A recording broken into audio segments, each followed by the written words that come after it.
Welcome to Moonlight Love Chapters. We'd be thrilled if you could subscribe to our channel and leave a comment on this video. Thank you so much for your support. May the power of the werewolf be with you.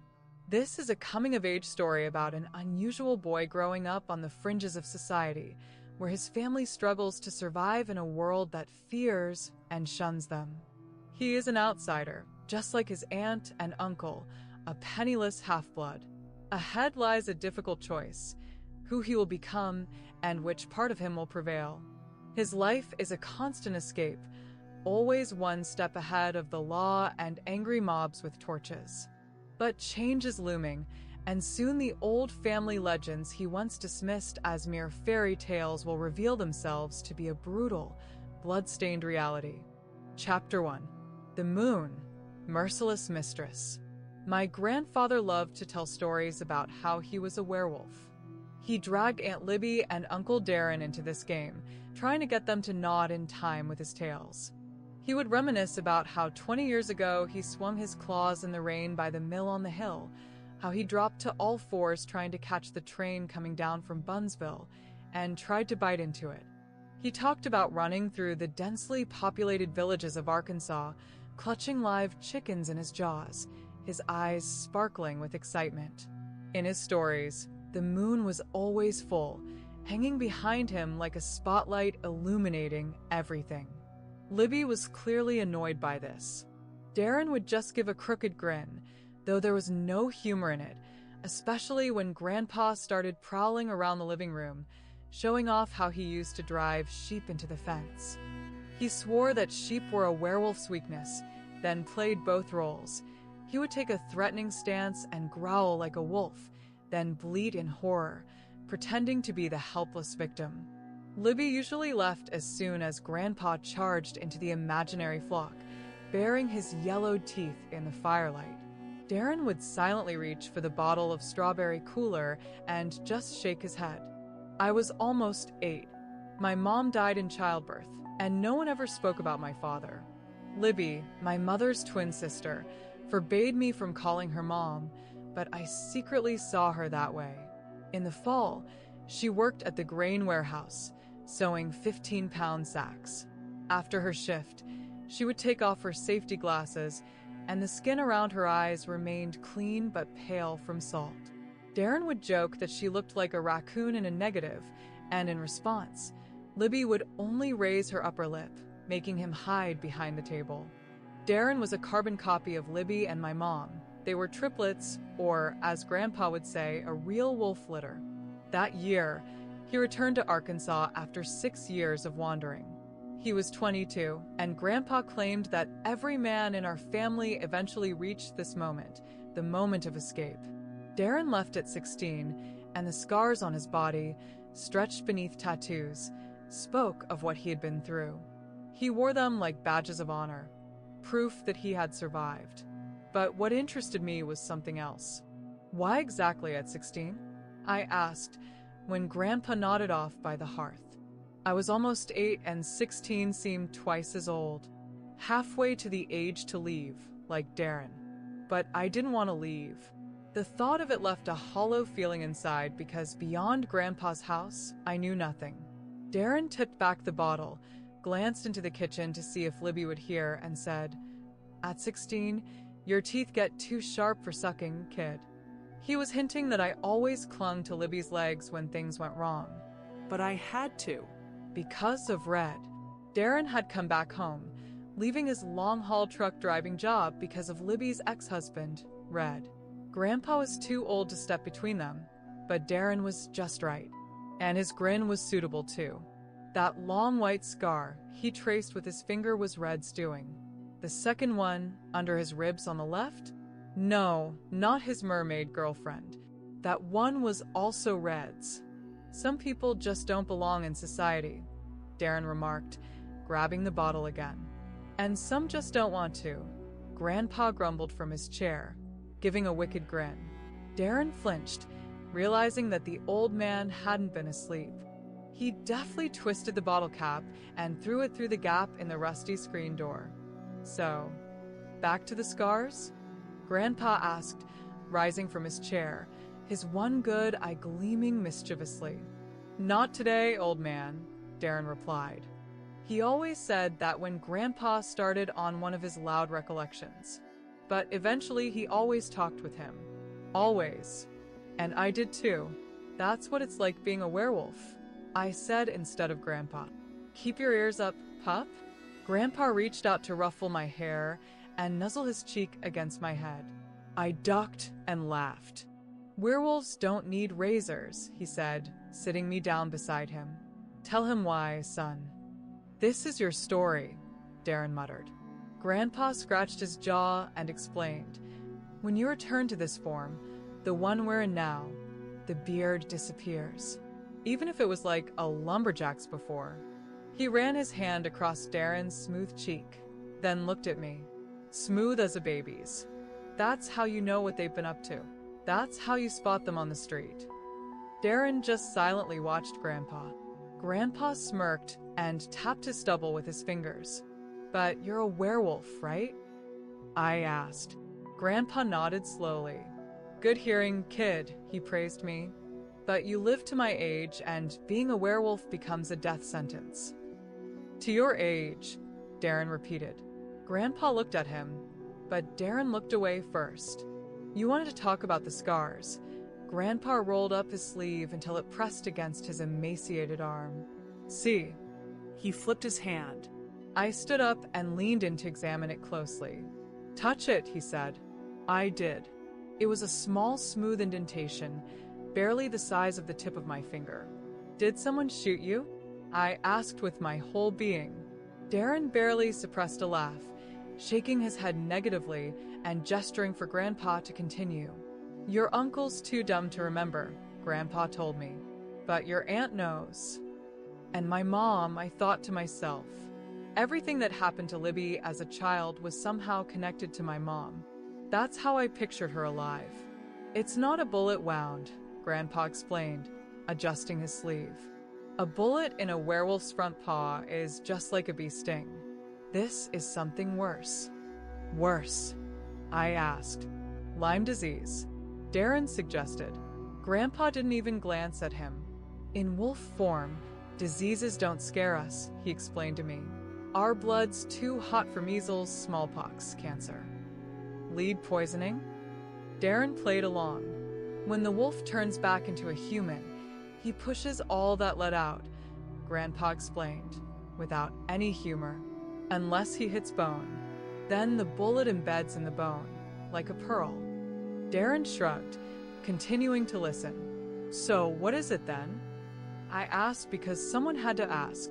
"A tick," Grandpa answered, showing how tiny it was with his fingers. "A tick," I asked again. "A tick," Darren echoed. "Must have been in that fat doe I took down yesterday," Grandpa speculated. "When the old mistress died, the tick found a new one, with a living heart. And when he turned back into a man," Libby chimed in, straightening up from the table with my faded backpack, "when his wolf hair pulled under the skin, wrapped around the bones or wherever, it dragged the tick along with it, right?" "You remembered," Grandpa nodded approvingly, leaning back in his chair. "It's like climbing a flagpole that goes inside," Darren added, probably remembering how Grandpa explained it last time. He lazily mimed climbing with his hands. The bottle in his hands tipped, but not a drop spilled. "There's a word for it. Embed," Libby explained to me. "It's when something gets stuck under the skin, a splinter, a tooth, a tick," Grandpa interrupted. "And I couldn't get it out.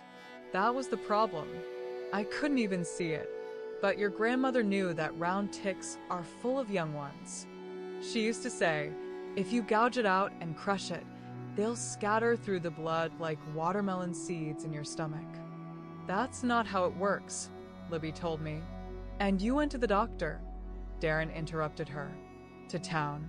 The doctor heated a hook from a coat hanger on a lighter," Grandpa continued, taking over the story as if his version was the only correct one, and he mimed plunging the heated hook into himself, twisting it like stirring something in a pot. "That's where this scar came from. I wouldn't let him bandage or stitch the wound. You understand why, right? I shifted my gaze from Libby to Darren. They both nodded toward Grandpa. It was his story. You have to be born with the right blood to survive something like that. Grandpa's voice became almost a whisper. If even a drop touched the doctor's skin, he would have become a moon dog, no question. My heart raced furiously. This was more exciting than any bullet wound. Libby was already signaling for me to get up. If she was late, they'd fire her again. I stood up, still in awe, but Grandpa wasn't done yet. Let him finish the story, Darren intervened. We don't have. If you get bitten, if foreign blood gets inside, Grandpa continued, despite everything, it burns you from the inside out, pup, and it's hellish pain. You won't be able to do anything. Those with a wolf head but a human body don't even realize what's happening to them. They just run around, drooling, biting, trying to escape their own skin. Sometimes they even bite off their own limbs just to get rid of the pain. He was no longer looking at me, but somewhere out the window. The eye that was closer to me seemed cloudy. I thought that was the eye he used to see. Libby and Darren were silent, but Libby casually looked outside, just in case. Then her lips pressed into a thin line, and she turned away, surveying the room again. I was late for school, but I didn't care. Let's go, she said quietly, taking my hand. As we passed Grandpa, I touched his sleeve, probably to say that everything was okay, that I liked the story, that he could tell me stories like this whenever he wanted, and I would always listen, and always believe. He flinched at my touch, looked around confusedly as if he didn't immediately realize where he was. Here you go, old man, Darren said, handing him the strawberry cooler. I climbed into Libby's El Camino, her car, which she had gotten when she finally broke up with Red. Halfway to school, I started crying, not understanding why. Libby changed her grip on the wheel and pulled me closer. Don't think about it, she said. I don't even know how he really got that scar. It happened before we were born. Because he was with Grandma. Just like my mom, Grandma died in childbirth. It was a curse on our family. Because he was with Grandma, Libby repeated. Next time he tells that ridiculous story, the tick won't be on the back of his hand. He'll move that old scar to his forehead, and the doctor will heat up not a coat hanger hook, but a pocket knife. One day the scar will even be near his mouth. That's how all werewolf stories go. No proof. Just tales that change every time, bending like the spine when you try to suck poison out of a wound. Next week, we found Grandpa in the pasture, without clothes, with scraped knees, bloody palms, and fingers worn raw from the gravel and thorn bushes. He was looking at us, but even with his healthy eye, he didn't see us. Darren and I were the first to arrive. I was riding on his back as he ran like mad, and the wind blew his tears back. When we saw Grandpa, Darren slowly lowered me to the ground. He's not dead, I said, as if that would make it true. And it worked. Grandpa's back rose and fell with the rhythm of his wheezing breath. Darren stepped back a couple of paces and threw a bottle with all his might.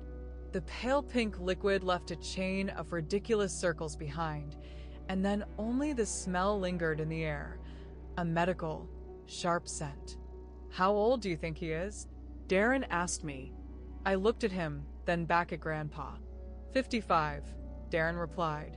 That's how it happens. Libby heard the bottle break and found us by the sound. She ran up, covering her mouth with her hand. He thinks he's turned, Darren said with disgust. Help me, Libby cried, kneeling next to her father and gently laying his head on her lap. Her long dark hair covered them both. It was just one day. That week, I dropped out of school, promising myself I would keep Grandpa alive. I did it with stories, making him tell them. Tell me about Grandma, I asked one evening when Darren had left after Red came. He stood by the gate like a statue, waiting for Libby to come out to him. She couldn't do anything about it.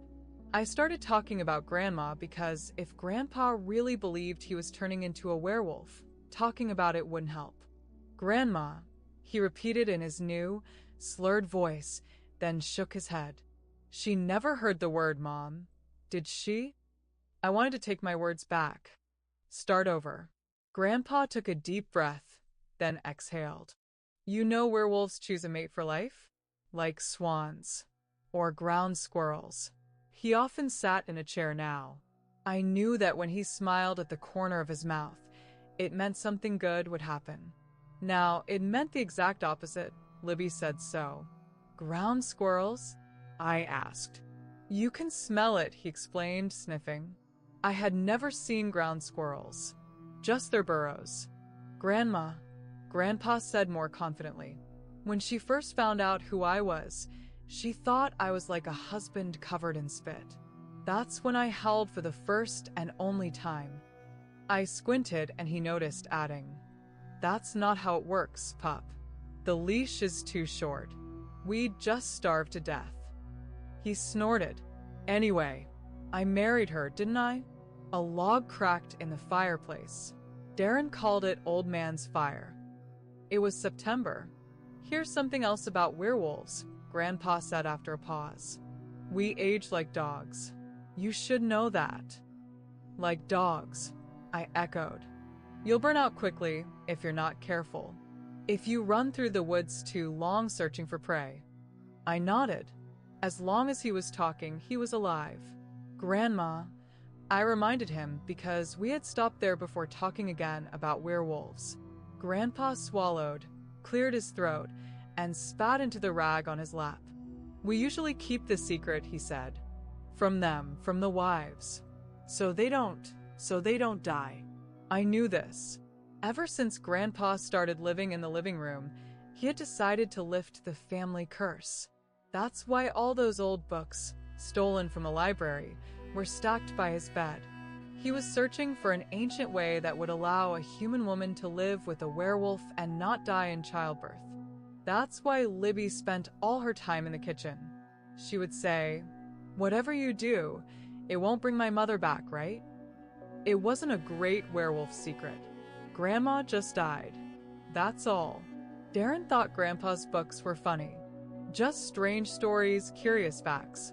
We buried her in the churchyard, Grandpa said when the next story about Grandma ripened in his head. Then they dug her up, pup. They dug her up and, instead of finishing, he jerked forward suddenly, and I had to push him back. When he looked up, he had already forgotten what he was talking about. He used to tell me this when Libby wasn't around to stop him. It was another werewolf story. After Grandma died in childbirth, an enemy pack dug up her grave as a warning to Grandpa. It was about territory. Grandpa sent them his message back on the tip of a shovel, and then dealt with them with that same shovel. That's how he got his land back. That's how he usually ended the story. His territory stretched as far as the eye could see, as far as he could protect it. Sometimes he'd claim that all of Arkansas belonged to him, since the war brought him here. But I wasn't a fool. I didn't go to school that month, but I kept learning. Libby finally told me that the scar on Grandpa's arm was probably from a cigarette he dropped by accident, or from an old smallpox scar, or from a drop of molten slag that burned through his sleeve to the skin. I had to piece the story together from the same facts, but with different emphasis. Grandma died and was buried. That I knew. What probably happened, or rather, the worst thing that could have happened, is that the town dogs got to her grave the night after the funeral, while the ground was still soft. Then Grandpa went after that pack with a rifle or a truck, even if it took him a month. Then he buried them with their own shovel. But I liked the werewolf version more. In it, Grandpa was still a young werewolf in his prime, but he was also a grieving husband, a frightened father. He bursts into the house where another pack is hiding, his hands up to the elbows in hot blood of vengeance. If Libby grew up on such tales, if he told them to her before she had time to grow up and learn to see through the facts to the truth, then she would remember him only like that, a hero. Tall, brutal, bloodstained, with heavy breathing, burning eyes searching for someone else to tear apart. 10 years later, of course, she fell for Red. Everything adds up if you look long enough. But then Darren came back home a couple of hours later, naked, breathing heavily, covered in sweat, with a wild look, a scraped shoulder, leaves and twigs tangled in his hair. There was a black garbage bag hanging from his shoulder. "Always take a black bag," he said, walking into the house and throwing it on the table. "Because you can see the white one in the dark," I replied, just like in the 3 previous times when he'd come back home naked and dirty. Darren ruffled my hair and went for his pants. I cracked open the bag and peeked inside. There were change and a strawberry cooler. The last story Grandpa told me was about the tooth in his shin. Libby, hearing his voice, pulled away from the kitchen sink. She pressed a raw steak to her cheek, a result of her conversation with Red the night before. As she entered, she immediately saw Darren's bag on the table, picked it up without even looking inside, and went to his old bedroom. Darren was sleeping on top of the sheets, in just his pants. She threw the bag with such force that 2 bottles inside shattered, and the sticky liquid spilled across his back. Darren sat up abruptly, spitting and baring his teeth. This time, "Damn it, I'm going to finish him," he hissed, getting out of bed, clenching and unclenching his fists. But Libby was already there. She poked him in the chest, planting her feet firmly. When the shouting started and things flew around the room, someone slammed the door so I wouldn't see. In the living room, Grandfather coughed. I went over to him, adjusted his chair, and remembering Libby's advice, asked, "Grandpa, tell me, how did you get the scar near your mouth?" He slowly turned his head toward me. It swayed on his neck, and his good eye was cloudy. "Grandpa," I called, shaking his shoulder. "Grandpa." I had known him all my life. He had told me hundreds of werewolf stories. Once, he even broke the coffee table when an angry Clydesdale horse reared up in front of him, and his eyes were twice as wide as I had ever seen. In the back room, glass shattered, wood cracked, and the screams grew so loud that I couldn't tell if it was Libby or Darren, or if it was even a human. "They love each other too much," Grandpa mumbled. "Libby and her, that redhead," I suggested, just as Darren did. "Redhead," Grandpa repeated, as if he was about to go there himself. He thought Libby and the redhead were in there. He didn't understand what month it was anymore.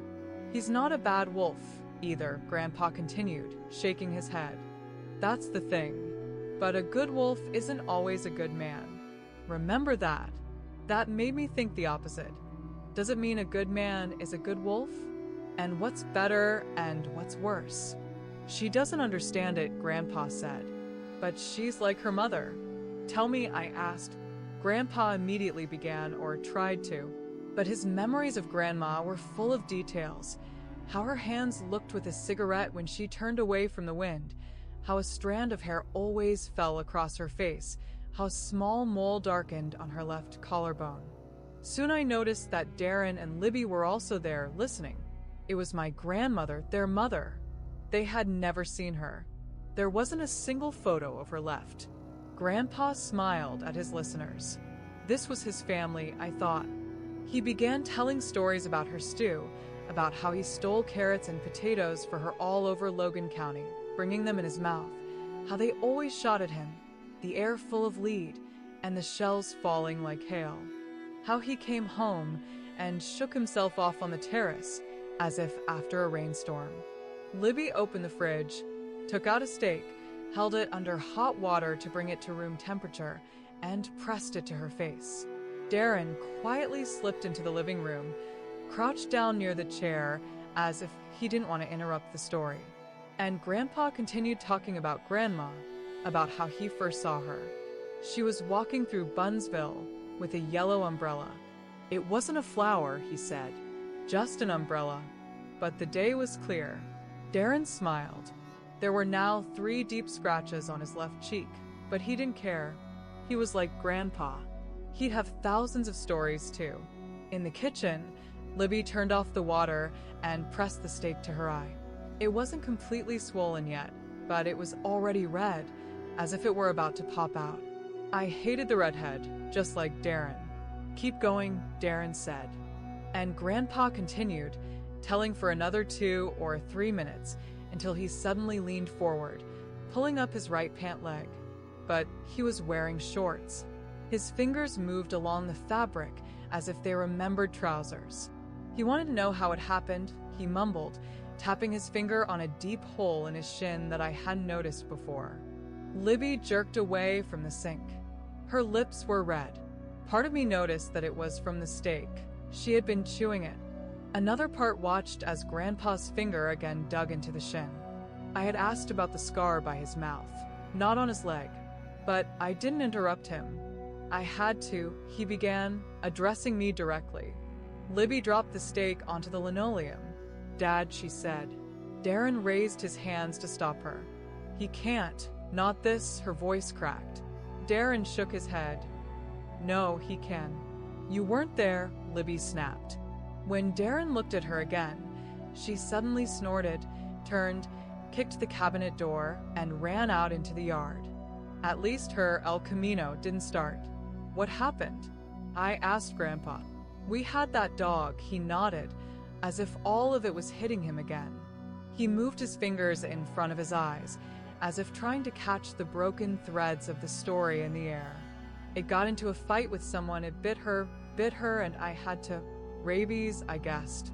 I had known that since childhood. In elementary school, they gave me a shot in the stomach. "I didn't want to wake your sister," Grandpa said to Darren.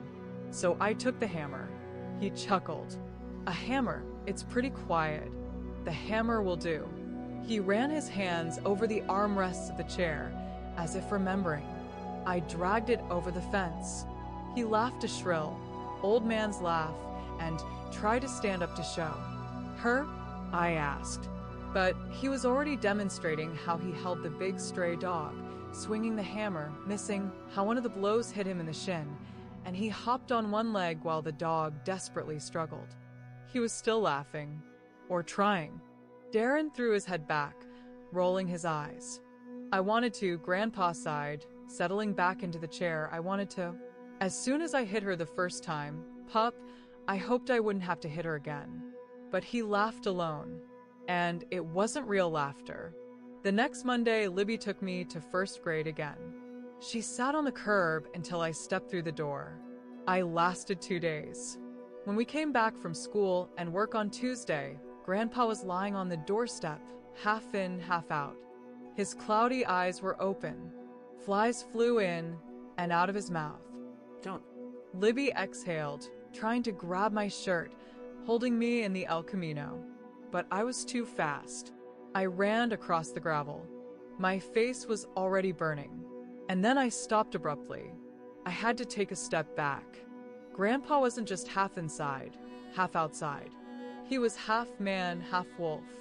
The upper half, the one that had spilled over the threshold, was the same. But his legs, still resting on the kitchen linoleum, were covered in patchy fur. They had changed. The muscles had transformed, the feet stretched almost twice as long, and the knees bent like a dog's. His hips pushed forward. He really was what he had always talked about. I didn't know how to handle my face. He was going to the trees, Libby said, looking over there. I looked too. When Darren came back, he was still buttoning his shirt. He always said he did it to keep it from soaking up sweat, wherever he was. I believed him. I was used to believing everything. He stopped when he saw us, Libby and me, sitting on the open trunk of the El Camino. We were finishing my lunch, the one I didn't eat at school because the teacher secretly slipped me some pepperoni slices from a plastic container. "No," Darren said, tilting his head to the wind. But it wasn't about the pepperoni. He was talking about Grandpa. "No, no, no," he screamed because he was like me. He knew how to insist, how to make something happen if he said it loud enough, if he stood his ground until the end. But instead of stepping closer, he turned around. The shirt glided to the ground behind him. I took a step after him, but Libby held me by the shoulder. We couldn't go into the house. Grandpa was lying at the doorstep. So we sat on the trunk of the El Camino, and Libby's nails scratched the white straps. Under them, the black had faded, just like the whole car. When the air cooled, we went back into the cab and rolled up the windows. Soon, we were enveloped by the smell of red cigarettes. I put my finger in the burned spot on the dashboard, then ran it along the crack in the windshield until I cut myself. I was sleeping when the ground beneath us jolted. I sat up and looked through the rear window. The trees were burning. Libby pressed my head to her. It was Darren. He had stolen the bucket loader. "Your uncle," she said. We got out. Darren drove the vehicle up to the house, lowered the bucket to the level of the doorstep, jumped to the ground, walked around the bucket, and lifted Grandpa. Grandpa's mouth was wide open. His legs almost looked normal again. But his mouth was still stretching forward, trying to become a snout. He was too old to turn, Libby said, shaking her head. What if he could? I asked. You're not stupid, are you? From her smile, I understood that no answer was needed. Darren couldn't call us. The loader was too noisy. But he stepped onto the top step, leaned out of the cab, holding onto the handrail, and waved to us. I don't want to, Libby said. Me neither, I replied. But we went. We climbed into the cab, sitting on either side of the torn seat supports. My shoulder pressed against the cold glass. Darren drove out into the field. He kept going until the trees were all around. Then he drove through the forest to the stream. He lifted Grandpa, carried him to the tall, dry grass. Then, with the bucket, he dug a grave on the steep bank. Darren lifted the body, looked at Libby, then at me. Your grandpa, he said. What can I say about this old bastard? He always preferred to catch his dinner instead of buying it at the store, right? His voice trembled. I looked away. Libby bit her lip, moved her hair from the right side of her face. Darren laid Grandpa in the grave, covered him with dirt, then more. He scooped clay from the stream bed with the bucket, poured it on top. Then he started tamping down the mound. Harder, harder, madder. He was breaking Grandpa's bones until there was nothing left to dig up. That's the werewolf custom. And what about me? I asked on the way home. Darren glanced in the mirror. What do you mean? The moon had just risen above the treetops. It was bright and round.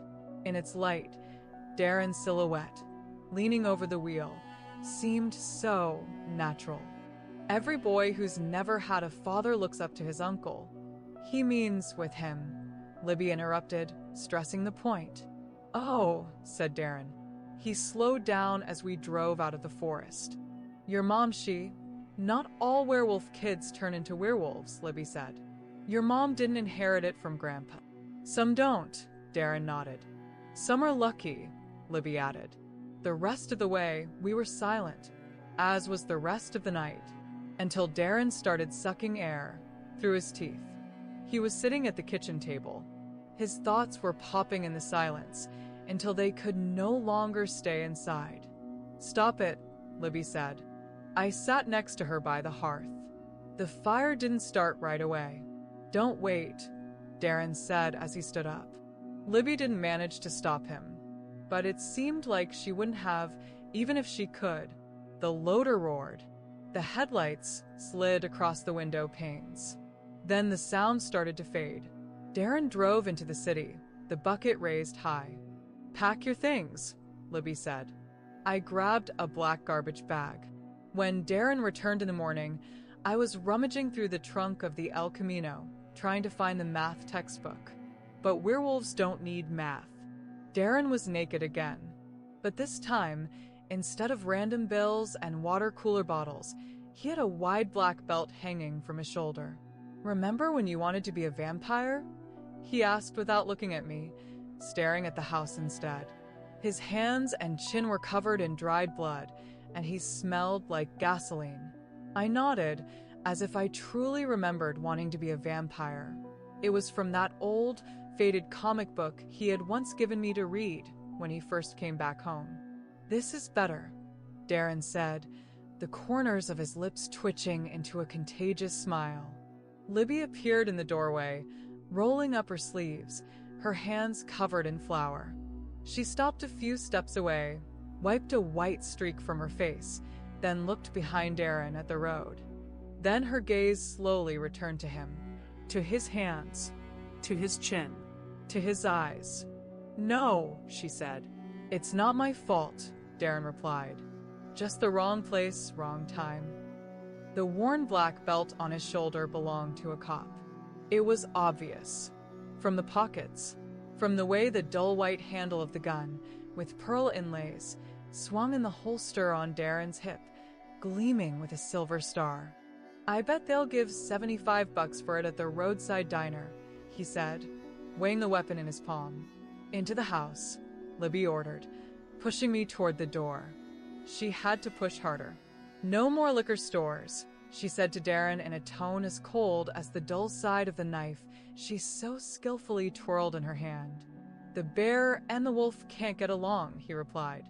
Darren said it too calmly, touching the spot above his brow with his finger, as if he had repeated these words the whole long way home. Libby punched him in the chest. Darren was ready, but still took a step back. He tried to walk past her, to go into the house, get dressed, grab a bottle from the cooler, but Libby pulled him back. I was close by and heard one of them growl. A real growl. I suddenly felt small, but I couldn't look away. The skin on Darren's chest trembled, as if it was about to start moving. I could see Grandpa coming to life in him. Young, restless, obsessed with the hunt, ready to fight every night because his knees would never hurt, his teeth would always be strong, his skin wouldn't become thin like paper. Because 55 years is somewhere in eternity. Because werewolves live forever.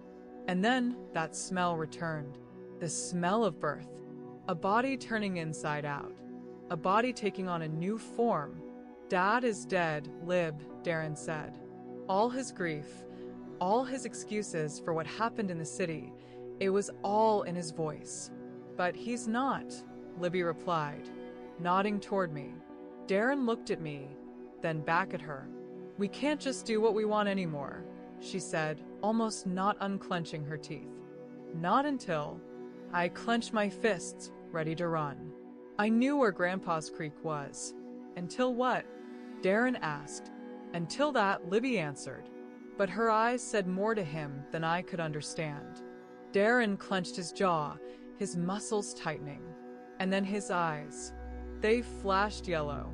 Or maybe just caught the light of the morning sun. But the sky was still covered with clouds. In that moment, when his gaze became truly dangerous, Libby struck.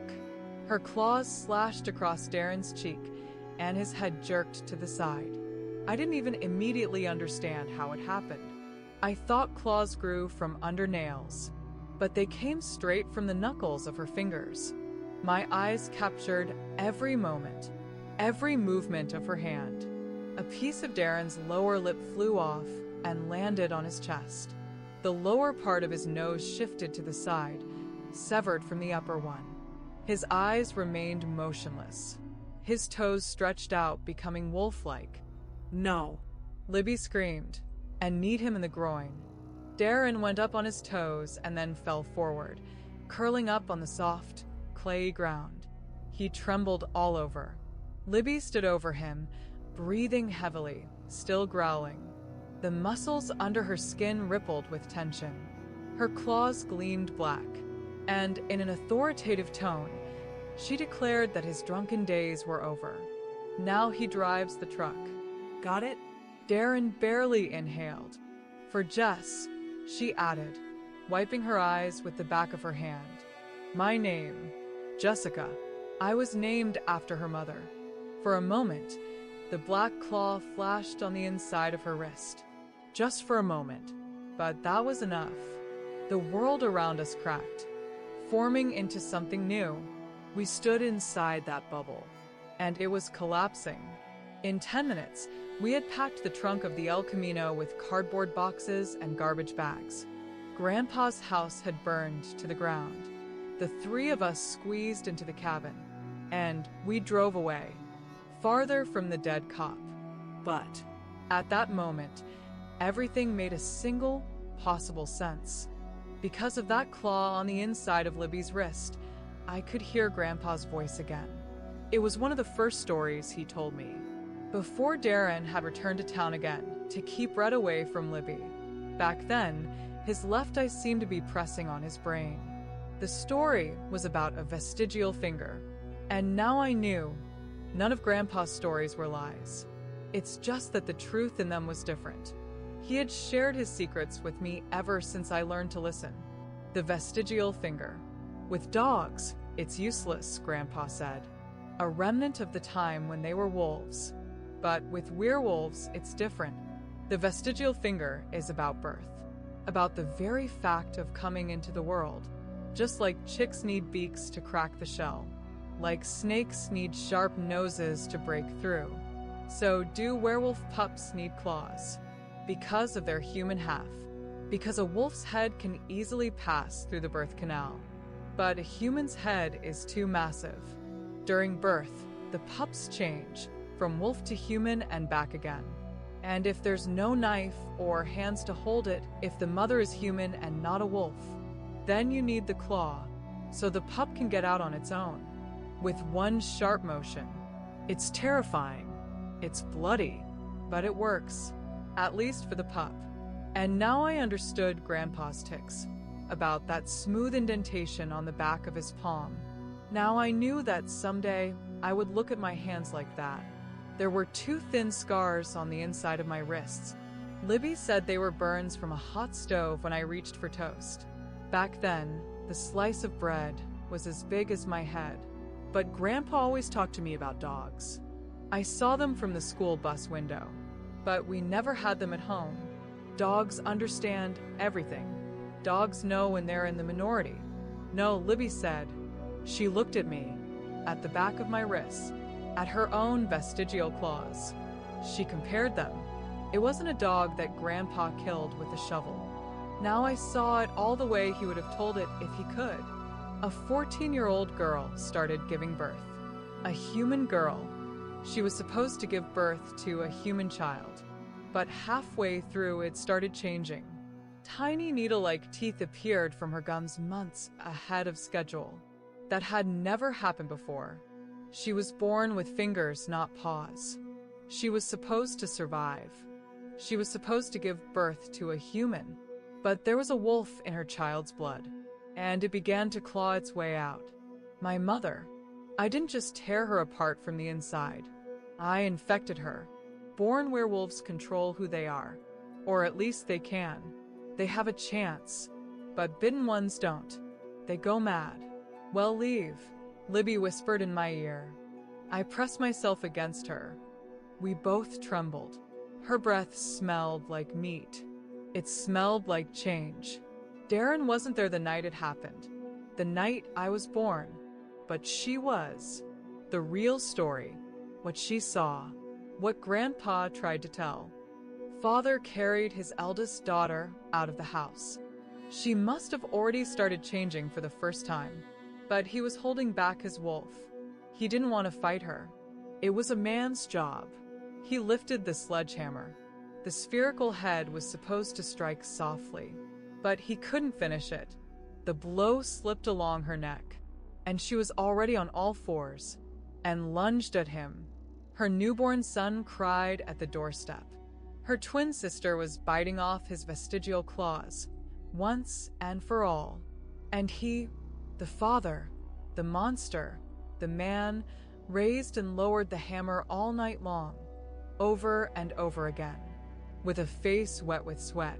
The two of them, their silhouettes, slid across the pale grass again and again. We werewolves. This is how we live, if it can be called life. Chapter 2. The Werewolf Paradise. I want to bite you on the neck, says the vampire, rising on his toes to look at his reflection in the mirror once more. No, no, no. The vampire uncle corrects him for the third time. Vampires suck blood. That's what they do. So what do werewolves do? Like, for example, buy their sister a decent costume, the vampire aunt adds, trying to squeeze into the narrow bathroom to fix her outfit. Today, she's a nurse, all in white. The vampire uncle is wearing a rubber werewolf mask. On his bare, hairless chest, in blue marker, it says, "Chocolate Wolf." This is Florida. It's so humid here that soft green moss grows on the guardrails. They stopped on the way from Arkansas not because of the El Camino. The El Camino could probably keep going, but here was the ocean. The vampire is 8 years old now. His uncle says it's the best age for Halloween. Although, honestly, any age is good for Halloween. Halloween is the only day of the year when werewolves go to church. You can only get there through the outskirts of the city. The sidewalks are already crowded with mummies, zombies, cowboys, and pirates. Do they go to church too? The vampire asks. To another one, the uncle replies. The vampire uncle is sitting in the passenger seat in his mask, and every third soldier or princess, looking at the long, heavy caprice, slows down. Then the uncle sticks his head out of the window, growls, and clicks his claws. "They'll drag us out of the car because of you," says the aunt. "Not tonight, sister of Tornbites." The uncle smirks.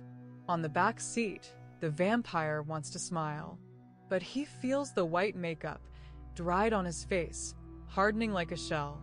It will crack if he smiles. And why would vampires smile? They bite the neck. He falls asleep when they drive past the town, and wakes up on his uncle's hands. His hands are hairy, but it's not hair, it's long gloves. He remembers what night it is. They didn't even walk the trail through the trees, they just followed the aunt. She'd been here many years ago. Her white costume almost glows in the dark. "Who showed you this place?" the uncle asks. The aunt doesn't answer. She just keeps walking. Werewolves aren't afraid of the dark, even if dressed like ghostly nurses. But people can get scared. And the vampire, he's still a human. He'll remain one until 12 or 13, or maybe forever, if he doesn't turn, as his aunt says. You never know. The vampire chews on plastic fangs and tries to look ahead. They climb the hill. His face cracks into pieces. He doesn't want to be a vampire anymore. This is nothing like in the comics. He almost doesn't remember the comics. After 10, 20, 30 minutes, the aunt stops. She raises her nose and sniffs the air. The uncle does the same. "Just tell me it's not the one I think it is," he says. "You're having an olfactory hallucination," the aunt responds. He never leaves Arkansas. He'd leave for his El Camino, the uncle grumbles. The vampire realizes he wants to spit, but the mask gets in the way. This is a church on the outskirts, but they're not the first ones here. There's no fire, no light. There's not even a clearing, to be honest, but shadows flicker in the dark. One of them rushes past the uncle. The uncle almost sets the vampire down like a large chess piece, but the aunt looks back and shakes her head. Her medical cap doesn't move, but the uncle begins. The aunt looks at him. Her face is faceless, like a ghost's. The uncle picks the vampire up again. "It's just Halloween," he says. "Halloween will be when I say it's Halloween," the aunt responds. She reaches out, like a teacher demanding a pointer from a student. They need to follow her. Around the foul-smelling pond, past the upturned roots stretching toward the sky, to the center of the clearing, which doesn't exist, to the old, overgrown trailer, just like the vampire uncle's. But this one is rusty, crooked. It's covered in vines and shrubs. On the dashboard, where the icon would be if there was one, lies what they're here for. A wolf's head in a yellow circle. This is a sacred place. The vampire settles on his uncle's arms, looking around. It feels like whispers everywhere. This whisper smiles. It smells like a snarl. It's the night when no one will answer calls about werewolves. The night when werewolves meet. When they see each other. The vampire feels his uncle's muscles harden like steel. Suddenly, a snout jabs into the ant's side, reaching only to her ribs. Her ex. The vampire recognizes him by the hair, by the eyes. Magnificent, the uncle grinds through his teeth. He sets the vampire down on the ground without asking for the ant's permission. The vampire clutches the loops of his belt in panic. "It's fine," the ant calls over her shoulder. Her ex nudges her hand with his wet nose. His whole body seems to pulse with tension. He looks like a man in a suit, bent over on two long legs. This is his best costume, and his best mask, the most lifelike, with a twitching, long face and eyes like that.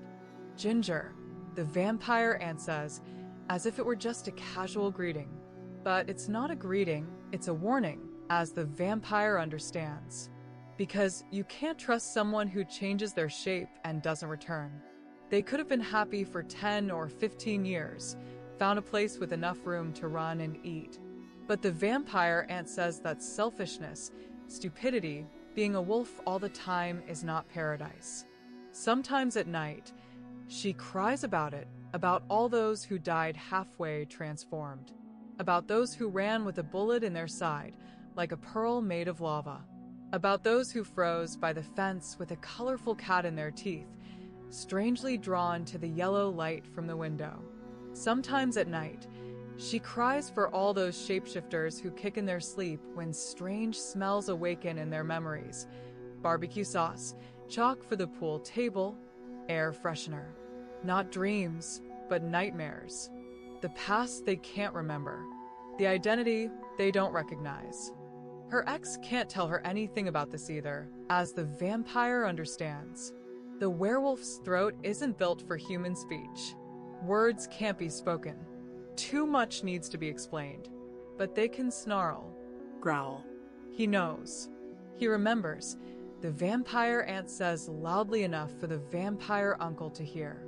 The train's long gone. The vampire uncle responds. And it's not as fast anymore anyway. TSSSS, says the ant. This time it'll be fine. Her palm is still stroking her husband's velvet nose, but when a moment later he snaps his teeth, she presses her hand to her chest, baring her teeth. "Idiot," says the vampire uncle, stepping forward. And when the vampire looks up, the uncle has already taken off his rubber mask. But the wolf's face remains. And the ears. The uncle doesn't even wait for the transformation to finish. He lunges at his sister's ex-husband, and it's madness, a tangle, a struggle on this very holy night. The snapping of teeth and growling, long splashes of blood, and the others who came to church stand on their 2 feet, watching and waiting. 2 of them are people, naked. And what will forever remain in the vampire's memory is the image of the ant in her nurse's costume. She steps aside but reaches toward them, pressing her other hand to her mouth. "Now, this is Halloween," says the vampire, but to himself. After that, everything spins, faster than before. The vampire ant, still almost in her fluttering nurse's costume, but now on all fours, her sharp killing fangs sink into the vampire's collar, and although he's 8 years old, they're running so fast through the trees that his face cracks into hundreds, thousands of pieces. It doesn't matter to the ant when she turns again, tying her hospital gown once more, turning into the shadow, facing the long tunnel. Returning through the town, she suddenly stops in front of the last house, its roof glowing with lights, explains to the vampire what he needs to do here, then pulls a paper bag from under the burger and shakes out the trash. She opens the bag and makes him take it. "Knock," she tells him, gesturing toward the sidewalk. Halfway to the house, the vampire hears her crying in the car, but doesn't turn around. "Oh no." "Watch the neck," says a woman swaying on her feet, who opens the door in response to the knock. The vampire holds the paper bag and waits to see what will happen next. Chapter 3, American Ninja. We stayed in Portal, New Mexico, long enough for me to develop a habit of walking from our trailer to the trash burn barrel. Darren, as soon as he noticed my route, called it the dog trail and then nudged me in the shoulder, getting into a fighting stance, pushing his shoulders forward like a boxer, not like a wild animal. Sometimes, this would turn into a fight right in the living room until a lamp fell over or Libby's coffee spilled. By that time, I was 12 years old, and I had grown enough that I needed a yard to fight in, not a room. Other times, I would just carry an almost empty trash bag on my shoulder, walking down the slope from the back door of the trailer. Because night was coming. Because night always comes if you're a werewolf. It was 89 steps to the barrels. And it was not a dog trail. That's how Darren tried to encourage me, because I hadn't transformed yet. Maybe he wanted to tell me not to worry, that I was just like him. Like Libby, like Grandpa. But I felt different. Still, I didn't mind taking the trash out for a run. You can always tell who might be a werewolf if they're cautious, like we are. If they take the trash out every night, even if the bag isn't full, even if it's unnecessary. But I didn't throw it away. I emptied the trash into the black, cracked barrels, stuffed a white bag in my pocket, and reused it the next day. That was my deal with the world. I take care of you, you take care of me, okay? Darren told me that he first transformed 3 years earlier, and that's why Libby also became a werewolf. My mom didn't react at all. She just stood up and slammed the kitchen door so they couldn't get out, then cornered Darren and Libby with a mop and kept them there until Grandpa came home. 3 years earlier meant when he was 10 years old. It looks like I'll be late. If I even transform at all. Libby never said it out loud, but I could feel that she was leaning toward never. She didn't want me to live the way she did with Darren, moving every few months, driving cars until they broke, and then walking until we found another. She didn't want me to ever get attached to the taste of raw meat. She wanted me to have a normal life in the city, but we're still werewolves. Every night, at sunset, one of us slips out the back door to burn the trash, because we all know what happens if we leave it in the kitchen. Someone turns into a wolf, and since the transformation burns all your fat and takes the excess, the first thing you think of when you turn into a wolf is food. It's not a choice, it's survival. You consume everything and quickly, whether it's sleeping people around you on vacation or, if you're lucky, food leftovers in the trailer, left over for months. Sounds strange, but it's true. When we first wake up as werewolves, even trash becomes incredibly appealing, perfect, right? But there's one catch. There are things you won't be able to digest, no matter how hungry you are. Have you ever woken up with a jagged tin can lid in your stomach? Darren says it's like a circular saw blade when you first transform. It's because you're so fragile in the morning, so human. Even a bag clip can tear your stomach apart. The wolf doesn't understand this. It just knows it has to eat everything right now, fast. But as the day comes, many werewolves die from this. That's what Libby said.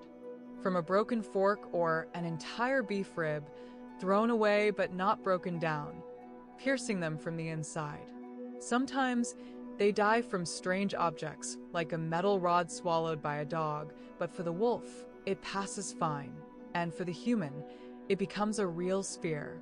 Libby told me about one werewolf who died from this and emphasized the word spear so I would understand. I was sure I would become a werewolf, and I was ready for it, despite Libby. We were constantly taking out the trash, and I knew that if it happened, I would be ready. Libby didn't like us leaving metal objects in the trash, but I understood it was inevitable, since I would be searching for the smell of food to become what I was meant to be. Libby and Darren couldn't predict this. I was born with the right blood, but how it would awaken was unknown. We still tried to keep our human side, but there was always a sense that it wasn't quite right. Our travels through New Mexico and Texas felt like an endless road, where trash and everyday concerns became part of this unimaginable existence. On the road, I had to make choices between staying human and fully revealing myself as a werewolf. Soon, a truck with a trailer will come out of the side road into oncoming traffic. You clearly see your name on its bumper, which will become your gravestone. Or maybe it'll be a long fall into a canal from a bridge, from which you won't escape, whether you're a werewolf or not. Or maybe a telephone pole is waiting for you. We werewolves are strong, yes, we're made for fighting, for hunting, we can kill all night and a little more. But cars are 4,000 tons of iron with sharp teeth, driving at 100 miles an hour, when the whole world blurs into a mournful misty strip, and the result here is the same. And if some unlucky cop sees you, hiding behind a billboard, then everything will begin, right? If he stops you, you'll have to destroy him in 2 bites, which, with a radio instead of a solution, will only make things worse. So you run. That's the main thing we werewolves are made for. We do it best. Every time I see something like that on the news, I always silently say one short prayer. It's one word, run. And then I turn away and leave the store because I don't want to see how it ends. Another one of us will die. Another mutilated body among shards of glass and metal. A simple man or woman, 2 hands and 2 legs, because in death the body relaxes and becomes human again, piece by piece. In death, the wolf hides. But we're not only on cars and highways. The modern world is designed specifically to kill werewolves. Take, for example, French fries. Libby said that the point is that werewolves think they'll burn off all those calories when they turn back into humans. And they're right, you burn off those calories and even more. But the danger of French fries isn't the calories. The danger is that once you get used to them, you suddenly catch that salty smell while chasing a boar or digging up a rabbit. It's honest work, and then you catch that smell. If you still have human brains, you understand that you shouldn't go for it. You know that, but you don't think about it. You rush like smoke through the woods, jumping over fences, and when you find the fries, they're usually on a picnic table in some secluded spot. It's just a dream, right? Except not for that couple sitting at that table. They might be poor, barely scraping by to afford that bag of fries, or celebrating their 55th anniversary, indulging in fatty food. But they didn't know they were living in a world with werewolves. And when they find out, it's already too late. You pounce on the table, devouring the fries as they run away. And in that moment, you smell it on their fingers, on their lips. The next day, the newspapers won't publish pictures of the remains or the bloody table. You don't need those pictures. You have them in your head. As Darren says, they flare up like fragments of forgotten dreams. And you think French fries. And when you follow that scent again from the fields, with a rabbit in your mouth, suddenly you'll find yourself on a 2-lane road, and there's the truck, speeding at 100 miles an hour, its grill thick and determined. There are many things in the world that can kill a werewolf.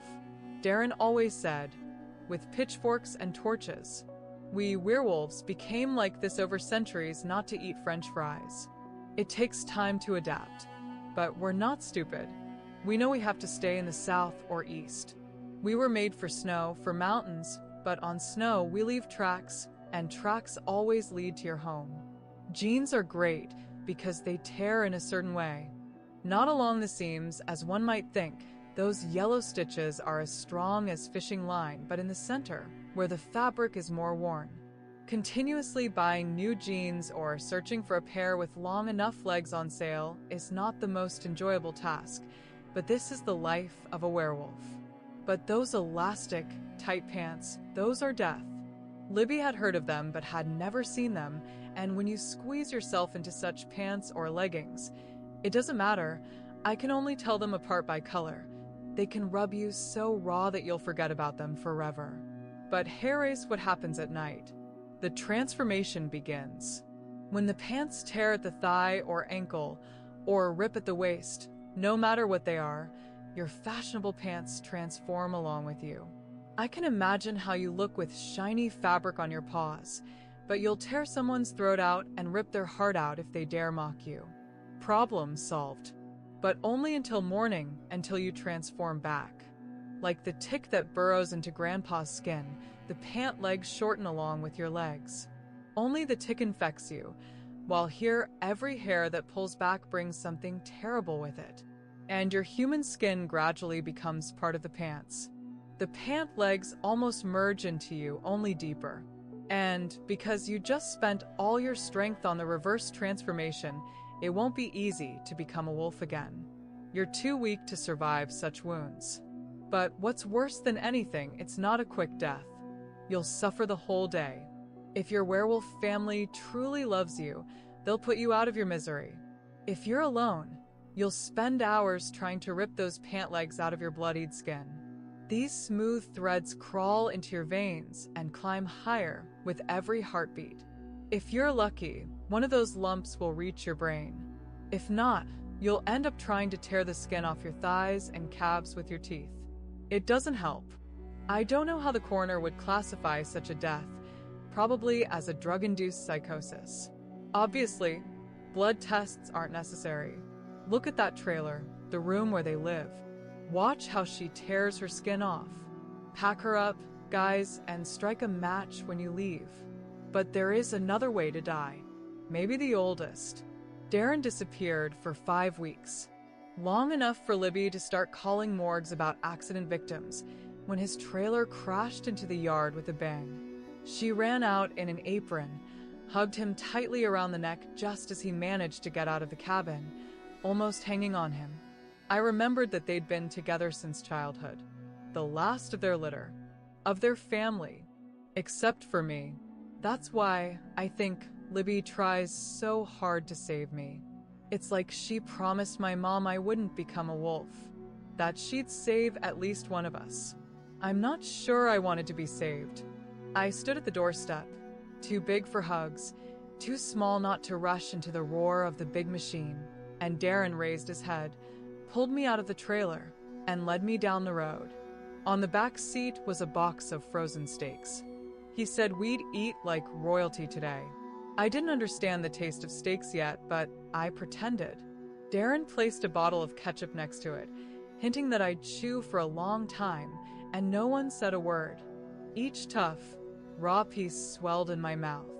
I barely, but swallowed them, because I'm a werewolf, because I'm part of this family. After lunch, when Libby went to work at the cafe counter, Darren showed me another way to die, but before that, he made me promise I wouldn't become a cop, a drug addict, or a journalist. What if I say I'm one of those? I asked. If you tell Libby, she'll rip both our asses apart. But first, yours. I flipped him off. He pulled my hand away and opened my fist with his other hand, showing me a shuriken. I'd seen them at flea markets, but this one was silver. He said it was a very dangerous thing. We threw it, and I could feel it spinning in the air. With each movement, the shuriken became more dangerous, and I understood what we were playing with. He told me to be careful because it might be dangerous for me. I was part of his family, his blood. That's why he didn't notice the change in my eyes. I raised my head again, grabbed the garbage bag, and took my 89 steps to the waste incinerator. Bloodstained cardboard boxes and torn pages from Libby's magazines were scattered in the trash, which we'd shredded to pieces. When I heard a dull thud from inside, I understood what was happening. Darren thought of himself as a ninja. He always did. He was the first of the new generation, more dangerous than just a werewolf or just a ninja. He moved smoothly across the room, as if in a slow-motion film playing in his head. You can't miss with a shuriken. It's sharp like a blade. I struck a match, held the flame to the celebrity magazines, the ones Libby would never admit to being interested in, and stood, inhaling the first wisps of smoke, watching as my uncle's shadow blurred in movement behind the curtains. I saw him stop finally and abruptly stick his right index finger in his mouth. I turned back to the fire, extended my hands forward, waiting for warmth, and remembered how I'd once seen on a nature show that dogs can shed tears, but they don't cry, and werewolves don't either. Chapter 4. The Truth About Werewolves. But this is homework. A reporter shouldn't start like that. Usually they finish with it. The reporter's teacher, a second grader, said that interviewing a family would be easy. But teachers aren't always right. The reporter's uncle hasn't slept, as he says, for 62 hours. To prove it, he stretches out his arms, showing how they shake, though it seems only until he places them on an imaginary steering wheel. This happens right before they have to go back to another part of Florida late at night. The homework is from Georgia. "Just do it," says the reporter's aunt to her brother, standing in the kitchen and trying to fix the oven, pulling the light bulb out of it. The reporter's uncle pulls his tired gaze off the road he can still see and shifts it to the blue notebook the reporter is holding.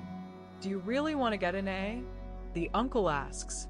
"Or at least an A with a plus." In the kitchen, the aunt coughs meaningfully. The reporter has already missed bedtime. While she pulls 2 melted toy cars out of the oven, now they can't go anywhere. "If he doesn't finish school," she begins, her voice booming like the sound of the oven, but she falls silent when her fingertips let go of whatever they were holding. "Another car? I remember school," the reporter's uncle says with a dreamy, half-asleep voice, as though he's speaking from deep within the years. "You know, women like us like these, right?" he says so quietly that his sister can't add anything. "I'm the one who should ask the questions, not you," says the reporter, pressing his lips together. He's lost his list of questions, so he's made a new one. "Shut up," yawns the reporter's uncle, so wide it creaks the hinges. "Why do you always pee before this?"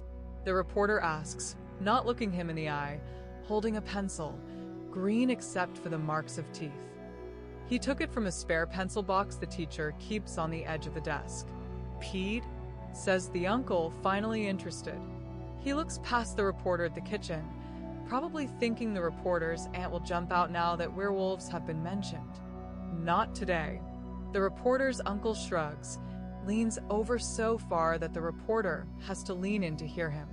"You mean before the transformation, right?" he asks. "Yes." "Well, it's simple," says the uncle. "Let's say you have a goldfish, one you're attached to and would never eat, even if you were starving and it had ketchup on it. But you have to move to another state, you know? A state. You wouldn't need to set up a whole aquarium on the dashboard, right? You put it in a bag," says the reporter. "The smallest one possible," says the uncle. "So the move is easier, right? Nothing spills, and the fish might even survive the trip." In the notebook, which he holds so the uncle can't see, the reporter writes, "Fish. But you know what else?" The reporter's uncle says, even quieter. "With wolves, werewolves like us, the teeth are bigger to eat, the eyes sharper to see, and the claws too. Everything gets bigger, even the stomach, because we eat more since we don't know when the next meal will come." For carefully drawn claw marks appear in the reporter's notebook. "We get bigger in everything except the bladder," the uncle says meaningfully. "You know why dogs always pee on the carpet? Because they can't hold it in. They're not made for life in the house. They're made for life outside, and they mark everything. They never grew a big bladder because there's no line to pee on a tree. You just go to the next tree, or you pee where you stand. But werewolves aren't dogs," says the reporter. "Goddamn right," says the uncle, leaning back with satisfaction as though he's just won against a reporter. "But we have something in common. Like a Corvette and a Pinto, they both have gas tanks. Pinto is a horse breed, Pinto, and Mustang is a car. The notebook, nothing." "Here's what I'm trying to say," the uncle says, narrowing his eyes to a sharp gaze to emphasize the importance of this information for the A with a plus. "If you transform with 6 cans of beer or soda inside you, you have to empty them first, not try to cram them into 2 bags with a fish, got it?" The reporter tries to remember the next question. "Do we still have those cans?"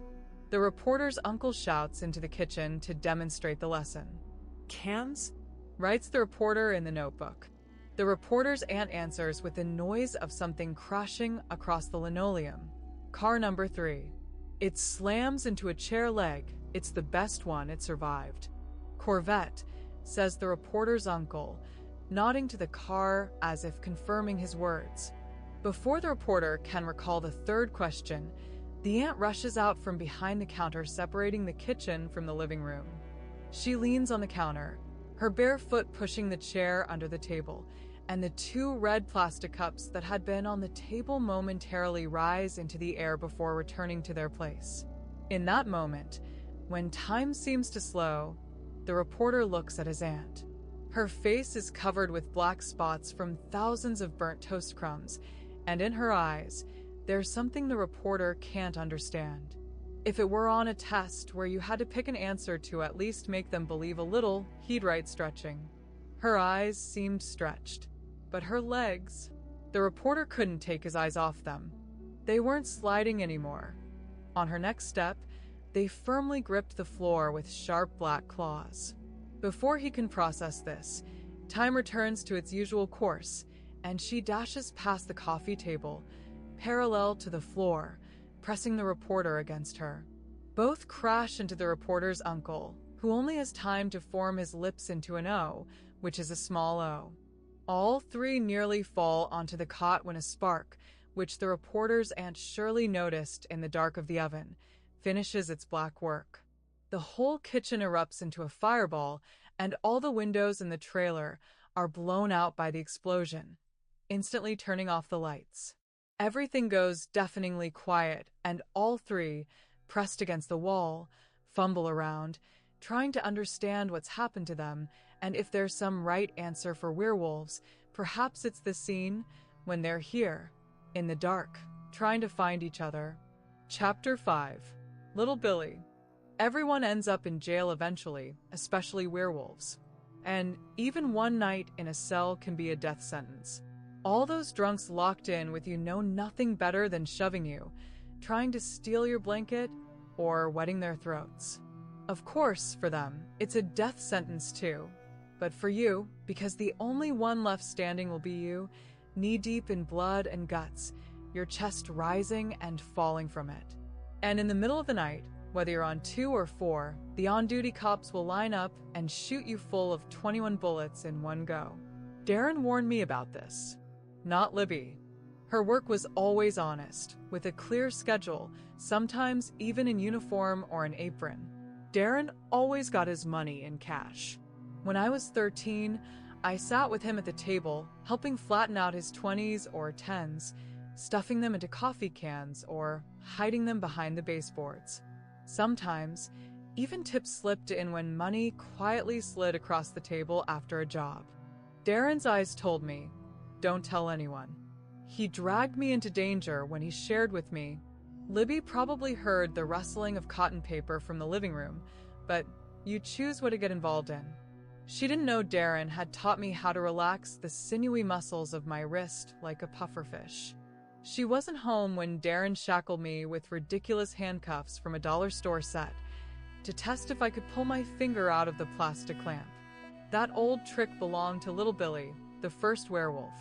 He probably figured out first that you could bite off your own finger when needed, then turn into a wolf, praying the transformation wouldn't cost you your finger. It was common knowledge, and I soaked it up with pleasure. We were in a different part of Texas then, north of Dallas, west of Denton. The Buick we had in New Mexico couldn't take us any further. Bridgeport turned out to be a whole different planet, especially in a snowstorm. Trees, which had grown long branches over 40 years, broke under the snow, and everything collapsed onto broken fences. Dallas was an hour's drive away, too bright, and Decatur was closer and cheaper. Libby got fired from her job at the junkyard for not being able to figure out which steering will fit which truck. Now, she washed floors in a 2-story office on the north side of Decatur. She drove her little Datsun truck, which had been painted bright blue about 10 years ago. The numbers on the doors were 14 on the driver's side and 41 on the passenger side. Some mysteries remain unsolved. Darren wasn't working then due to an injury on his right hand. It was still festering from that shuriken, even though several months had passed. He was constantly licking his index finger like a huge abscess that just kept swelling. We sat in front of the TV, and Darren told me, "This is what werewolves do." I didn't understand him and asked what a tank was when it came up in the quiz. Later that evening, Libby and I sat at the table. For her, it was breakfast. For us, it was dinner. But we had no food. Did you get anything for him? Libby asked Darren, poking at scrambled eggs with a fork. What? Darren asked, making a face. I understood Libby, but she had to make an effort. She spoke like there was a lump stuck in her throat. Oh, Darren said, biting his lip and looking at her. Already, sis? Libby shoved the plate toward him without saying a word. Darren picked it up and, with a smile, licked the scrambled eggs. What? I asked when she went to her bedroom to get her hairnet. She wore it to keep her black hair from falling on the floor in the hallway. When you change, Darren said, wiping the yolk off his lips, the first thing to change is your tongue. He stuck his tongue out to the side and started panting quickly to demonstrate. This is because human tongues have more muscles. I started, but he looked at me sideways, as if checking whether I really thought that, and continued. You think we're speaking human language here? But she hasn't even. I began, about to say that she hadn't changed her form. Maybe she changed her shirt or something, but she came back into the room, not on all fours but on her feet. Before I could get tangled in that, Darren rolled his eyes, signaling me to stop talking. Libby's footsteps. I wouldn't say they taste good raw, she said, as if she overheard our conversation about tongues. But her smile made me doubt whether she was joking or if it was her way of dealing with her prey, stretching it, messing with it until the white ligaments on her stomach popped. I almost opened my mouth. Darren pressed his swollen finger to his lips, and as always, I kept my secret hidden. And don't bring anything sick, Libby said to him directly. To emphasize this, she placed $1.50 on the table, mostly in coins.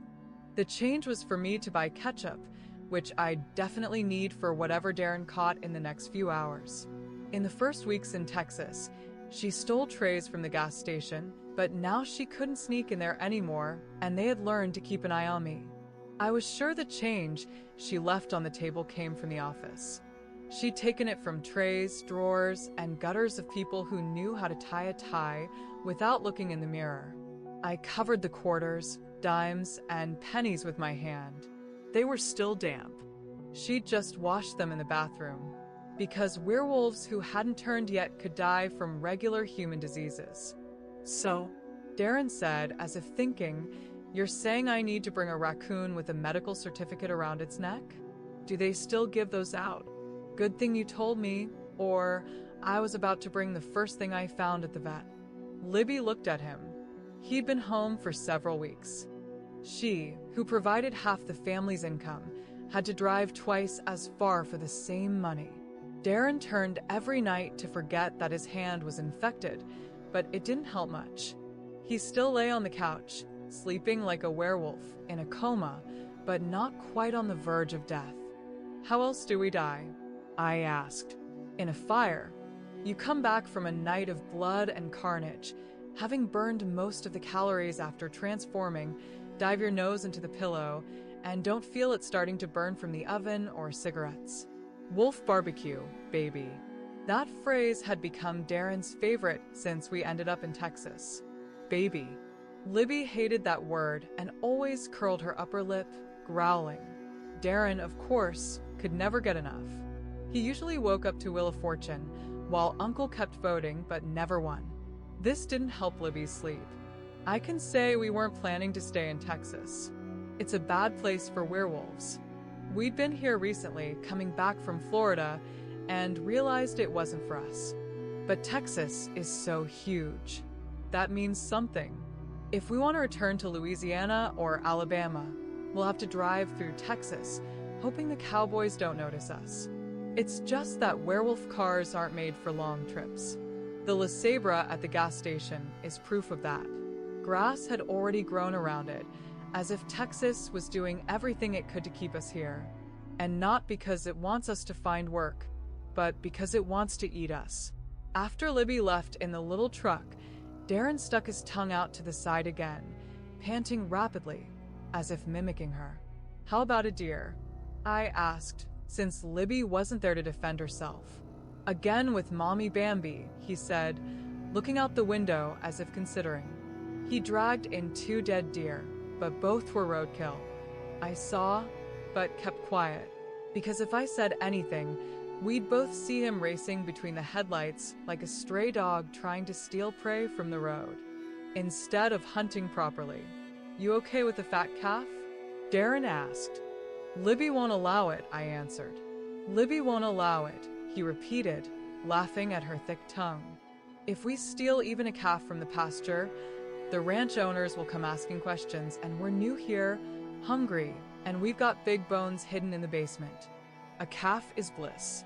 Darren got up, stripped off his clothes, and opened the back door. On a night when the air was warm, he let out a stream of urine, as always. How much do you have to grow up to stop causing trouble? I asked, pretending to watch the news on TV. Just a conversation. Darren threw his head back, and something cracked in his shoulders as he began to transform. It's worth it, he said, and then slammed the door, pulled back the heavy curtains, and looked outside, checking if anyone was hiding behind the La Sabra. Before leaving, he turned to me and asked, "Will you close it?" Because I didn't have sharp teeth, nor sharp hearing. Because I couldn't defend myself. And he left. I rushed to the back window again, trying to see him, half man, half wolf, but only caught a shadow gliding across the dim silver of the propane tank. Instead of ketchup, I bought a whole hot dog from the old man at the corner of the gas station, near the small little Ferris wheel. I pointed to the one I wanted. The old man looked at me and asked if I was sure. He did this every evening, as though trying to distract me from the probably slightly stale hot dog in the container. Asked for another one, then another, and in the end, I wasn't sure if I got the oldest hot dog or the freshly made one. I shouldn't have gone out without warning Darren, or at least leaving a note, so he could read it, but there were no random cops around. Libby was a werewolf, right? Not a hen. I sat at the other end of the ice machine, enjoying the hot dog. I added all the sauces there were, except mustard, and even some twice as much, since the vendor didn't say anything. Since Darren and Libby weren't around, I didn't pretend that I was disgusted by this light human food, that I craved something with blood, something wolfish. But this hot dog was really good. I scraped the remains with my finger off my pants and put it in my mouth. When I looked up, 3 kids my age were staring at me. "Little beast," said one with a red cap, showing his teeth. "Don't mess with him," warned the girl about 10 years old. "You'll catch a disease," added the one in the John Deere cap. "Mexican?" asked the third, a boy with yellow hair. If I stood up, we'd be the same height. "Snotty," said the guy in the baseball cap. "Piso Majado, huh?" He pulled the girl with him into the gas station building. The yellow-haired one stayed, watching me. "Piso Majado." I asked him, "Who even are you?" He responded with a question to my question. I handed him my hot dog, not straightening my elbow all the way. When he reached for it, I growled like Darren and jumped at him, snapping my teeth. The yellow-haired kid stepped back and fell onto a parked Nissan, grabbing the hood and leaving a dent, which would definitely get him into trouble. I stood still, took another bite of the hot dog, threw the leftovers on the ground, and walked past the phone with the disconnected receiver into the night. As I walked past the fence of our little rented house, I kept looking around, as if I had sharp hearing.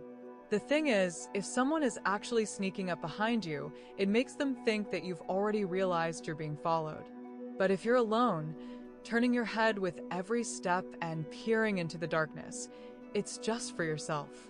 Except for Darren. "So, did you get scared?" His voice came from right beside me on the right. He was completely naked. I wasn't sure if all werewolves behave this way, or if it was just Darren. I didn't even turn around, continuing to walk. "Do I smell like shit?" he asked, grimacing and sniffing. I looked down and noticed some movement near his hip. It was a huge owl, about 3 feet long, with wings twice the span. A real bird ancestor, like a dinosaur. It fluttered slowly, and it seemed Darren had bitten off its legs and was holding it by the bloody stumps. Since I needed to learn, Darren let me break its neck when we got home. I succeeded on the third try. Owls' necks are different from other birds. They have more muscles and can twist their heads more than others. And they don't blink while you're killing them. The skull of this large bird was the size of your palm, as if you were holding a child, its knees clutched between your own. We sat by the propane tank, plucking the owl. Feathers flew around us, getting stuck in our hair and in the dead grass. The whole air was filled with feathers, as if a whole flock of birds had exploded, as if they crashed into a plane turbine. "Do owls taste any good?" I asked. "I thought you were hungry as a wolf," Darren replied, throwing a ball of feathers at me. Since the oven didn't work, we cut the breast into long strips for frying. Darren, trying to be polite, breaded them and threw them into the pan with oil instead of just eating them raw, as he would have if I weren't there. He said we could save some. Maybe make owl jerky from the leftovers. It would probably be the only owl jerky in Texas. We could open a little shop and get rich quick. I noticed his finger was bleeding again, and he wasn't holding the fork with that hand. "It's not going to heal, is it?" I said. He didn't answer. Libby told him that he knew how to treat a silver cut, but he replied that he needed both hands to drive. "Thanks." The owl tasted like 1,000 dead mice. 30 minutes after we ate it, we both started to feel so sick that we barely made it to the back door. "Poison," Darren muttered. This owl had been sprayed in some field, or eaten a few house rats whose brains had turned green from the poison. Or it saw Darren and swallowed a suicide pill like a secret agent. "I'll tell Libby," I said, coughing, and Darren gave me a look that said I was a bandit. Then he smiled and shoved me. I had to fly further than he pushed me, so I wouldn't fall into my own vomit. He laughed so hard that he threw up again, and it made me throw up too. When I could, I picked up a stone covered with remnants and weakly kicked it in his direction. Darren pretended to be a bowling pin and fell onto his back in the grass with wide open eyes, like a cartoon character. Then he got up, wiped his mouth with his unbandaged hand, reached out to me, and we started it all over again. I know it's stupid, but if I had died from that poison, never having spoken a word, all covered in owl feathers, it would have been almost okay. Before lunch, I sat in front of the TV, and my stomach was empty, as always. Libby said that happens at 13. It doesn't mean I'm transforming, it means I'm normal. But she didn't know everything. Darren was lying on the other couch, dead to the world, mouth open, his skinny leg on a rough pillow. A big, mean werewolf in his natural state. I could draw eyebrows or a mustache on him, and since the light bulb in the bathroom had burned out, he wouldn't notice for days, unless Libby cracked.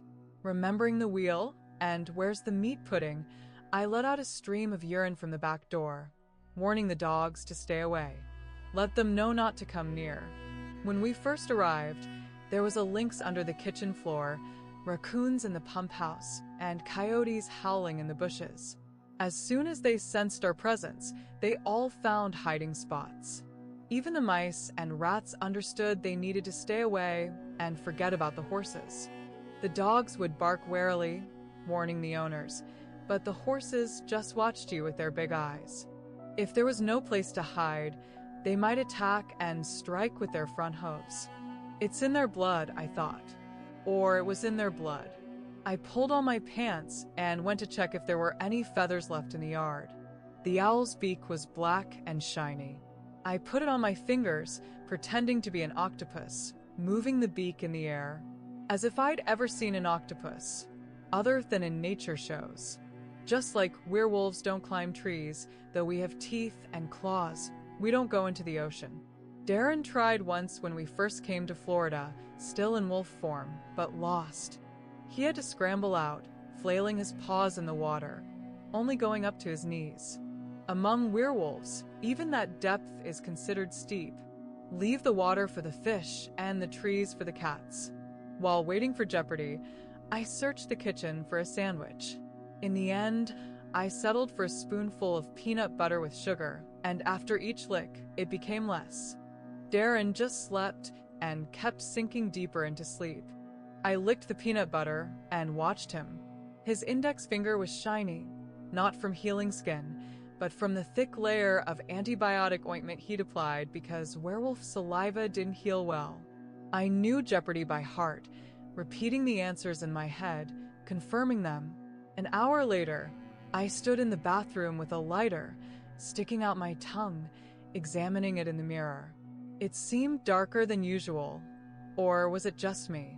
A little flatter, with a dark line down the middle? It became hard to speak. By 3 o'clock, Darren still hadn't woken up. I turned Wheel of Fortune up louder, so that the sound from each turn of the wheel filled the room like the rumble of a roller coaster cart before stopping. No response, not even from the back bedroom. Libby had specifically kept the broom next to the bed to bang on the wall. I silently approached the window. No Datsun 14 with its nose to the east, and no Datsun 41 with its nose to the west. Peeking into Libby's bedroom, I sniffed, as if learning to sense smells. She wasn't there, I knew that. Just like I guessed the answers on the game show, I guessed this too. My heart started to race, and my mouth went dry.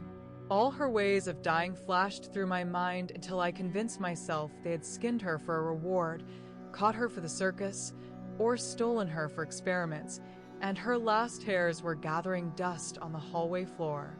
I walked 20 times from the kitchen to the door, rehearsing what I'd say to Darren to avoid seeming scared. Finally, I sat on the cable spool I called a coffee table and shook him by the shoulder. His breathing rhythm didn't change.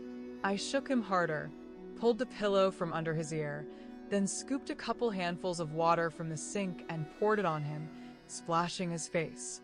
He didn't even swipe it away. Maybe he ate more meat, more poison? I shook my head. No, that couldn't be it. At another time, he would have already gone into hibernation, sleeping a dead sleep, dreaming of his red jockey hat. But not now. I screamed in his ear, in his face, my spit splashing his cheek, and finally shoved the couch so hard it flipped, and Darren rolled against the wall. Nothing, just a ragged snore. I knocked hard on the wall next to his head, then grabbed 2 frying pans from the sink and started banging them together. Then I opened the door to run out to the Datsun and signal, but the car was gone. Libby had left. She really left. I sat on the cable spool and hid my face in my hands. I probably would have cried if I weren't a werewolf. I had only one choice left. I stood up, stepped over the overturned couch, and knelt over Darren, sitting on both sides of his skinny chest. "Don't kill me," I told him, lifted his sore finger and, gripping it, bit down as hard as I could. Pus filled my mouth, warm, smelling, and possibly contagious if I weren't of their blood. The next thing I knew, I was lying on my back and Darren stood above me, his mouth full of new teeth, his throat vibrating from a growl. I felt like all the rabbits in the world. "No, no, no," I yelled, trying to cross my arms over my face and escape, but he let me do it. He stood, breathing deeply, and I saw his nose immediately scent all the smells. Peanut butter, burning owl feathers and barrels, contacts in the TV, heated by all the useless vowels people bought that day. "She's not here," I said in a squeaky voice, like a child. Darren turned his head, listening, then walked to the front window, just like me, parted the curtains, and at that moment, the headlights illuminated them. "Is that her?" I asked, walking toward the door, ready to run out to meet her. But Darren stopped me. "Sheriff's deputy," he said, scanning the room for something illegal. A grayish tin appeared in his buzz cut. It was from long transformations every night. He had spent his human years. He was older than me by a few years. He was used to it. He was the last of the litter, the little brother. Maybe he stayed that way. Only now, he was probably 4 years older than Libby. clean shaven like on his birthday. Did she call? He asked. We don't have a phone, Darren, I replied. Darren glanced at the counter, where there might have been a phone if we had a normal one. He hissed through his teeth. Nothing worked. I could have told him that.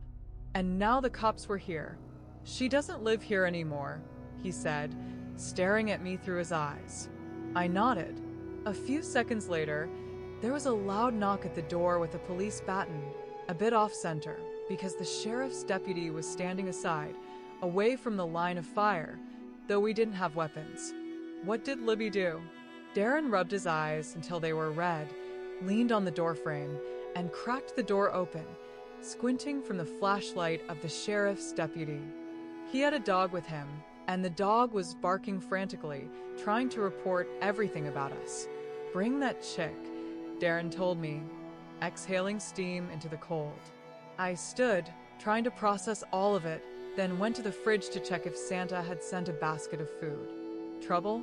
Darren asked the sheriff's deputy, still blocking the door with his skinny, naked body, muttering. Hot light on Darren's body. Yes, her, Darren said, rubbing his chin as if recalling. What's she done this time, officer? I cracked the joints of each finger. That's what Baby Billy would do. I didn't hear what the deputy said about Libby, but I understood from the way Darren looked away. Damn, she left how long ago? He said to me. The sheriff's deputy backed down the steps, shining the flashlight at me. I was holding a plastic bowl of owl meat and breadcrumbs, which I forgot to burn. 3 weeks? I said. Maybe even a month, Darren said. You know she drives, right?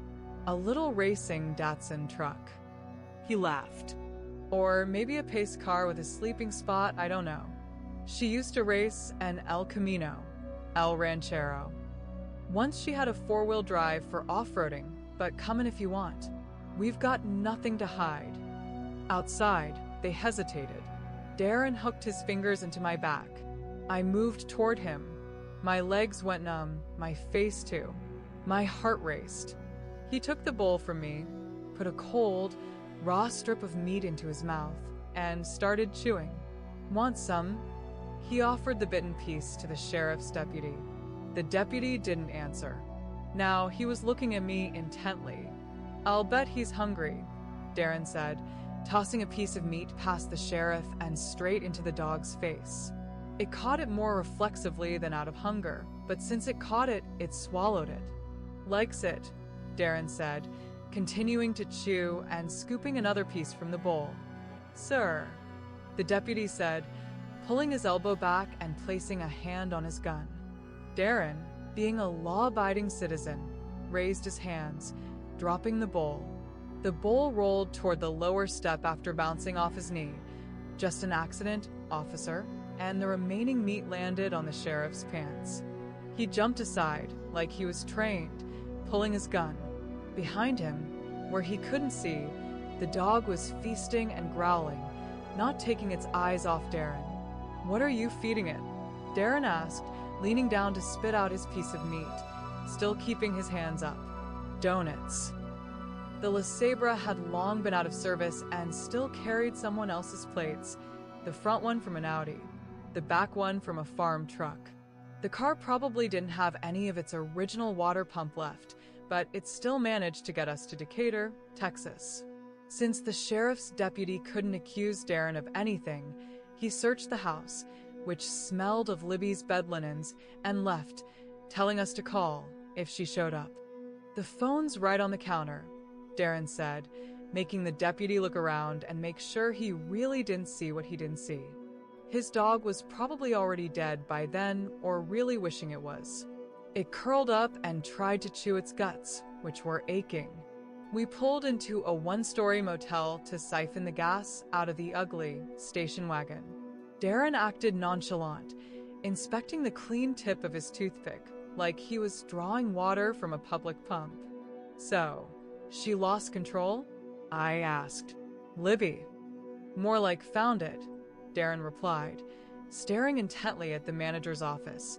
Only it's 4 or 5 inches deep in someone's throat.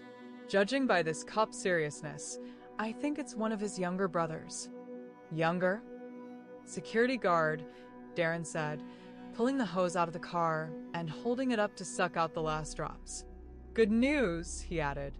How's that? If they're still looking for her, it means they haven't caught her yet, right? We left the motel parking lot, found a high spot where Darren killed the engine. He stood up from his seat, standing 1 foot on the rocker panel, turning his head and listening to the city. I did the same. There, he said, nodding toward the hunting pen, which looked like abandoned buildings. Dogs. If you're a werewolf, you say the word dogs like you're spitting out a hard macaroni. I looked at Darren, wanting to ask a question, but we were already driving. He still hadn't put on a shirt. Werewolves don't wear shirts, even in January in northern Texas.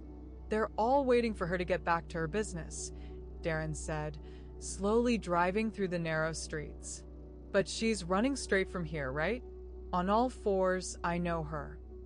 I looked ahead, to the side, and in the rearview mirror. What's wrong with her? I said, then had to squint from the bright light filling my mirror. The animal control service with a low flat spotlight rotating above the cab. No sound. Just driving. Darren let the van pass, then pulled in behind it. 30 minutes or less, right? He said, turning off the LeSabre's headlights. I didn't immediately realize the dog catcher was setting himself up. The chaos that Libby caused, but actually Libby herself. She must be hungry. The last 2 blocks we walked on foot. You're going to, you know? I asked. I was ready to pick up his pants if he asked. Those were his only pants. This is a town, he answered. For her too, I replied. The first dog we found was dying. Its intestines were trailing behind it for a foot or 2. Was it worth it? Darren said to the dog, shaking his head. I glanced at the dog. Its tongue was hanging out on the cement. Ants were already busy in its mouth. I thought they only came out during the day, but maybe these were night ants. Maybe no one just sees them. The second dog was a Saint Bernard. Its head was lying in a ditch, its body on someone's doorstep. These are rescue dogs, right? Darren said, squatting to examine the dog's face. He picked it up to get a better look. Save yourself, he said, moving forward and holding the dog's twisted head by the fur on its crown. He looked like a kid trick-or-treating on Halloween, except the bag hanging from his hip was creepy. He set the shaggy head on the roof over someone's doorstep, 30 yards further. A light turned on over the doorstep. We didn't back away, hiding from whoever turned it on. We just passed through the spot, right into it, hoping someone would say something. She's right, you know, Darren said. About my hand.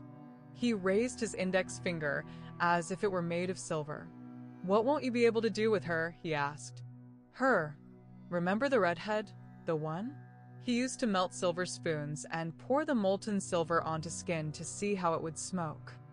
Redhead, I said, saying his name for the first time in years. Let him be, Darren replied. Grandpa said werewolves mate for survival. Maybe, Darren said, but that doesn't mean they enjoy it. Though for her, it might be better. Better? I asked. We passed through the crowd, which parted for us. A lot of dog catchers, including some from Denton, judging by their jackets, surrounded us. In the center, like a whirlwind of fur, spun a wolfess. Her front legs were longer, her ears sharper, her eyes angrier, and her fur thinner. The ends of her limbs were like human fingers, but I couldn't see her fully because there were too many people and dead dogs around. If she had stopped spinning, a large mixed breed Mastiff Rottweiler would have noticed her, who had positioned himself behind her. Not just behind, he was inside her. She's hunting, I said loudly. Fat-ass dog, Darren said, jumping back as the crowd was sprayed with water. Someone had opened a fire hydrant to pour it on us. The water barely hit them, but it struck us with force, and I saw even less of Libby, who always hid her transformation, trying to cover it. After Darren transformed at 10, It made her change too, and now she was afraid she was provoking me as well.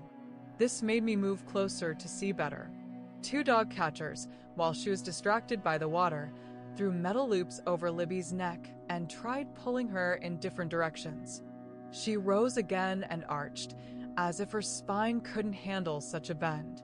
I tried to capture the moment in my mind. I saw her in the water mist, biting backward, her black lips pulled back, revealing sharp teeth, her eyes piercing the Rottweiler's throat. This time she grabbed his front leg, and then the water covered them again. After a few seconds, the Rottweiler's right front leg and part of his chest flew out. The carcass of the animal fell to the side, landing in some guy's stomach. No. Darren exclaimed, stepping forward and trying to wipe the water from his eyes, but it was too late. One of the dog catchers was holding a taser and aiming it at her stomach, because these creatures have thinner skin and the current passes through better. He jabbed it into Libby's stream of water, and she screamed, snapping her teeth at him, jerking forward, dragging the dog catchers who had thrown the loops, and they fell to their knees before realizing they needed to brace themselves with their feet. Then a city cop appeared with a gun, not a regular one, but a real piece like Dirty Harry's. I lunged for his feet, but I didn't immediately realize I was moving. My shoulder crashed into his knees, and we rolled into the water and mud on the street, and the gun flew away. I tracked where it slid, and it ended up right under Darren's feet, in his driver's boots with square toes. He crouched, picked up the gun, looked at the cop who was breaking my arm behind my back, lifting me off the ground. The world seemed to slow down, spinning slowly, and then Libby lunged forward out of the water, heading toward the cop. She wanted to protect me so Darren wouldn't have to, because she knew what he was planning to do. And if that happened, the real hunt would begin. She was ready for anything. She was ready to break through cops, dog catchers, and onlookers, not stopping until all of Texas was littered with bloody scraps. And then Darren did something I never expected from him. He aimed the gun at Libby and shot her. 3 hours later, we were walking down the street, leaving the noisy crowd behind. We were walking, not running. We were already without handcuffs. Darren explained that the massive Rottweiler was mine. His name was Clint Eastwood, and I had gone mad with grief. Otherwise, I wouldn't have jumped the cop. And that he regretted shooting, but someone had to do it. I didn't know this side of Darren. He had become someone else. We got into the Le Sabre, and I said, "You killed her." "Well, now," he replied, starting the engine. "She'll be furious. 1 bullet won't be enough, kid. You'll need a whole wall of lead. Seriously. Sometimes even that's not enough. But you'll always have time for one last bite. Remember that." I stared at him. You shot her, I said. "I saved her," he replied, "just like you tried to." I took a deep breath, overwhelmed. We were supposed to show up at the station in the morning. Since we were shirtless, clearly just out of bed, and without IDs, the cops were going to officially thank Darren. It was such an obvious trap that we didn't even discuss it. By dawn, we needed to be in Georgia or South Carolina. At the gas station around the corner, we filled the Le Sabre's radiator and filled all 4 milk bottles in the trunk. Then we waited for the van of the animal catchers to arrive. Darren knew it would be soon. We watched it come, gave it an hour to unload, exhaled, swapped some stories, and told each other it was finally over. There was more change in the Le Sabre than we thought after the last search. We split a hot dog between us. It was one of the 3 best hot dogs in Texas history. Because 2 25-cent coins were minted in the early 60s, still silver. Darren's injured hand was now like a radar for silver, and he let me take them and trade them for the hot dog. I rubbed them between my thumb and forefinger to check if they were burning. At 5 in the morning, when the first light of dawn was just beginning to glow on the horizon, Darren got out of the car, looked back at me, licked his lips, and stepped forward, shirtless, without ID, without anything. I shouldn't have gone after him. but I did. We knocked until the technician opened the door and looked out. Darren explained that we would have left already, but we had just gotten a call about my mixed-breed black lab bitch that needed to be picked up. Now or never. If she refuses, she signs the death sentence for the imaginary lab. Does she want that? To die like the other abandoned ones? Who called? She asked. I thought it was you, Darren replied. She let us in, though clearly not happy about it. Since we were who we were, the dogs in the cages started barking, instantly turning the place into a living illustration of crazy psychopaths. I get along well with animals, Darren said. At the end of the hallway, in the far corner, where apparently the exotic animals were kept, sat Libby. She had changed since they left her to die here. She was naked, huddled in the corner, trying to cover herself with her hair. Blood seeped from her left side. There were burn marks from the current on her shoulder. Her eyes were full of madness, sorrow, and guilt, and it was as if she was trying to break free with her gaze. Yes, Darren said. She's here. Ma'am, mumbled the technician, fumbling with the keys. How did you get here? What happened to you? Darren guided her trembling hand with the key to the lock. Are you okay? He asked Libby. She stood up, leaning against the wall. I don't like it here, she said, and the technician propped her up under the arm to keep her from falling. They went out through a low door, and Libby had to duck. When their gazes met, she looked away. This way, Darren said, stepping forward to support Libby. Your hair's gone gray, Libby said to him. It's not your place to comment on my looks, Darren replied. What do you think?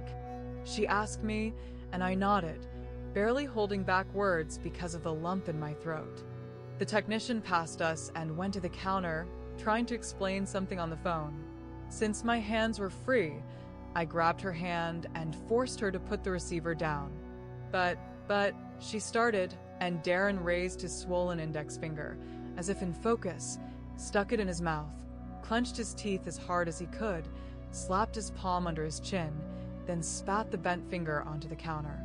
For your trouble, he said, giving her a disgusting wink, and Libby pressed his injured hand to her lips, trying to stop the bleeding or simply comfort herself.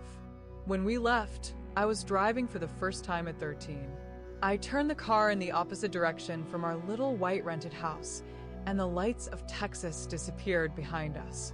I'm sorry, Libby quietly said amidst all of this. Shut up, baby doll, Darren said to her. Everyone ends up in jail sooner or later, right? In the rearview mirror, I noticed Libby giving me a grateful wink. I slammed the gas pedal to the floor, and the LeSabre sped off into the night. Chapter 6. Werewolves on the Moon. Call me Mom, says the criminal's aunt, climbing the wide steps into the elementary school building. This is the second time he's going into second grade, though he's already 9.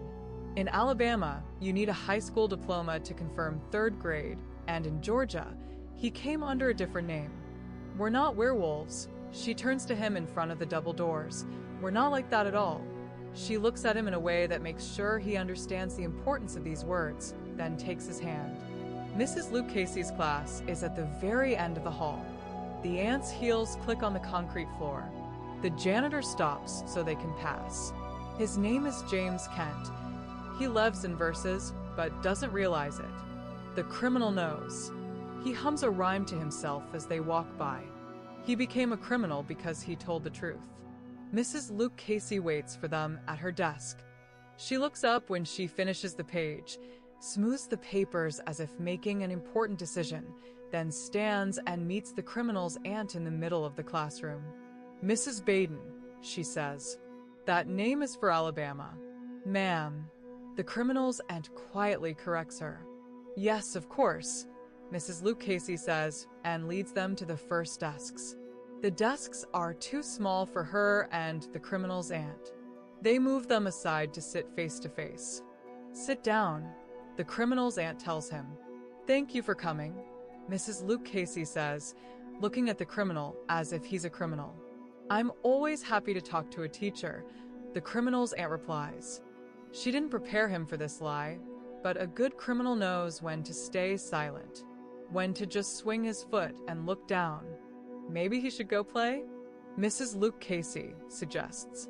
It's still light out. He needs to hear this, the aunt replies. Nothing unusual, Mrs. Luke Casey starts. It's even commendable, perhaps, speaking of good changes. Good? The criminal's aunt asks. Imagination should not be considered a flaw, Mrs. Luke Casey says. Of course, the aunt replies. As long as there's a clear distinction between the imaginary and the real world, right? Right? The aunt turns to the criminal. He shifts his gaze from face to face, making sure they want to hear, then nods. So, Mrs. Luke Casey changes the subject. The homework was 2 pages long. What I want to be when I grow up. Do you know he should have been in 3rd grade? The aunt asks. We're just waiting for the paperwork to arrive. If I adhere to the standards of 3rd grade, Mrs. Luke Casey begins, then cuts herself off.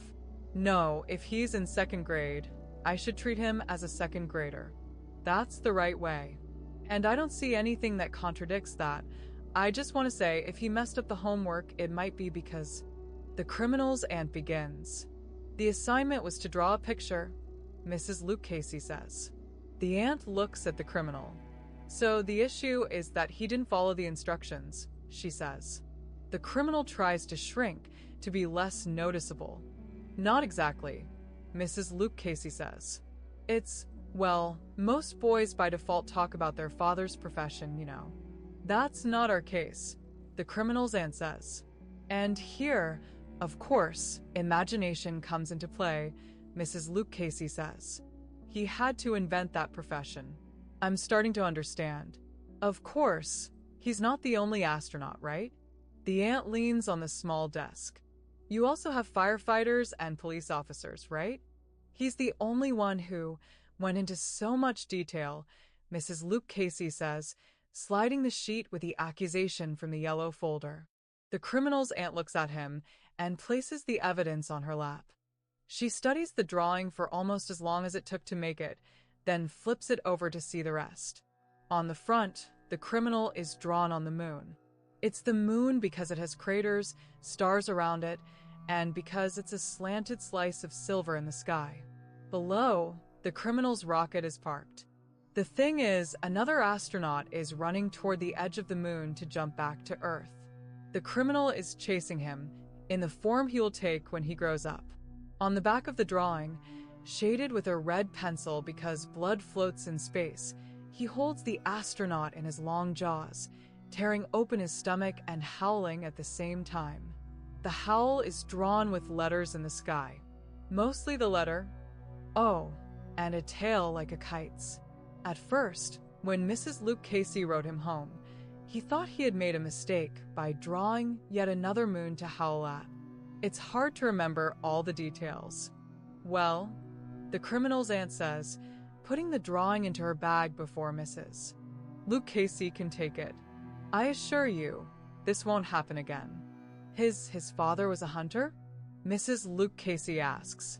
Sometimes children from such cultural backgrounds, his father has nothing to do with this, the criminal's aunt says for the 3rd time, pressing her lips together. I can't say I didn't appreciate the humor, Mrs. Luke Casey says, sitting up straighter in her chair and continuing to look at the criminal's aunt with her teacher's gaze. If werewolves really existed, landing them on the moon would lead to catastrophic consequences. The criminal and his aunt leave the classroom. The aunt stops. She needs to shield her eyes. Only the criminal notices.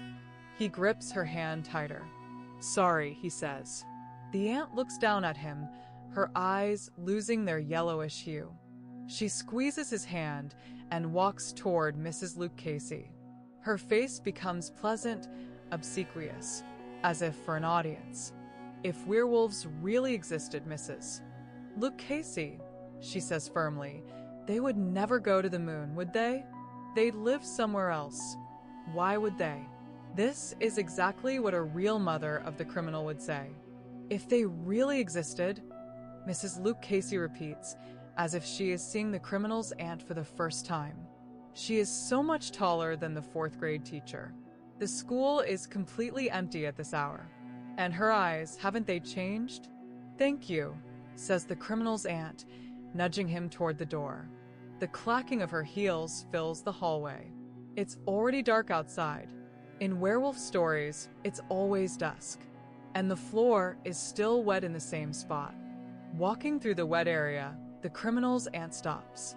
Her nostrils twitch, and she looks at the janitor, who is also looking at her, but not directly. He wears a scented tree air freshener around his neck, like in a car. Only he's not a car. He's something more. The criminal's aunt nods at him, and the janitor takes this gesture as the best gift in his life and goes back to mopping the floor. 2 miles down the road, the criminal unbuckles his seatbelt, lets it retract, then tightens it again across his chest and fastens it, not pinching his fingers like he usually does. He asks, afraid to say it out loud since they're still too close to the school. In response, the criminal's aunt looks in the rearview mirror as if offering him the chance to look there too. He unbuckles the seatbelt again and looks back. On the other side of the fence behind them, a shadow runs. It's sprinting on all fours, faster and faster, raising its head to keep pace. The speed limit here is 35 miles per hour. "Faster," the criminal whispers, and the aunt accelerates the car, doing it for him, like a secret, smiling and holding the steering wheel firmly with both hands. When the shadow on the other side of the fence jumps over the dried creek, something from its neck soars into the air and hangs there for a moment. A little tree. Because for astronauts, gravity isn't the same as it is for everyone else. Everything is not the same as it is for everyone else. Chapter 7. The Lone Ranger. The only fight Darren lost happened in Gettysburg, Mississippi, near the fridge at a gas station. There was a polar bear depicted on the fridge. I was 13. I was holding a hot dog and a 6-pack of Darren's strawberry drink. The fight wasn't about them. First of all, the bottles were in a carton. Secondly, the guy Darren tangled with didn't even notice them, and if he had, he probably wouldn't have said anything. Darren just fought. Or maybe it was his werewolf blood that flared up. Part of his fierce allergy to silver was his deep hatred for the Lone Ranger. According to Darren, he was the first werewolf hunter. That's how he earned his name. Did you notice he always wears gloves? Darren said. Really? Asked when he first pointed it out to me. That's because he can't touch his bullets. Darren said. And you've never seen him at night, right? Why do you think that is? I shook my head, thinking that was a bit much. Darren nodded. Yes.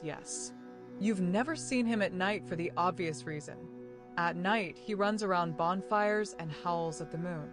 According to this last breath of the Old West, with its trains, horses, and movie cameras, the Lone Ranger was a werewolf, and the worst kind, a hunter of his own. A werewolf hunting werewolves. Too weak to start with himself.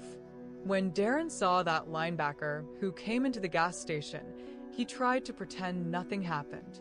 It lasted exactly 3 steps while I kept chewing my hot dog. Darren stopped, trying to convince himself not to get involved. But then he acted. He threw the 6-pack at my chest like a used newspaper and reached back to grab the big Lone Ranger by the shoulder, turn him around, and make him answer for his crimes. Look, he said, grinning wolfishly, or so he thought, and I watched. All the way to the end. That Lone Ranger might have been a linebacker, but he was probably also a brawler, maybe even from a fighting breed. Darren unexpectedly swung at him, but it turned out that was only the first hit. The last word always remained with that Lone Ranger. The problem was that Darren had fought bears, wild boars, female pumas, male alligators, and pigs just to prove he could, and tore apart cops, werewolves, and ex-husbands when necessary. For that, sharp fangs and claws were enough. On all fours, Darren would only be taken down by a truck at 70 miles an hour, but even then, he'd spring out of the ditch for a second round. In the village, in the city, on the gas station steps, it was different. And much dirtier. His fists weren't as hard as in the movies. The punches didn't come with a sharp crack. Even when the Lone Ranger sat on Darren's chest and punched him in the face, the sound was like meat on meat, not like in the movies. Enough? The linebacker asked Darren after a couple of minutes, and Darren, I saw it. I saw how it happened, looked through the blood and haze, seeing the oily half-mask staring at him from the sky where it had been placed. Darren shook his head, tried to spit through his busted lips, and heavy blows started again. Then I dragged Darren around the corner of the gas station and began his rescue, placing ice under his face. I leaned him against the cement wall, in the same pose as the polar bear on the fridge. I opened the cooler bottle, tightly gripped it in his hand, and brought it to his mouth. His attempt to drink caused a cloud of blood to appear in the bottle, but he still drank. It was like a subcutaneous injection. Immersed, rinsed, injected. Your hot dog, he said when he could speak, having drunk it all. I ate it. Of all my lies, I always returned to this memory to hear those words again. It was the only lie I told without hesitation. From where we stayed for the rest of the day, we could hear the crowd noise from the football game, which grew louder and quieter, soaring to the heavens and falling back down. I hope they lost, Darren said, raising the bottle with the cooler toward them. Me too, I said, wrapping his legs with the blanket we found to stop the shivering. Since my scent was still normal and didn't cause panic, Darren and Libby sent me to the pet store for a rabbit.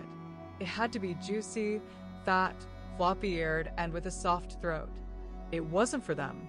Darren said he'd catch it himself, damn the noise, but his face still looked like Frankenstein's monster, and the stump of his finger on his right hand would scare little kids.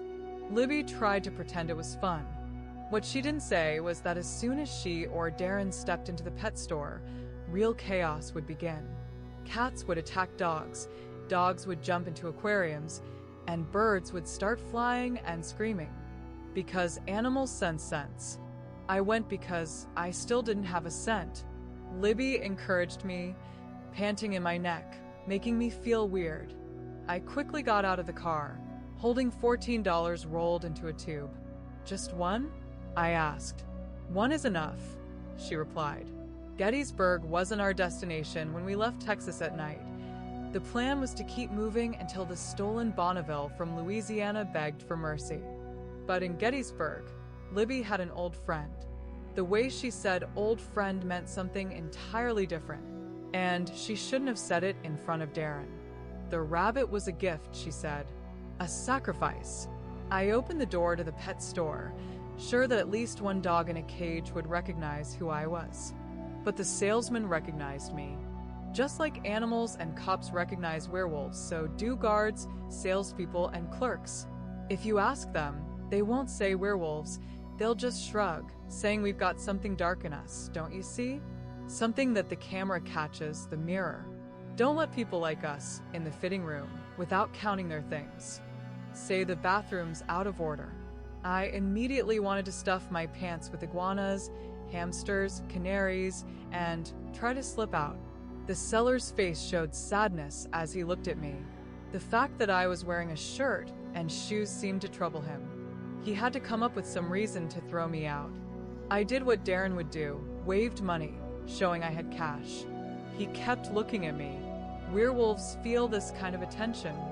We were born with this built-in radar, and with every year, it becomes more sensitive. Are you old enough to buy it? The seller asked, suddenly appearing next to me, peeking over my shoulder at the rabbit enclosure, but not so close to touch me. How old do I need to be? I replied. He didn't answer.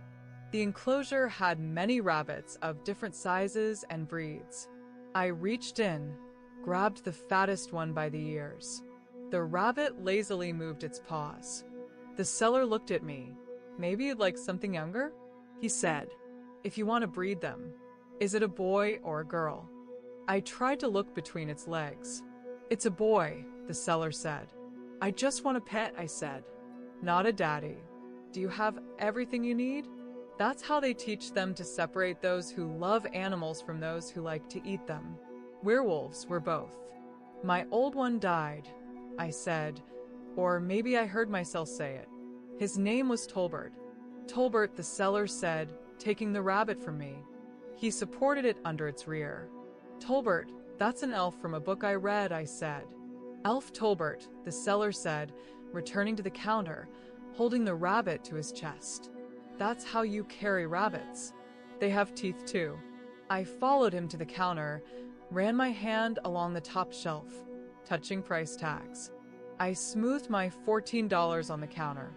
Just enough, the seller said, and I didn't thank him. Do you want to know his name? He asked, pushing the rabbit toward me. Tolbert, I said, taking him exactly the way the seller had, by the front paws. They're all Tolberts. Lawrence, the seller said, with disappointment in his voice, and I left. Libby handed me the paper bag with the rabbit, since it had already started squealing and struggling. It knew where it was going. I had to put it in the trunk of the Bonneville under a winter jacket. I sat in the back seat. Well, Darren asked, looking in the rearview mirror. Since his face attracted police attention, Libby was driving. He wanted to know what I'd stolen. Since the sellers expected it, they could have it. I handed him the bunny. It was so easy, so simple to grab it with my free hand, pushing off from the enclosure, lifting the big rabbit to distract attention. If the bunny had been a mouse, it would have popped out of my pocket, run across the floor, and hidden to lick its broken paw, becoming prey for the cats. But it was too small to try to escape. Too small to understand. Darren took it, held it in his hand like a burrito, and looked into its eyes. What's its name? I asked. Not a puppy, not a kitten, not a kangaroo, not a wolf cub, not a fawn. Yummy, Darren said, and bit into the bunny. Libby knew how to get to the motel, where they took cash. 8 years have passed, Darren said. You think he's still there? There, Libby replied. Who's that? I asked from the back. Some cousin I don't know? Darren glanced at Libby, as if checking if everything was okay. Kind of a cousin, he said, wiping bright red blood from his lips, catching Libby's gaze. More like an old friend. I couldn't tell if it was the bunny's blood or if Darren's skin had started bleeding again after the beating from the Lone Ranger. I'd never seen someone cry bloody tears before. The pee wasn't any better. Libby parked the damaged Bonneville around the corner. It was dented and bent because Darren, driving us from Alabama 2 nights ago, had crashed the wing into a calf, breaking its pelvis, and the calf had rolled around in the rear lights for a while. That happens when you move from place to place. Any farmer will find a cow's skeleton chewed up by coyotes in a ditch during winter, or a pile of meat smeared across the asphalt, covered with predatory birds in the summer. Libby hadn't eaten. It was because of Gettysburg. She had calmed down since she said we'd stop here if everything worked out. Now she was forcing herself to starve. That's why Darren and I left her in the motel and went to the gas station together. She needed to be alone, Darren said. One day I'd understand. I mean, I hope not, he added, shrugging as if he knew one day I'd get it. Tell me now, I asked. Darren shoved his hands behind his back and stretched, puffing out his chest as if he had a bone zipper instead of a rib cage. He looked at all the vacant tables at the gas station, then turned back to me, checking if I was grown enough. Remember the story your grandpa loved telling, he said, about how he had to go to Little Rock. It was a story about the war. Darren was still a young wolf back then, too small for a rifle. It was a job for men, according to my grandpa, not for wolves. The story was about how a werewolf tore someone apart, but didn't finish what he started. Grandpa was outraged. He was disgusted by the thought. It wasn't about mercy or sportsmanship like with deer hunters. It was about survival. You shoot a deer, it stumbles into the twilight, and it will most likely die alone, its last breath stirring fallen leaves, and coyotes are already sharpening their teeth. Or, if the territory is right, One of ours is already circling downwind to sniff its trail. A deer shot by a hunter is no worse than one you chased yourself. You bite some thug, rip off a chunk of meat and run on, and suddenly it happens that this guy, covered in blood, starts feeling strange changes, hair growing, staying outside longer. It's like a second puberty, only now the person who's gone through it becomes a creature that must be killed. I haven't seen such creatures, but these werewolf-like moon dogs, that's what movies are made of. They can't go all the way, they can't transform like we do if you're a born werewolf, but they can do it halfway. They grow claws, lots of fur, ears, and a muzzle, teeth. Their body fights with the blood, holding it back, but the moon sings, and the blood rises like the tide. Since they're not born like this, their transformation is hours of torment. They thrash between low and third gear, their insides being torn apart by pain. And that's why they start devouring the world, just like a rabid dog bites, because it's easier, because the whole world is their pain. And that pain spreads to everyone around them. Darren could transform in the time it takes for soda to leak out of a can, and still keep most of himself.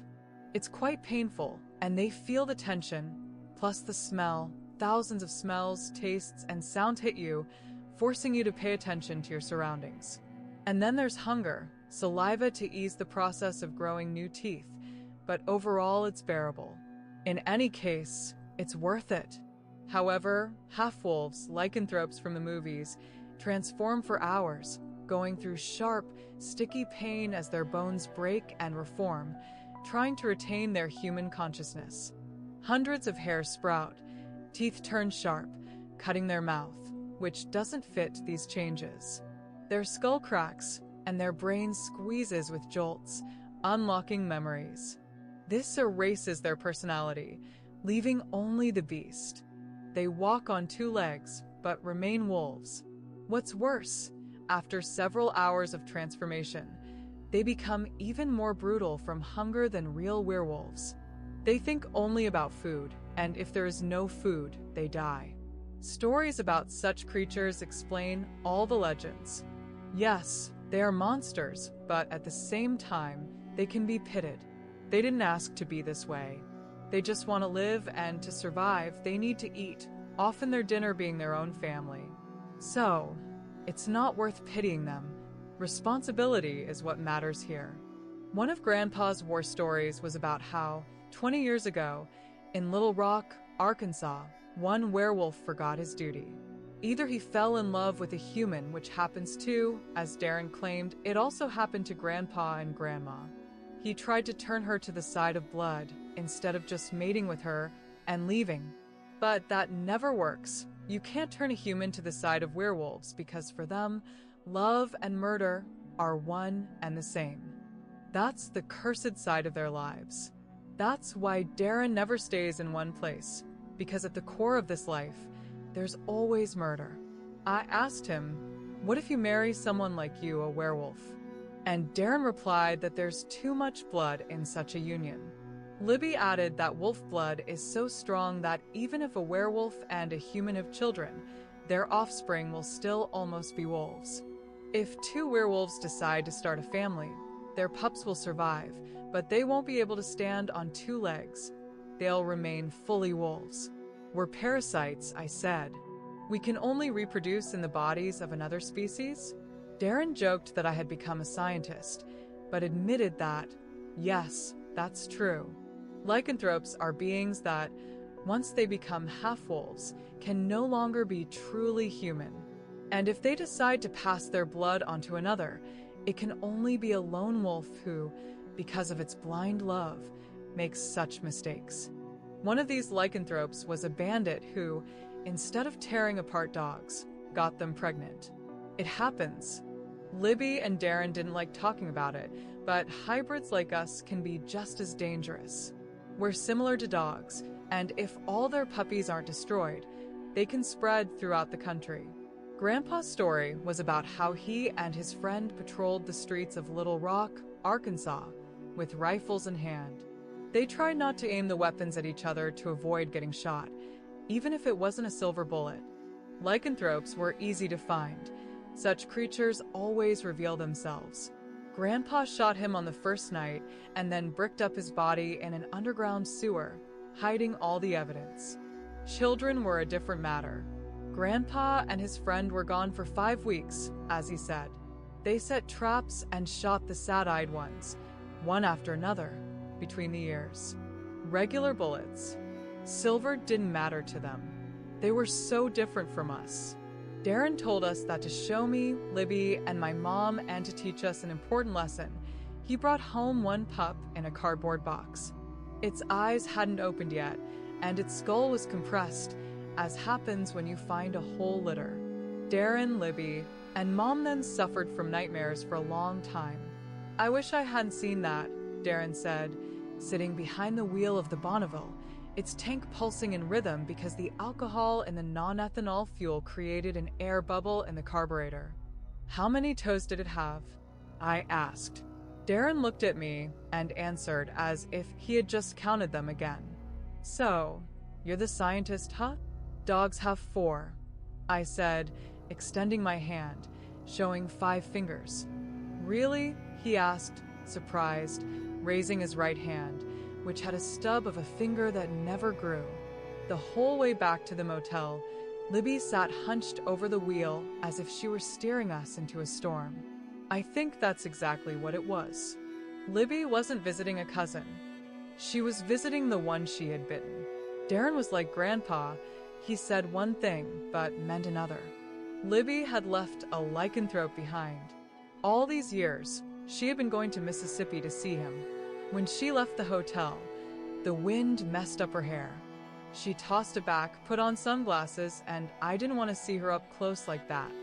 Remember, you thought werewolves couldn't cry? Darren said. I never thought that, I replied. Half a second before she put on her sunglasses, we both saw her eyes. She wasn't crying. Not anymore.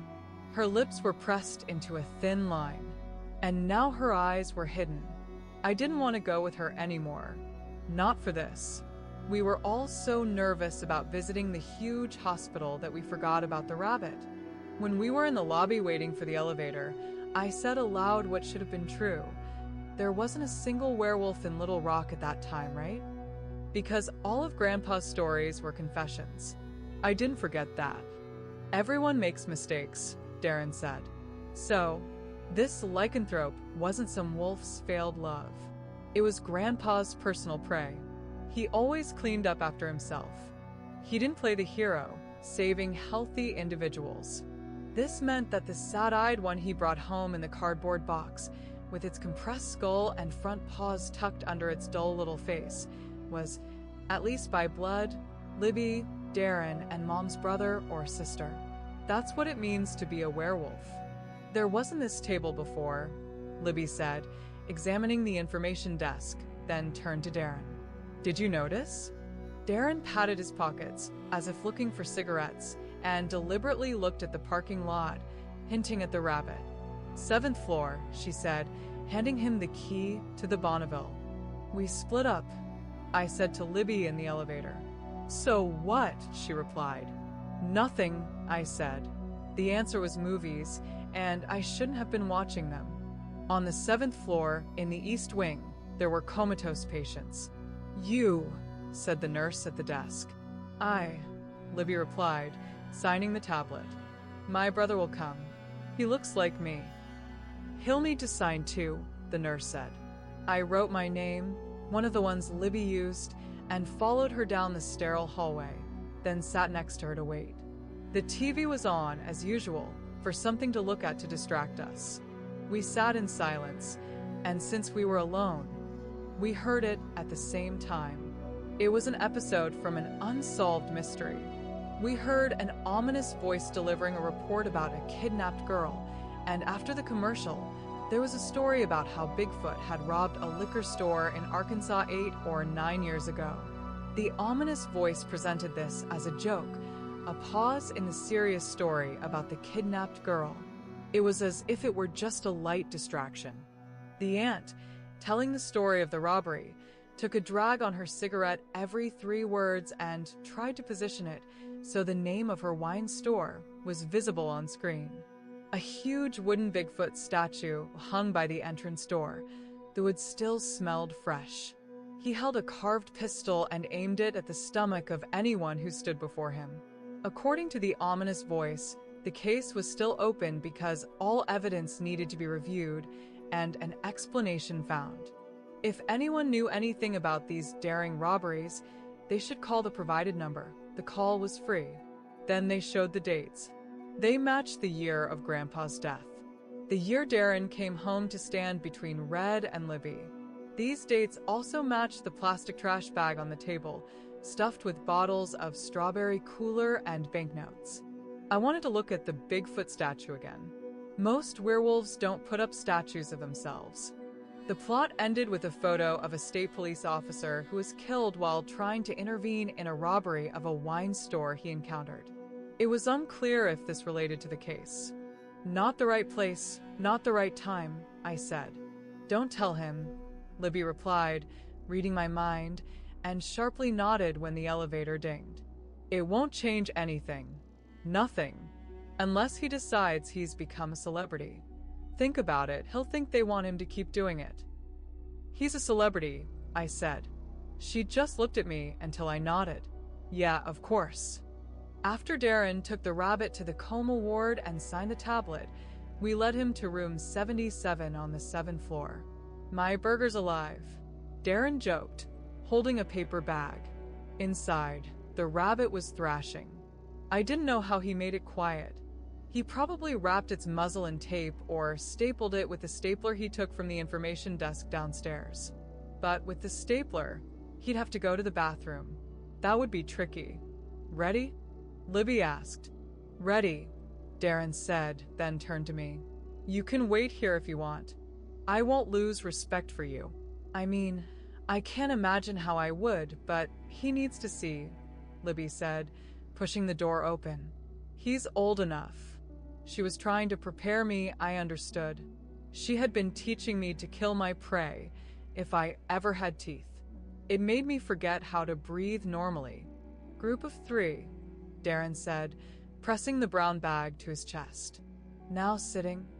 As soon as we were inside, Libby pointed to the door. I pressed the handle of the chair against the door. His name was Morris Wexler. On the nightstand beside his bed were wilting flowers. The nurses were supposed to water the vase, but I thought they were probably tired of pumping fluids into patients. Fewer people from families came to this wing. The front of Morris Wexler's throat was covered with old scars. It made me look at Libby's mouth in a new way. I thought he was dead, she explained. He was dead, Lib, Darren said. Who was he? I asked. He was right after Red, the first one, Libby said. I couldn't think clearly. She stood by the window, turned away from Morris Wexler. I was sure she was crying again. Not like always. Quieter, as if sadness was sliding off her face. Sure, Darren said, opening the bag. The rabbit's paw punctured it. Darren grabbed it, but he only had 2 hands. Better do it quickly, he told Libby. We dated, she said to me. For me. Nothing serious. When she said that, I saw her at that age. And seeing her at 18 was like seeing my mom getting ready for a date. But she was supposed to be like this, wasn't she? I am here, right? Tell the rest, Darren said, more seriously now. It's not his fault, Libby said. He hit her, Darren said, staring at Morris Wexler. Beat her like a punching bag, like Red did, so she came to him to show who was in charge.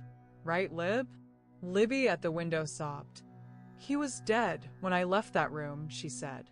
The medics revived him. I understood. She wiped her nose with the back of her hand. One of the things werewolves can't predict is resuscitation. All those stories about killing a werewolf by cutting off its head, sure, it works. But first, you need to catch it. It'll kill you 10 times before you manage to do anything. The one to decapitate for sure is the werewolf's victims, to make sure they're dead. But not this time. 10 years ago, some paramedic brought Morris Wexler's heart back. He stitched his throat and put his insides back in place. Here, Libby said, hurrying across the room like she'd aged 20 years. Darren took the rabbit out of the bag. He shoved its little face into a key ring, breaking a few of its bones, and blood streamed from its eyes. But the rabbit was still alive. Libby took the ring off. "Don't look," she said when the rabbit's mouth was freed. But I looked. She lifted its belly to her mouth and sank her teeth into it. Human teeth. It worked. She spilled blood on Morris Wexler's lips. And then more. "What?" I said. Darren put his hand on my chest, holding me back. Now I understood. Now I saw. Morris Wexler was changing. His face slowly stretched, turning wolf-like. He was in a coma, but inside him was a wolf. That's what Libby was for. When his mouth grew big enough, Libby quickly threw the rabbit onto Morris's chest. His clawed paws grabbed the rabbit and dragged it toward his mouth. The rabbit disappeared in less than a minute. Its bones snapped. The wolf remained. Its eyes were dead, looking up. "Sorry," Libby said, no longer hiding her tears. Darren came over and hugged her shoulders. I kept looking at Morris Wexler, swallowing. That sound echoed loudly in my ears. A few minutes later, Morris Wexler was himself again. Libby wiped him down as best she could. She changed him into a clean shirt because his old one was gone. The nurses were probably used to this by now, as it wasn't the first time. When Libby didn't close the closet, I peeked inside. On the top shelf, next to the sheets, were photos his family brought him. They were all covered in dust because no one wanted to wipe them. One of the photos was from 10 years ago. It showed him with a dark-haired girl, Libby. She stood next to him, her hand on his chest, and there wasn't a single bruise on her face. She was simply happy. I felt hot from her gaze. I'd never seen Libby like that, laughing without a care, and I wanted to burst out and run endlessly. Eventually, Darren found me by the pond. Ducks scattered around us in panic. "I think it's time if you're ready," he said, shoving his hands into his pants pockets. It made his shoulders seem less threatening, but it was just another way to say guilty. I didn't cry. Not on the outside. "She was exactly like in that photo," I said. "Like my mom, what she could have become." I looked up at Darren. He opened his mouth, but quickly closed it, as if he forgot what he was going to say. "I was the same age as her when I killed her," I said. I had to strain my throat to keep from crying out loud, as my body wanted to. But Darren took my words differently.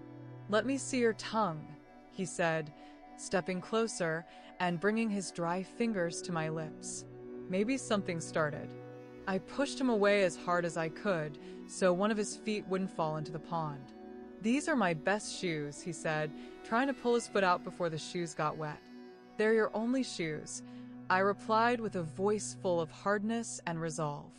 "Exactly," he said, grabbing my hand.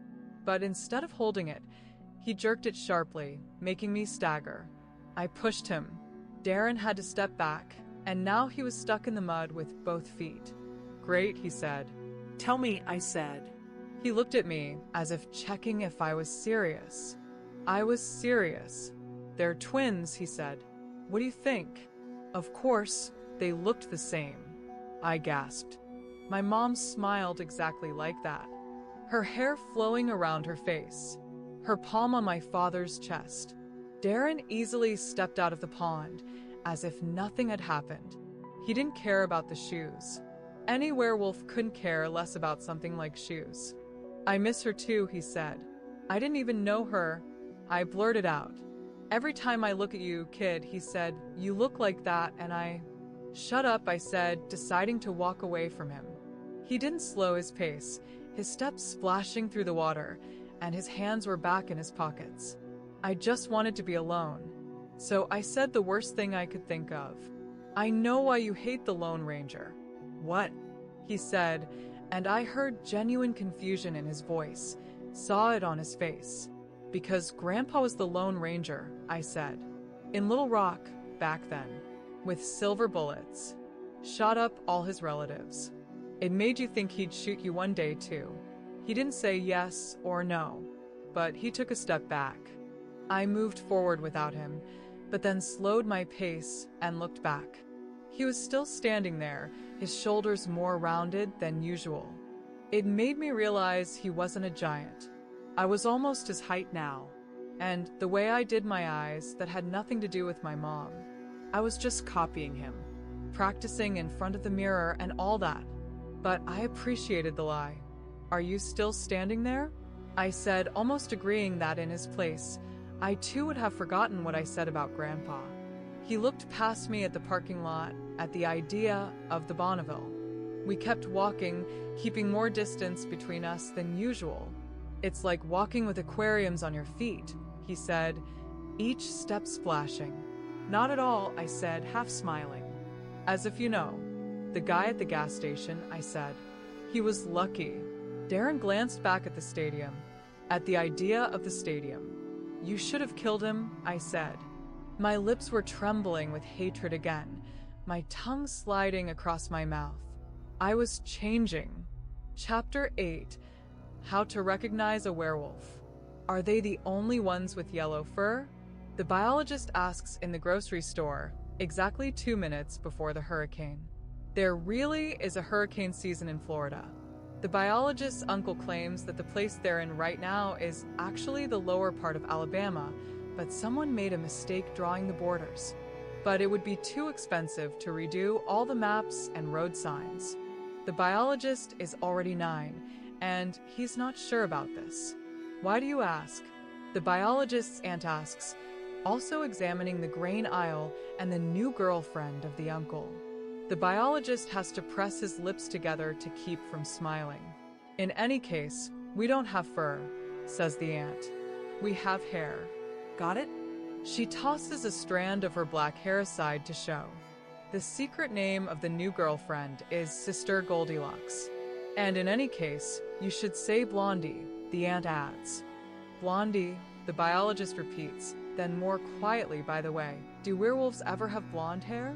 The biologist's aunt looks at the uncle's girlfriend.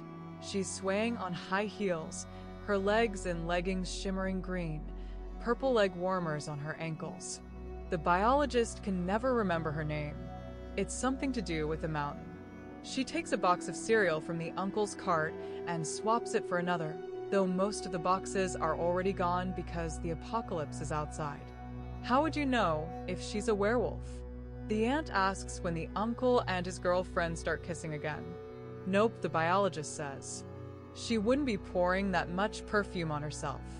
Good, says the aunt, because the smell would hit her nose if she had a real sense of smell that can sniff.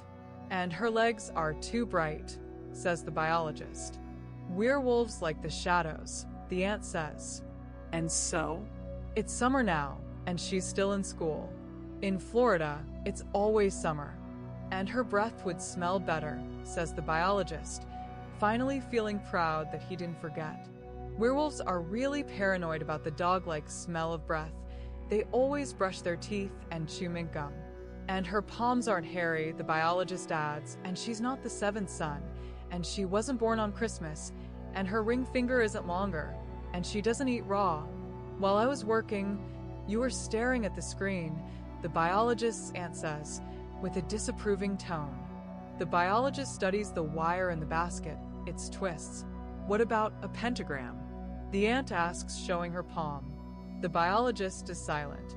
"Yeah, her breath would smell better," the aunt says, nodding to continue walking. "And she wouldn't wear those leggings, but not because of the color." The biologist's uncle and his girlfriend are now in the meat section. "I don't think there's ever been a blonde werewolf," the biologist's aunt says, holding the cart with the basket so the biologist doesn't crash into the mother with a child in front of him. "Maybe in the desert? But it would be hard to hunt at night," the biologist says, trying to distract himself from thoughts of werewolf movies. "Impossible," the aunt replies. "And you'd be a target. The only place you could hide would be a wheat field. Or a pile of gold." She finds this amusing. Werewolves don't hoard treasure. "And what will happen when you get old like Grandpa?" the biologist asks. I'll be old and gray, the ant answers, understanding what he means. Silver Spiner, says the biologist. That's from nature documentaries. It's better than being yellow on top, the ant says, and they're close enough for the biologist's uncle to hear. He curls his lip on one side. The biologist's aunt takes a bottle of cranberry juice from the cart and examines it. I didn't even know you drank this, she says innocently in a sing-song voice. Oh, it's good for him, replies the uncle's girlfriend, with both her mouth and eyes, taking the bottle with one fingertip and placing it back in the basket. Funny, says the biologist's aunt. He usually prefers meat. To demonstrate, she takes a juicy piece of roasting meat from the sale display and weighs it in her hand. Red meat is a luxury, the uncle's girlfriend explains. A luxury, the biologist's aunt repeats, studying the meat. So, she continues, if I do this, it would be sinful, right? She grabs the piece of meat through the plastic and pulls it with a motion of her neck, as if a person did it with their hand or shoulder. Only biologists do this. The ant chews, continues chewing, and the girlfriend steps back, covering her mouth with her hand, trying to stifle a scream that escapes the moment she is to breathe again. The biologist's aunt teases with a piece of plastic sticking out of the corner of her mouth, wipes the blood on her pant leg, and swallows the meat loudly, without even closing her eyes. You shouldn't have done that, Lib, says the biologist's uncle. You're right, replies the aunt, taking the cranberry juice bottle from the cart and twisting off the golden cap. Here, you like it, don't you? The biologist's uncle glares at his sister, knocking the bottle out of her hand with the back of his fist. The woman with the child, whose white pants are stained with red spots, looks up at the biologist's aunt with a puzzled expression. I still love meat, says the biologist's uncle. I always love meat. Dairy, what is she, says his girlfriend, but Darren raises his hand, palm up, and she stops talking. Dairy? Says the biologist's aunt, liking it. The biologist's uncle shakes his head, as if disgusted, and it's true. When she offers him the meat, she says it with a smile. Dairy. He swats the meat away with his hand.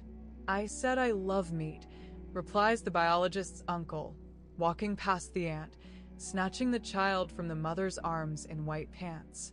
The child is already screaming. It's because children can always sense werewolves. They're much more perceptive than dogs and horses in this regard. You want this, right? The biologist's uncle says, lifting the child higher than the mother in white pants can reach, holding his girlfriend with the other hand, to fake love the child toward his eager mouth. The biologist, prepared for such situations, pushes the cart around the corner and walks down the next aisle, where the hurricane has left remnants of cola, chips, and peanuts. Moving slowly and deliberately, the biologist ignores the screams behind him, ignores the end of the world leaking through the broken windows at the end of the aisle. He just picks up one can, another. That bottle, not that bottle. He can take his time now because he's famous. He's the one who finally found the real way to recognize a werewolf. It's those who will never grow up. Chapter 9. Layla. You can't run away when you're a werewolf. No, not like that. You can't run away when your aunt is a werewolf. Once in Louisiana, I tried, and a year later in Texas, Libby even let me run for a whole 3 days. In Louisiana, she couldn't afford to be late for her shift, and she just ran me down, tracked me from the bus stop to that spot among the trees that half surrounded the stinky lake. The lake couldn't hide my scent like I hoped, or at least not as well as I would have liked.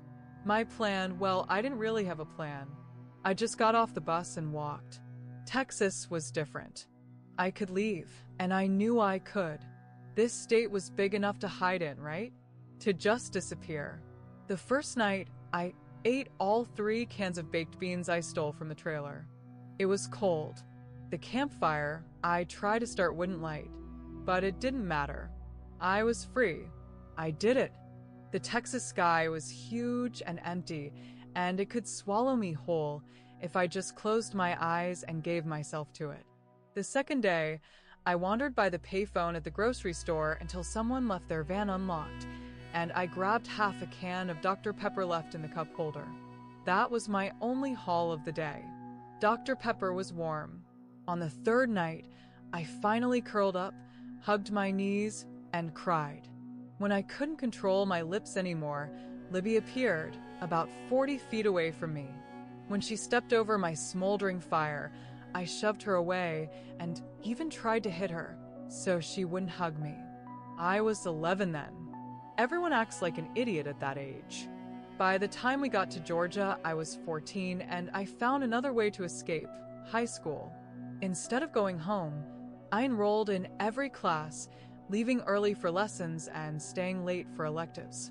It made me feel like Darren, like when I returned to our duplex in the trees that we rented. One half was empty, and the other had burned down. When I came home, I was like a ghost sliding through the familiar place. A place I should have known. I touched the glass ashtray, the plastic orchid bouquet, the spoon that had burn marks when it flew out of the solenoid, the screwdriver Darren used to open a can of chili. Libby worked nights, so we only saw each other to say hi. But the juvenile probation officer never knocked on our door, and the school principal never sent home notes needing signatures. Twice in a row, my journal disappeared. If there were just excellent grades, Libby would have figured out right away that Darren and I were forging them, spending more effort on it than if we had just studied Georgia history. But with a solid C, everything was fine. No one expected anything else from a werewolf. I think it's already surprising we even went to school. I studied. Everything. At least, until Brittany started looking at me. Since I didn't ask, Darren already told me everything about girlfriends. Not about girls, but girlfriends. According to him, girlfriends are a completely different type, and any girl can suddenly become one. He said that for a while I'd count them, but then I'd stop. He said that at first I'd think I learned how to be a good boyfriend, but I'd have to learn to ignore all the stupid things in my head. Once I start thinking I know how to make a girl happy enough to stay with me, I'll mess up again, and everything will start over. What's wrong? I don't know, like eat her pet goat. Libby would say, never tearing her eyes from the game show lighting our faces in a bluish glow. Anyone could have eaten that goat, Darren answered, baring his teeth as if he couldn't help it. Anyone, Libby said, raising an eyebrow. She knew exactly how to annoy Darren, so he'd have to get up off the couch and come over to say it straight to her face. It was just a goat, he said. One of 10,000 goats. And she had 9,999 others. Darren just stared out the window. I guess that's the argument you gave her? Libby continued. What was her name? Sissy, Cecilia, Cecily. No one in world history named Cecilia ever had a goat. Darren snapped. Sierra, Libby said, as though answering a question on a game show. Darren jerked away, slamming the ice tray in the kitchen until it cracked in half. He tossed it into the sink and, halfway out, half leaping through the back door, disappearing into the night. His clothes were left scattered across the grass to his knees, and about 30 seconds after his disappearance, his pants and shirt were still swaying back and forth, slower and slower. Then the rain started, on his only pair of pants. I saw them darken. In Georgia, it rains all the time. Maybe it's because of us, who knows? He'll come back with the goat, Libby said, stretching out on the couch, which was now entirely hers. I love goat meat. I stared at the game show TV, but I didn't learn anything new. I shook my head, telling myself I wouldn't make a phone book of girls like Darren did. So the name of an ex-girlfriend wouldn't make me get up and go out into the rain, because when I came back, I'd smell like a dog. But I was wrong again. Brittany was one of those girls who wore the same black jeans every day. They fit her as tightly as leggings fit all the other girls that year. The others wore tops that showed their stomachs, oversized sweaters, or boyfriend blazers. Brittany wore black t-shirts with sleeves, which made me think of robots. Her black army boots were always laced all the way up, but not the same way, with the tongues raised high, flapping forward. She probably spent a ton of time painting her eyes with black eyeshadow, making them look like a raccoon's. When she left the house, she also wore black lipstick. And yes, I also glanced at her. We always sat at the back desks or at the end of the group. We were the two main members of the In the Same Pants Society. I would nod at her from time to time, acknowledging our situation, our status, and perhaps even having some vague sense that we didn't really care. But unlike Darren, I didn't know what to say to a real girl. Hi, you don't know me, and in a few weeks I'll be gone. I remember how my uncle ate a roadkill animal right by the side of the road. My aunt can open cans with her teeth, but only when she thinks no one is listening. We buried my grandfather with a tractor that my uncle stole. I still remember the smell of diesel fuel in the night air. My aunt pulled her hair to keep from crying, but she still cried. As it turned out, Brittany spoke first. Or rather, she said a test. I realized it was a test because her eyes were watching my face, checking if my cheek muscle would twitch. She understood everything. She gave me a bullet, a brass casing with a dull silver round head. I should have flinched, but I felt nothing. The bullet didn't burn my palm, like the old coins Darren and Libby always used for jokes. Brittany bit her lower lip. That was her smile. I knew, she said, trying to take the bullet, breathing hot air on me. I didn't let her take it. What did you know? I asked. That you're a werewolf, she said. I took a few steps back, looked her in the eyes, then turned and walked to geography class. If I smile, she won't see it. 3 days later, she was sitting across from me in the cafeteria. I need her, Brittany said. He will be looking for her. What? I asked. My vocabulary was as limited as hers. You know what? She said. I ran my palm across the table, making a squeaking sound, and she understood that I had the bullet. I'm not what you think, I told her. Uh-huh, she replied, covering my hand with hers. Then prove it. I shrugged. She looked around to make sure there were no teachers or waitstaff, then flipped my palm over. Put it in your mouth, she said, with such defiance, as if the idea were something entirely natural. The silver bullet. I didn't show it to Libby. Not because she wasn't home for dinner, but because she would have taken it. Darren just took the bullet, twirled it in his hands. Nice work, he said. Where'd you get it? Found it, I answered. Darren stuck out his lower lip and stopped asking questions. Your grandfather, he said, looking me in the eyes like Brittany, when we were little, always said he knew a guy. One day, he asked him to make these. I bit into my hot dog. Hot dogs don't twitch. You can chew them slowly without missing a word from your uncle. Where did you say you found it? He repeated, trying to scratch the silver part with his nail. There was no mark left. Silver has a hardness of 6. I learned that from science programs. You can't scratch it with a nail, but it can still scratch you. Darren placed the cartridge on the table, like a little rocket. A girl gave it, I said. A girl, he repeated, smiling. What was your grandfather's friend's name? I asked, feeling the conversation was really picking up speed. Not a friend, Darren said, not breaking eye contact with me. He just knew him, but he was an old wolf back then.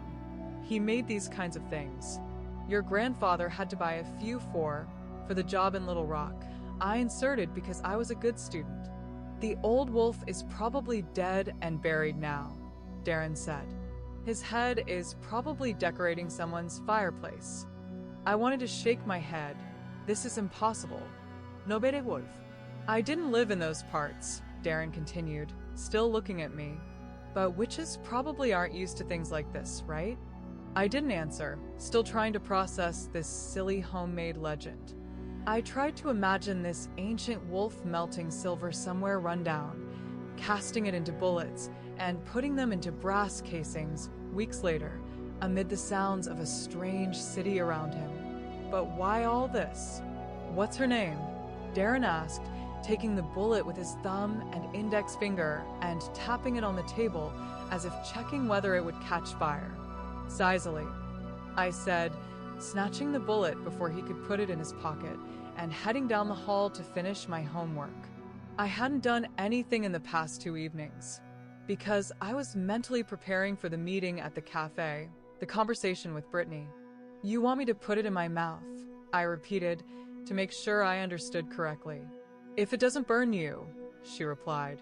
She wiped the bullet with a snow-white napkin, as if this would get rid of the germs so there would be no excuse for her action. When she handed it back to me, I took it by the brass and carefully examined it. You're stalling, she said. If what you said, if you're right, I said. How did you know? He told me. Who? She nodded at the bullet. The one who made it. I inserted. Yeah. He told me what to look for, she continued. I smiled, what I thought was my coldest smile, leaned back in my chair, but kept the bullet in my hand. I wasn't a complete fool. As soon as I put the silver in my mouth and didn't exhale smoke or burned lungs, Brittany would get up to leave, and I would be left with my other hope.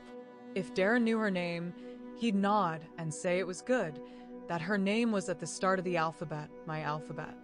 Now all I had to do was go through the other letters and return to the beginning. But he didn't know you could stop at B if you wanted to. I wanted to. After school, when I had to run a 40-meter dash in the football off-season, like I'd stay in Georgia until next fall, Brittany cornered me behind the gym, between the air conditioner and the temporary classroom under the awning on wheels. We sat, leaning our backs against the dusty green metal of the air conditioner, which made our chests vibrate from its low hum. She smoked a cigarette like a poker player and told me she guessed I was a werewolf because of algebra. Maybe I just can't handle math, I said to her. She flicked the ash from her cigarette, tapping it with her index finger. I'd never seen such a perfect movement, such an instant gesture, and shook her head. Algebra's on the other side of the building, she said, patting the air conditioner. I shrugged. Everyone knew that. It was clear to everyone that the other classrooms were connected to the system of pipes with cold air, so there was nothing left at the end of the building, right where algebra was taught in the 7th grade, and the son of Georgia looked down harshly and accusingly. You do this, she said, pulling the cigarette away from her mouth just enough to stick out her tongue slightly and quietly snort. I pressed my lips tightly. She stubbed the cigarette out on the cement. Wolves have sweat glands on the pads of their paws, and at that moment, she somehow touched my real mouth and tongue, and on their tongues. I felt her taste, not using any special wolf receptors, but the regular ones, like a 14-year-old boy. Suddenly, my whole body was filled with this sensation. I swallowed, wiped my lips, and told her that I had never felt like this, as if I were a dog. Whatever you want, she replied. He told me that werewolves can hide. I interrupted her. My grandfather, she said, watching a group of football players gathered on the field. He says werewolves can hide everything except this. It's like a habit. Sometimes they forget about it because it's so natural. I promised myself I'd never breathe like that again. Maybe not breathe at all in front of people. And what else did he tell you? I asked. Silver, she said, as if ticking something off a list. And the moon, all that is movie nonsense. And this, she showed her palm with a pentagram, also nonsense. Then why are you doing this? I asked, using the moment to hold her hand in mine, studying the pentagram. She pulled her hand away and took out a cigarette. Because I'm going to become one of them, she said confidently, looking at me over the flame of her lighter. A werewolf? I asked. And you're going to help me. When she exhaled next, she turned away. The thin gray smoke drifted toward me.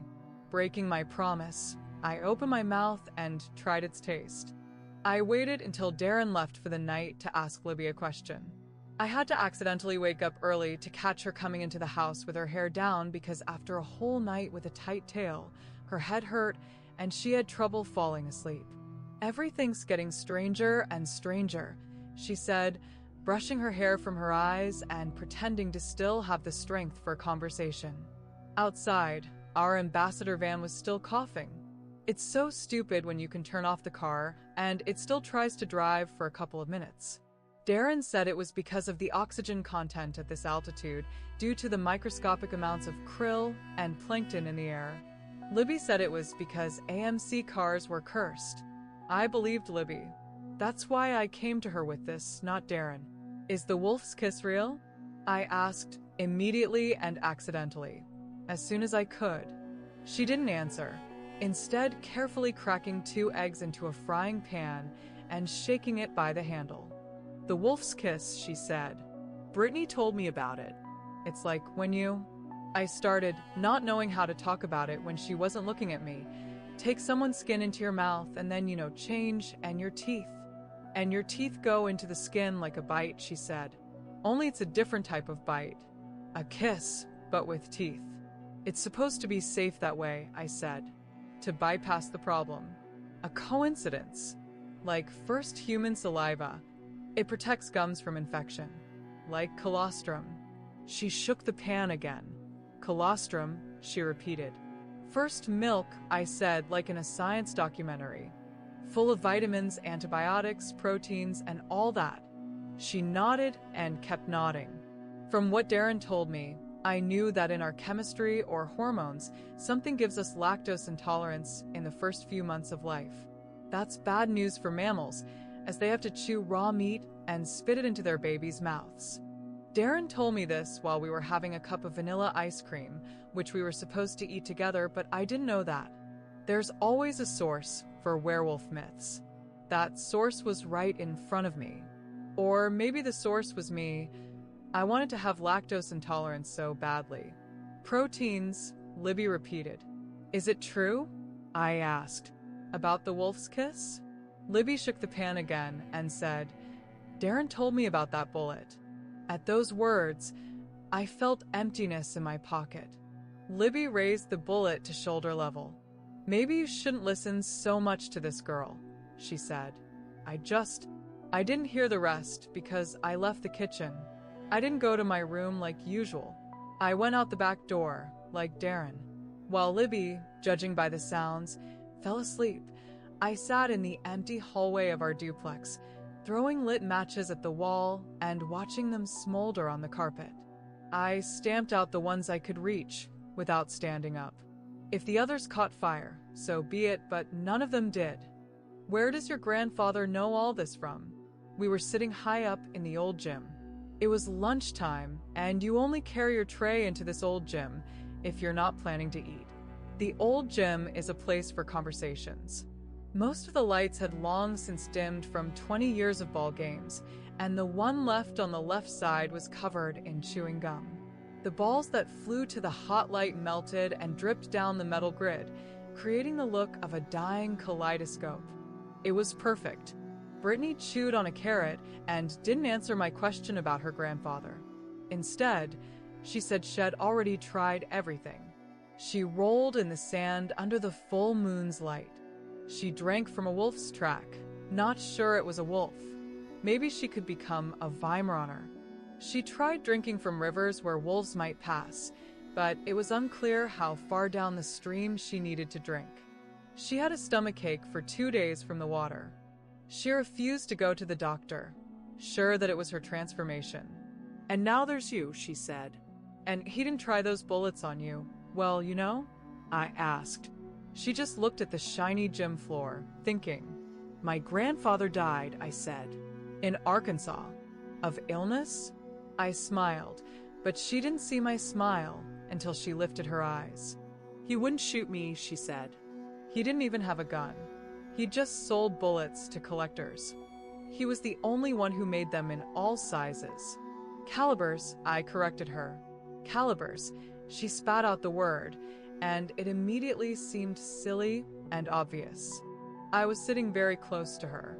I told myself I could feel the warmth of her body. In the corner, behind us, Tim Lawson and Gina Ross started doing something. Brittany suddenly stood up, extended her hand to me. I had only seen that gesture in movies. I want to show you something, she said.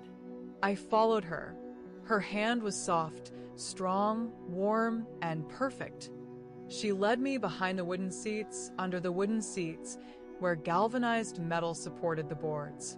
We slipped under them like into a secret cave, and she raised her lighter.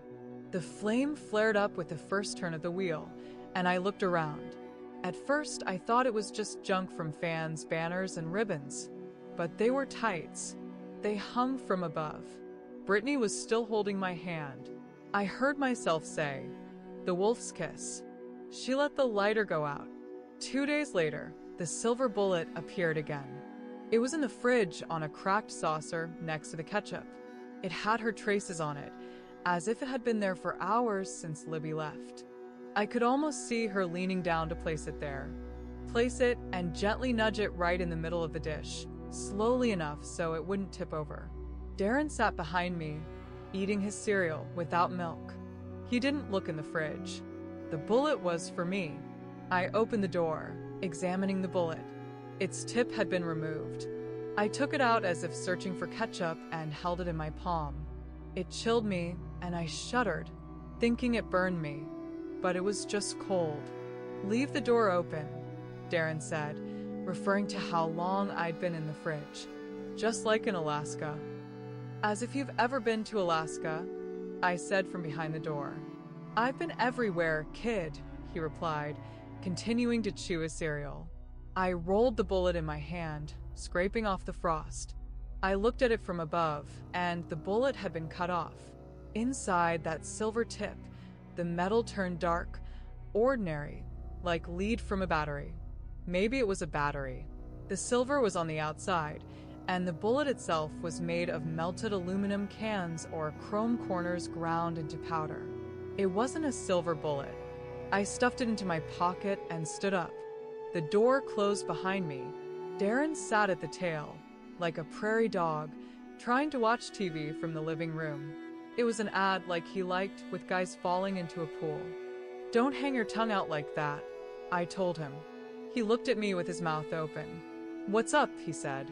In the living room, the car salesman fell into the pool again, and Darren laughed like he always did, then got up, noisily dragging his chair and pressing his hands to his sides, striking a familiar goofy pose like the salesman falling onto his back. "Classic," Darren said, diving back into his cereal, as our duplex began to heat up from the sun, as if the fire had never gone out. I ran to school. Brittany had a test for me from one of her mother's magazines. She didn't let me read it, just slowly read the questions and looked at me with her stern, piercing gaze. "Do you really disappear every month for 2 to 3 days?" We skipped the second English class and sat on the roof. Strangely, there was no rain. And still, this was Georgia. Here, the air was almost drinkable. "Werewolves don't have gills," I said. "I wasn't asking about that," she replied, rolling the magazine into a tube and lightly tapping me on the head. I lay on my back on the rough roof, resting my head on her right thigh, tightly wrapped in black jeans. My head was on Brittany Andrews' thigh. With the middle name Kane, she was 3 letters at once, speaky, and I didn't need anything more. When I stood up, tar mixed with sand spoiled my shirt. I no longer cared about it. Somewhere below, the freshman class was reading Romeo and Juliet aloud by rolls, and Shakespeare seemed ready to escape from the class, just like we were. "So, do you disappear every month for 2 to 3 days?" she asked insistently. "It's all in the movies," I replied. "The moon is there. Your grandfather already told you that the moon is all nonsense." "Thousands of gas station workers can't lie," she said. "They were just wolves," I replied.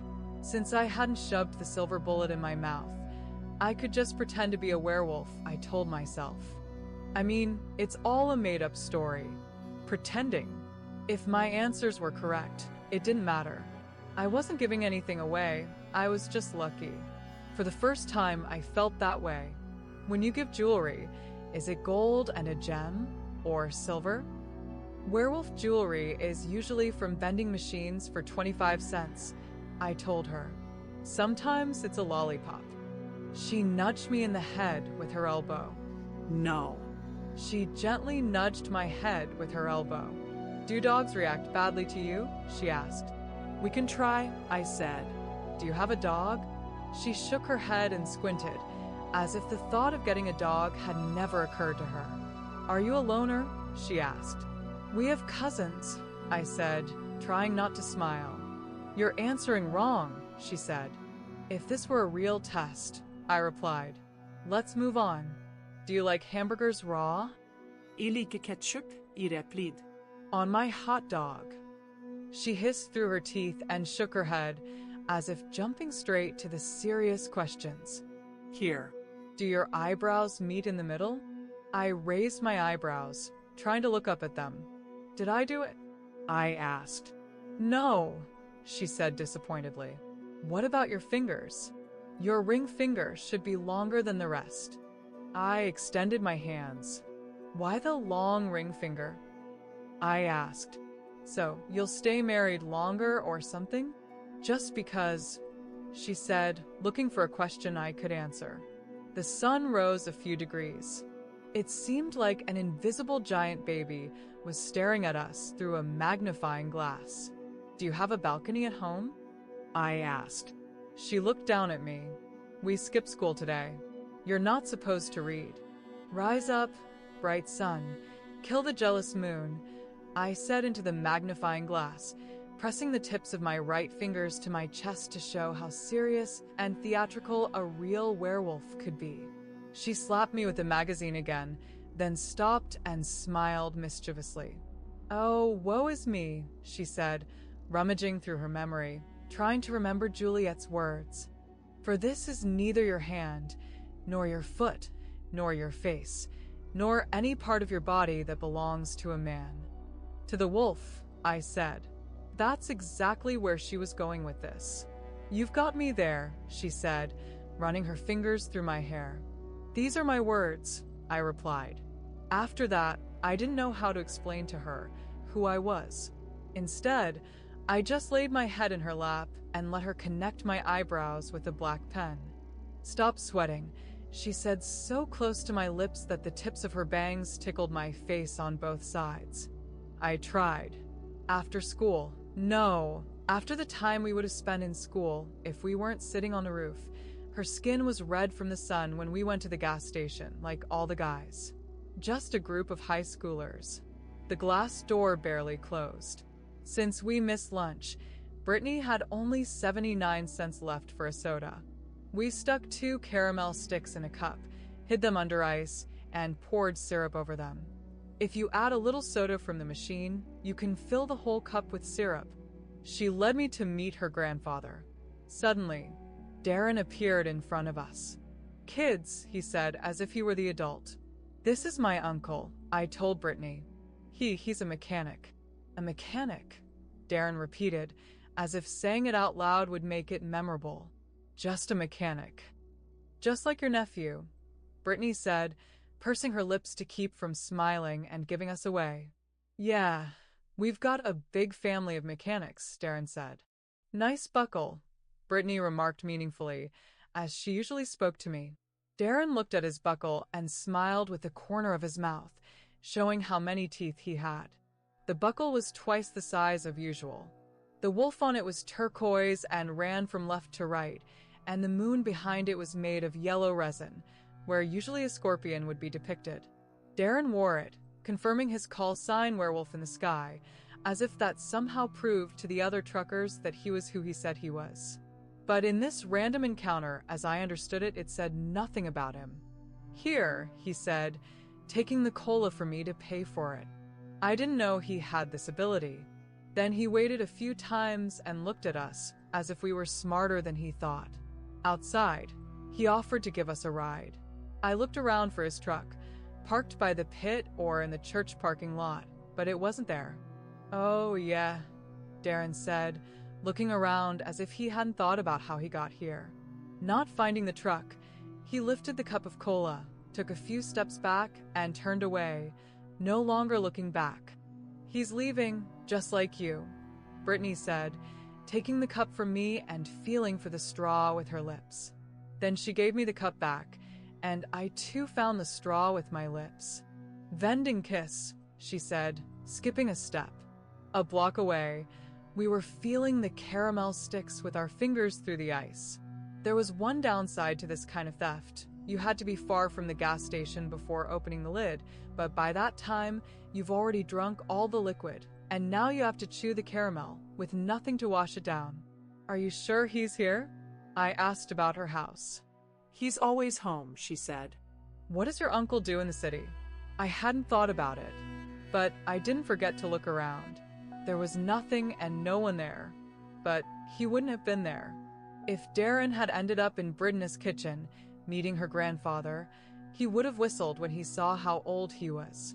That's how people whistle when they see an old bike on the edge of the sidewalk in front of a store. In a book I read, not part of the school curriculum, an old man on the Texas border was described as if the folds of his face held the sun of many decades. That's how Brittany's grandfather looked. I couldn't even imagine what it would be like to touch his face. His hair was like a white bird's nest. About a week ago, it had been a ponytail, but now it was already sleeping, and not for the first time. Great-grandfather, she said, stepping aside to introduce me. He tore his gaze away from the iron torture machine bolted to the table. It was used for pressing bullets into cartridges. There were 3 uneven holes in the ceiling above it. He followed my gaze and looked back at me. That's why you shouldn't live in a 2-story house. Or always return the deposit, added Brittany. Her grandfather smiled, not taking his eyes off me. So, this is the young werewolf, he said, studying me from another angle. My face turned red, just like when I lied to myself. As if I claimed to be a werewolf so that this man's granddaughter would sit with me for lunch, ignoring everyone else. You make bullets, I said. That was all I could come up with. He raised his eyebrows like a clown and shrugged. Cartridges, he quietly corrected, as if it didn't matter much. A bullet is just the small part at the end that flies out of the barrel. For werewolves, Brittany said with a pause. Silver bullet sounds a little different. Her grandfather chuckled. And where do you get the silver? I asked, chewing the remains of ice with syrup. The customer brings it, he replied, and I felt he was lying to us. Take the silver, paint the lead, and go on the next trip. So you're enemies, Brittany said, looking between me and her grandfather. We exchanged glances. If werewolves were real, he finally said, except for the current company, of course. I raised the glass with a silly gesture and walked to the trash, gonna throw it away. He mostly makes them for collectors, Brittany said. For rich guys who pay for their fantasies. Fantasies are important, he said, nodding at me as if giving me permission to speak up if I wanted to. The rich can do whatever they want. It was a standard phrase. All werewolves know this. Hey, Brittany took my hand again. This is what I really wanted to show you. I let her lead me, but kept glancing at her grandfather and his silver bullets. He was watching me too. The doors open. Brittany's mother called from the house, and with a heavy sigh, she pulled me toward her room. There were wolves everywhere. Posters on every wall, layers of posters on top of each other. On every table and shelf were plastic figures, figurines brought from secondhand stores or ordered from catalogs. My real family, she said, spinning around in the center of the room. You don't have such a bad family, I said, meaning her grandfather. And her mother's voice, trying to keep her away from guys like me, young wolves. Brittany kept spinning with her eyes closed. Darren kept laughing at my new eyebrows, which she had made for me. Even Libby was having trouble hiding her smile. I stood at the sink until the water was almost hot and scrubbed the front of my nose as hard as I could. Too bad they don't have night classes in high school. When I came back, Darren raised his hands as if he wanted to hug me around the neck and said, "Oh, let me give you a werewolf kiss." I shoved his hands away, ready for a fight. He tried so hard not to laugh that tears started streaming from his eyes. Libby looked at him with fiery eyes, opened her palm near the chair, and made a gesture for him to stop. Of course, everything stopped. I ate my beans with rice and sliced hot dog and glared at the TV screen. I was curious why werewolves like TV shows so much. But then I realized. We never learn in college, barely finishing school. And in a good quiz, if you listen carefully, you can get an education for free. It's like quietly returning what you stole from yourself. Not that I didn't talk about this with Darren and Libby. It was just another reason for them to laugh. When I read Romeo and Juliet last night, I made sure the door was closed and that I was 100% ready not to hear footsteps in the hallway. If Darren had opened the door and seen me with a rabbit eye torn apart on the bed, with blood on my hands and mouth, he would have probably nodded in satisfaction. But the book. Every time he saw me with a book, he asked what was in those books that he didn't already know. Before they could intervene, I answered the last question in the quiz, Eli Whitney and his impact on Georgia's history, and left before the host could return from the break, confirming my victory. In the room, I reread Romeo and Juliet. I should have felt vengeance, but I had forgotten a few scenes. It was about love. It was about me. I didn't want Darren to open the door and see my eyes. The wolf's kiss was 3 days ago, on Friday, so Brittany could hide over the weekend if her transformation hit her. I ran my tongue over my teeth, over my flat teeth. I was already counting the days until she would hate me forever. But still, it was worth it. And I would never hate her, no matter what she said, even if she told the whole school that she thought I was a werewolf. I touched the painful spot between my eyes. I opened them and looked out the window. Someone was scratching their fingers on the wet glass. A scene of a balcony appeared in my head. My heart raced, but then the glass cracked in the middle, shattering, and the night's damp air rushed in. I fell to the other side of the bed, tangled in the sheets, and Brittany's grandfather, Andrews, climbed through the window. Darren had been right. The grandfather did know an ancient werewolf who made silver bullets. I should have figured it out when I noticed the empty trash bin in the kitchen. It was empty at 4 in the afternoon, after breakfast and lunch, when there were only 2 people in the house. And in the morning, there had been 3. When you don't have a real sense of smell, you have to rely on other clues. If I hadn't been near Brittany, I would have understood everything sooner. If I hadn't been so blind, none of this would have happened. But it did. The dirty gray werewolf stood halfway in my room, halfway outside, his hand trembling on the windowsill, his eyes watering, but his nose was surely catching that scent on me when I came into the kitchen. His hair was still tied into remnants of a ponytail. He came here to save his great-granddaughter. Before he could step inside, Darren burst into the room. Not through the door. I would have heard the floorboards creak under his feet, but through the thin wall between the kitchen and my room. He probably started transforming when the glass broke, distracting him from the movie. When his feet left the kitchen's linoleum, his heels began to turn leathery. Then he surged forward. Because this was his nephew, and the sound had come from the room of his only nephew. Darren, who had never studied geometry, knew how to shorten the distance between 2 points. He knew where I was. He landed half-wolf, blinded by the transformation, his face and hair full of splinters. He didn't stop for a second, even when I reached out, trying to stop him, explain that this was all nonsense, a mistake, that this was Brittany's grandfather who was saving us, slipping fake bullets into the cartridges, and that he was too old to transform again, that it was killing him, and he couldn't return to his human form. A man might have collided with Brittany's grandfather's shoulder, but werewolves aren't on football teams. Darren attacked with fangs, mouth, a roar that had already turned into a growl, threads of saliva and blood stretching from the corners of his darkening lips. Both of them flew out the window on the side of the house into the light rain. I ran after them. glass shards digging into my hand. I looked for Libby, but she must have been at work. I knew what was about to happen. No. I screamed as loudly as I could, standing in my underwear, my hand bleeding. I didn't think Darren would hear me, but he stopped. Since he hadn't fully transformed, he could still move on 2 legs. I saw his skin ripple, heard his neck snap back into place as it always did, and how his jaw set. Brittany's grandfather tried to get up, but his throat, that's what Darren did. He was made for this. Didn't Brittany's grandfather know when he came here? Couldn't he smell it? I was going to follow you today, Darren said. I was following you. He's dying, I said. Yet the old wolf, lying in the dirt, stretched his hands toward me, trying to reach me.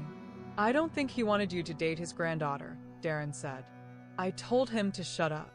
He won't stop, I said finally. Brittany's grandfather crawled inch by inch, slashing the air with his yellow claws, trying to choke me with the other hand. Am I not going to live that long? Darren said. Silver water dripped from his nose. I didn't know how to answer. I mean, I hope not, Darren said, wiping the blood from Brittany's grandfather's lips. His tone was so artificial that I couldn't reproach him. Watch him, he said, and went to the truck. He came back with a bat to check the tires. No, I grabbed his hand. It's the best option.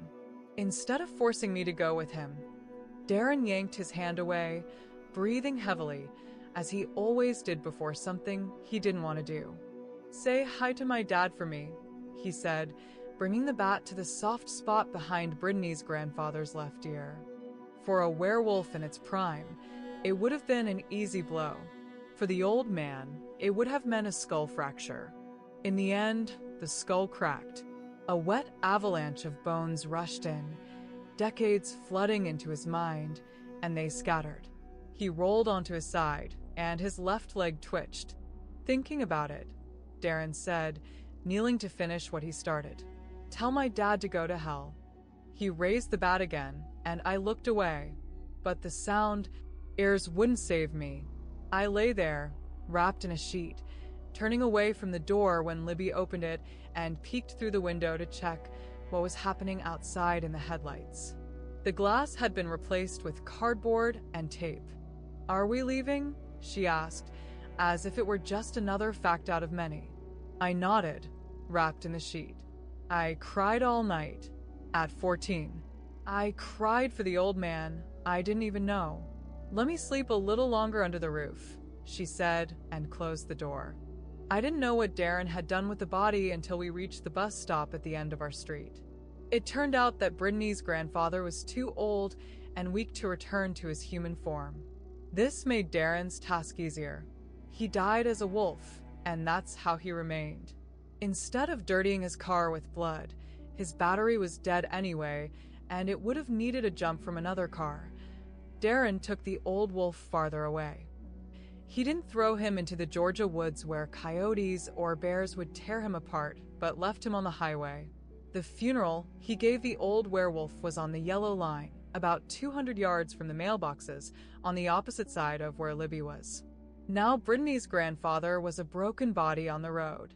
Darren made sure his bones and skull were shattered, but so was the body itself. Over and over again. A huge white dog died here. Birds were already flocking, tearing at his insides. Maybe it was better this way. Yet, when 2 football players at the bus stop began throwing rocks at the body to scare the birds away, I intervened, and it went as always when it's 2 against 1, and one hasn't grown claws yet.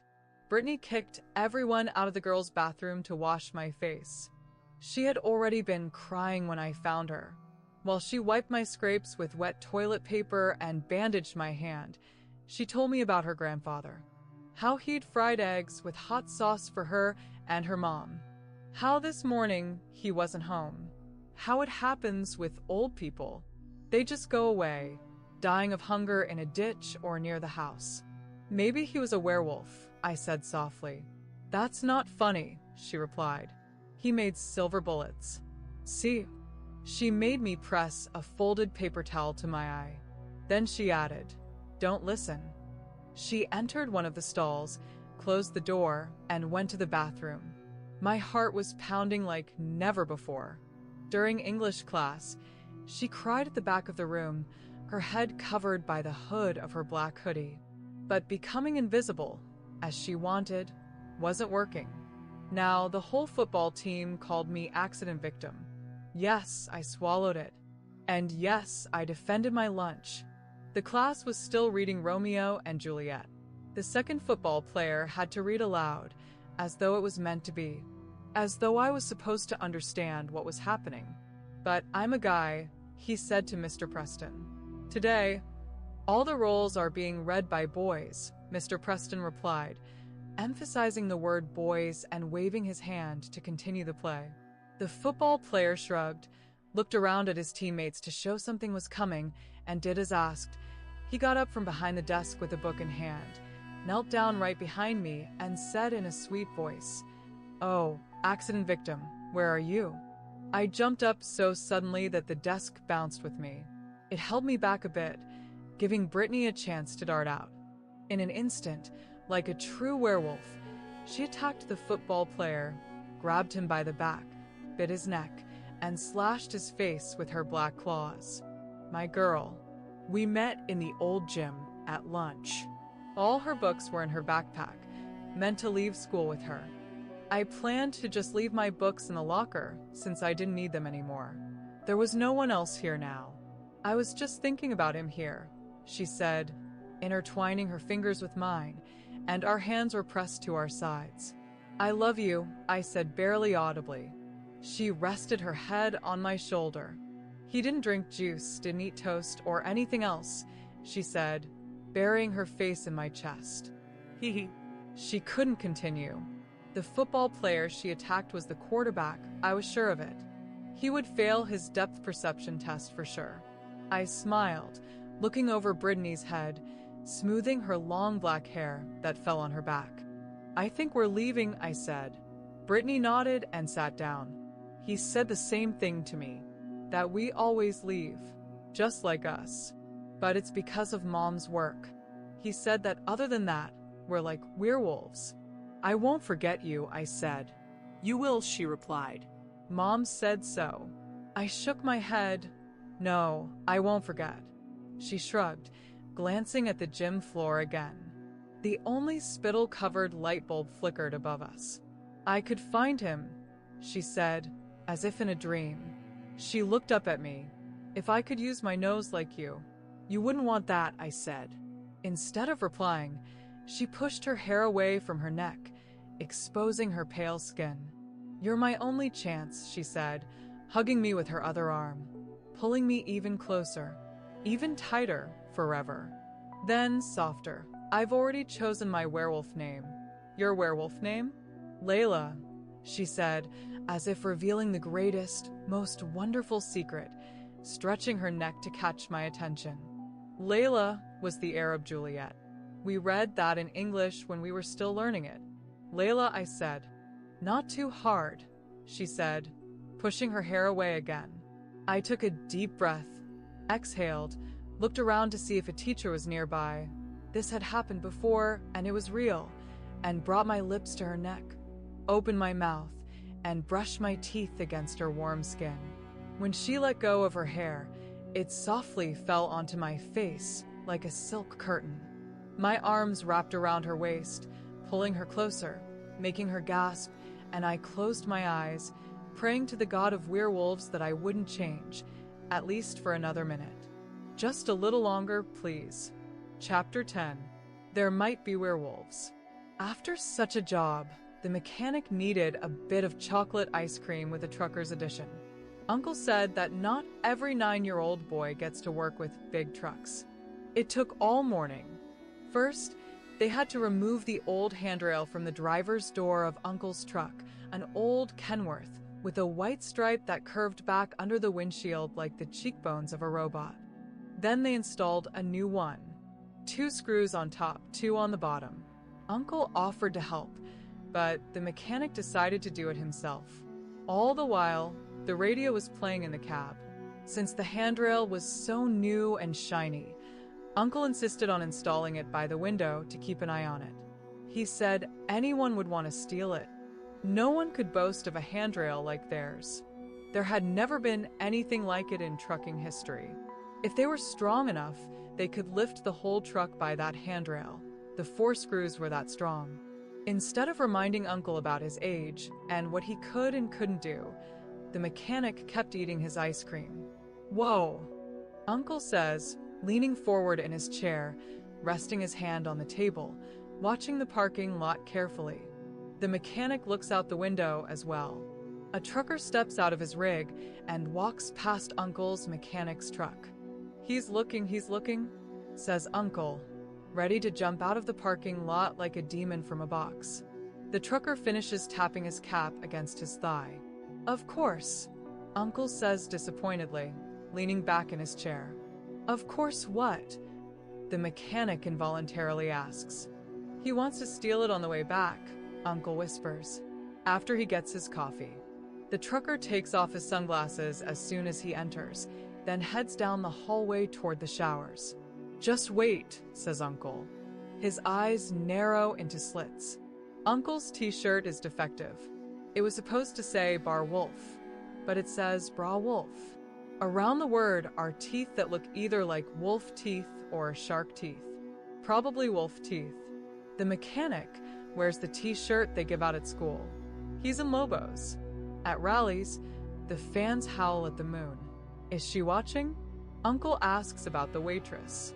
The mechanic shakes his head. Uncle nods and, without looking down, pours the rest of the strawberry cooler into a cup of water and drinks it all in one gulp. Ugh, Uncle says, looking back at the parking lot as another driver walks by. "The one up close," he says. The mechanic eats another spoonful of ice cream. Since Uncle only sees the mechanic every few weeks, the mechanic is sure that Uncle thinks he's half as young as he really is. "You know why we like our new handrail more than the old rusty one?" Uncle asks. The mechanic only raises his eyes. Usually, Uncle finds a way to steal the ice cream he just bought for him. "Because we're werewolves," Uncle says, leaning forward to say it quietly. "You know about silver, right?" When the mechanic doesn't answer, Uncle pulls the thermometer out from behind his ear. He's used to chewing on it instead of a toothpick. The wet splinters he spits out can be smelled, and the thermometer reminds him not to bite too hard. He needs to be careful. He borrowed that word from a karate movie. It also made him realize he always has a temperature. Just like Andy, after Uncle washed the thermometer and let it cool to normal temperature. The mechanic doesn't have a fever, but not for long. In a few years, he'll be as hot as a real werewolf. For now, he needs to hide from the school nurse. It makes sense.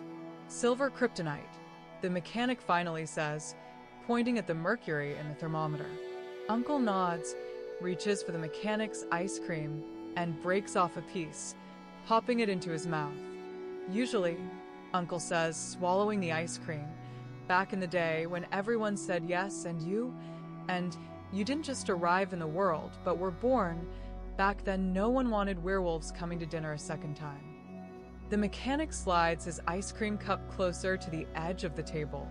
"No one wanted us at dinner because we ate everything," Uncle continues. "Goose, duck, old-fashioned hamburgers, before ketchup was invented.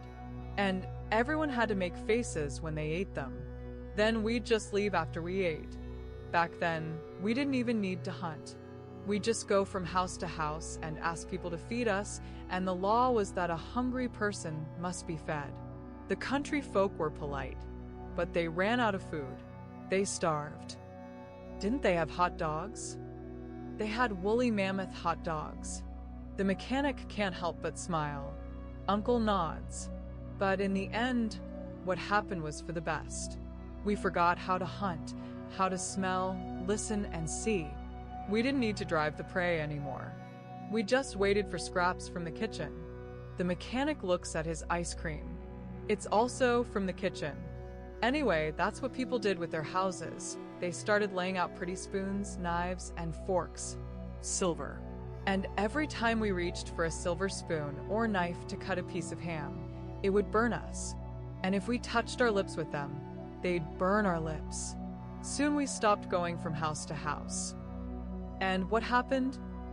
Asked the mechanic. Many werewolves started starving. But those who didn't starve, well, we come from them.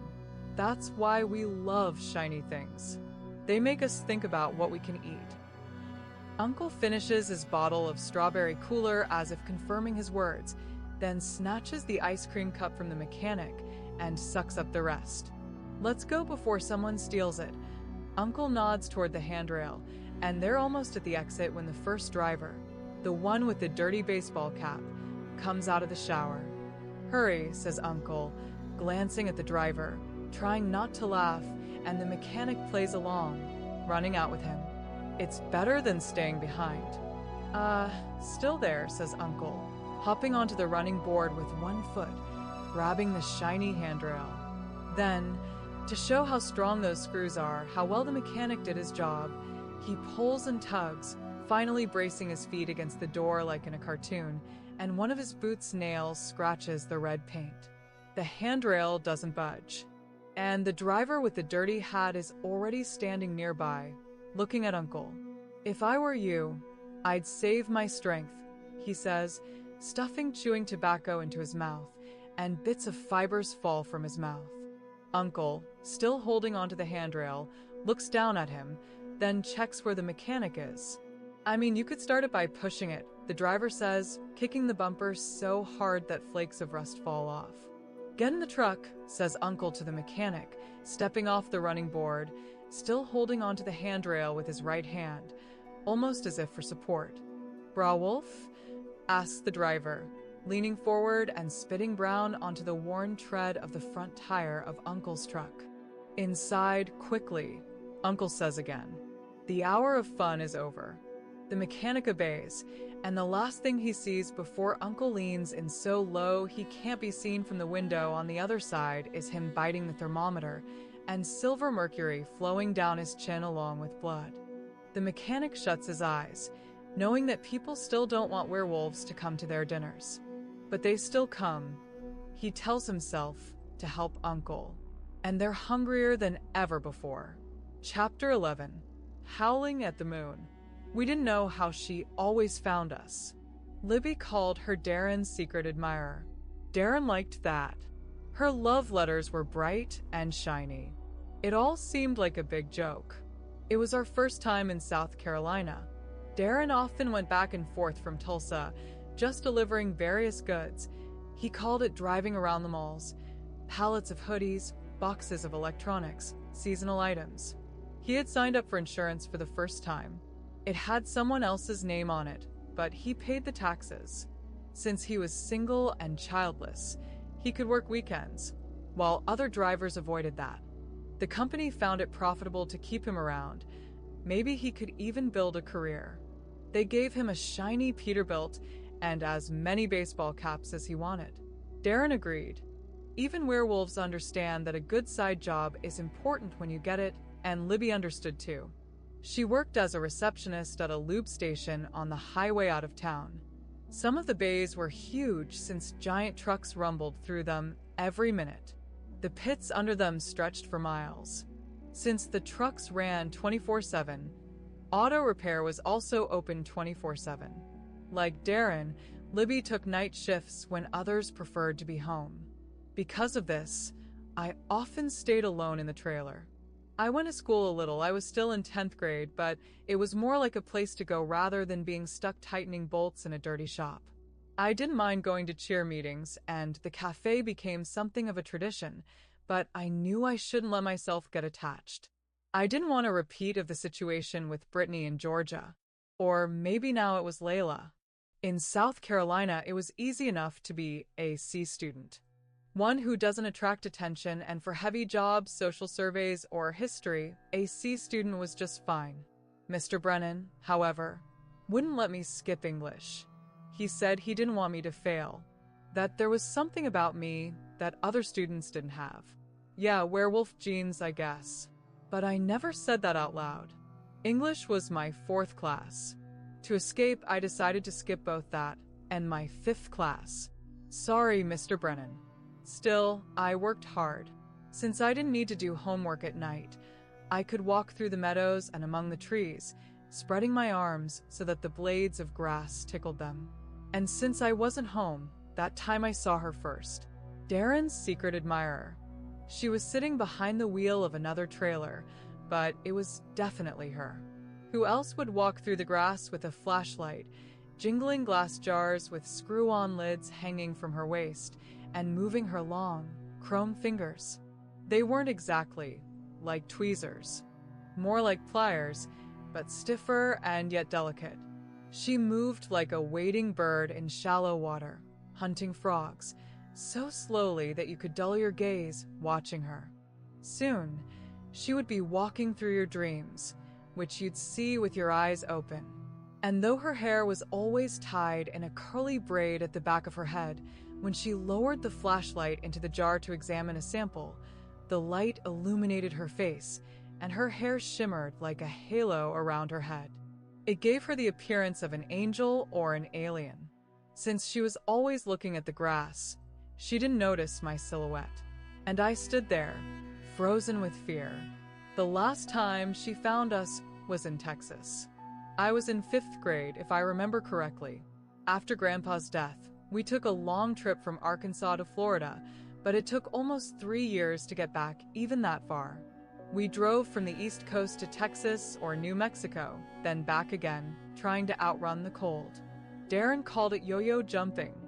We tried to hide from the cold. Libby said it was more like riding a pendulum that ticks off our lives.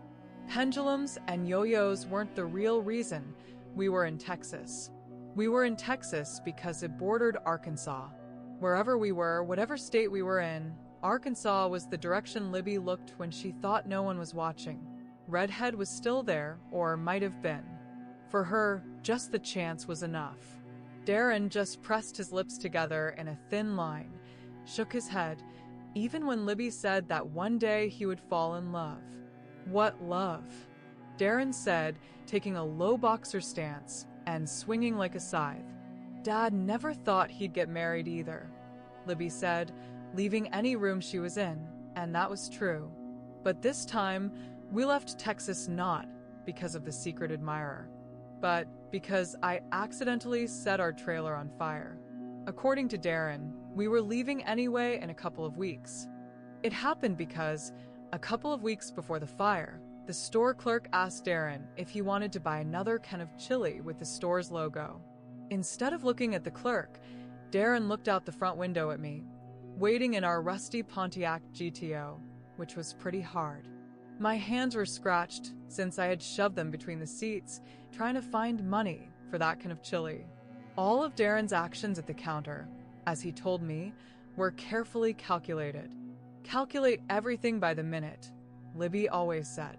The clerk knew about his love for strawberry coolers, which apparently meant he had worked at a wine shop once, one of those places located by a creek in the backwoods where even romantics couldn't escape to the main road. On 2 feet, it seemed like Darren had robbed him once, and now he ended up in Texas. Strawberry cooler? Darren said, standing behind the counter. Am I a woman? The clerk didn't blink or look away. No, not a woman, he answered, tossing the money into the cash drawer and slamming it shut. Anything else, sir? That's when Darren decided we had overstayed our welcome in Texas. We didn't need to hear the radio describing our Pontiac, or how road police were patrolling with helicopters, or the flashing lights in the rearview mirror. We werewolves are always on the run, but there's no point staying in one place and making noise for hunters. However, the way this secret admirer pursued us was different. First of all, she didn't have a weapon, just a can of pepper spray, as Darren said, with her upper lip curling. I didn't ask why she had it. Second, she wasn't just following us. She didn't fit the stereotype we had imagined. She wasn't the type who carried knives in her boots and chewed on blue-tipped toothpicks, spitting out pieces like she was analyzing each sliver of wood. In Georgia, when Libby was once cleaning the office, this admirer came into the reception. In the waiting room, she ate 3 caramel candies and drank half a cup of coffee. Instead of leaving the wrappers in the wind, she knelt down and took them out to throw them in the trash. Werewolves notice such things. This secret admirer was becoming more and more mysterious. To solve this mystery, and because he had the time, he was recovering from a fight with Red, Darren decided to go out at night and follow her, despite Libby's strict orders not to get involved. To make sure, she came home with a piece of bacon, left it raw on the propane tank behind the trailer. In his wolf form, Darren couldn't resist such a treat, and it made him hold back his hunger, as Libby had promised. One fact about werewolves, rarely shown in movies, is that our digestive tract is more like a dog's than a human's. Human intestines are coiled, allowing them to extract all the nutrients, and meat is digested much faster. For dogs and wolves, the process of digesting food takes about 8 to 9 hours, but for us werewolves, it's faster. Darren once told me that he ate a newborn lamb whole, though Libby later clarified that he had pulled it out of its mother's womb, so the lamb hadn't been fully gestated. Libby, of course, didn't talk about what she had eaten whole, deeming it unworthy, but she did mention that Grandpa once jumped into a pond after a swan, a white male that comes around once every 10 years, and after that, all that was left were feathers. They flew over the pond like pillows after a fight. If you don't eat quickly, you can wake up with your stomach torn open. So, Darren's bacon came out of him after 4 hours while he was watching the woman with the French braid, checking if she could smell him. When Darren returned, he told us she carried a large stick, was in her late 30s, blonde, and didn't wear long nails. Darren always noticed nails. In the first couple of hours of surveillance, he was sure she was the clumsiest firefly catcher because instead of going where the fireflies were, she searched for them in tall grass. Maybe they left their eggs or larvae there. Libby and I had no idea. Living in the wild doesn't mean being an encyclopedia of nature. Is she married? Libby asked, and Darren had to think to remember what her nails looked like. Yes, there was a ring on her right hand's ring finger. Darren rubbed his own finger to show me. But she's alone, I said, because I was the first to notice her trailer when we were hiding among the trees. Maybe Libby was following me then, because the trailer was nearby. We wanted to figure out who she was. It would have been much easier with some wounded mercenary on a loud Harley. Then you'd know to run. But when you're just watching someone through the trees, it's hard to know what to do. We werewolves aren't related to raccoons, but at that moment, when I first saw the trailer, I had a backpack on my shoulder, and there was a raccoon next to us, also watching the trailer. It hissed like it was spitting, and I responded in kind. I just thought to myself, wait, you'll see. In Darren's story, which he told several nights later, there were no raccoons. In true werewolf fashion, he revealed his true discovery at the end, whispering to intensify the effect, rolling his eyes as much as he could. He leaned forward to share, but only after we had circled the house several times. He looked over his shoulder, checking the tree while sipping from his thermos. We watched her as she calmly looked up at the sky, as if at a passing module, the black bats flying against the moon. Well? Libby asked impatiently since her shift was about to start. Darren smiled. Then I had to, make a few baskets, he said. Libby straightened up on the couch, shaking her head, hating herself for believing him again. But he didn't stop. A couple of hours later, the detailed network of coordinates led her to the very spot. Usually, werewolf markings are soaked with gray hairs because we hunt frequently. Due to stomach acid, all the hairs lose their color and turn gray, regardless of their original shade, whether brown or black. But today's catch was hairless. The meat had been cut, and the fat had even been removed. The woman fell to her knees as she lifted her hands, her chrome claws trembling. No, Libby said. Yes, Darren nodded. Always yes.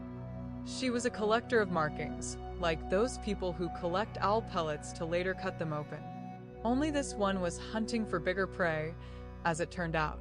That's why, when Darren came back from Tulsa, he left that night. Instead of watching monster movies, which Libby disapproved of, he fired up his Peterbilt and drove us to a discount store. In the holiday goods section, we found glitter, tinsel, and confetti. Since he was still hyped from his run, we bought everything we could. It was the best joke. We spent that evening spinning the Who Wants to Be a Millionaire game, and Darren shouted out the correct answers. Yes, he really knew them. I stood in the kitchen, dusting a random piece of meat with glitter. I heard that other families kept their meat in freezers, but we, werewolves, weren't like that. We could buy more than we could eat if we picked something off the clearance shelf, but if we wanted meat, we wanted it right then, not an hour after defrosting.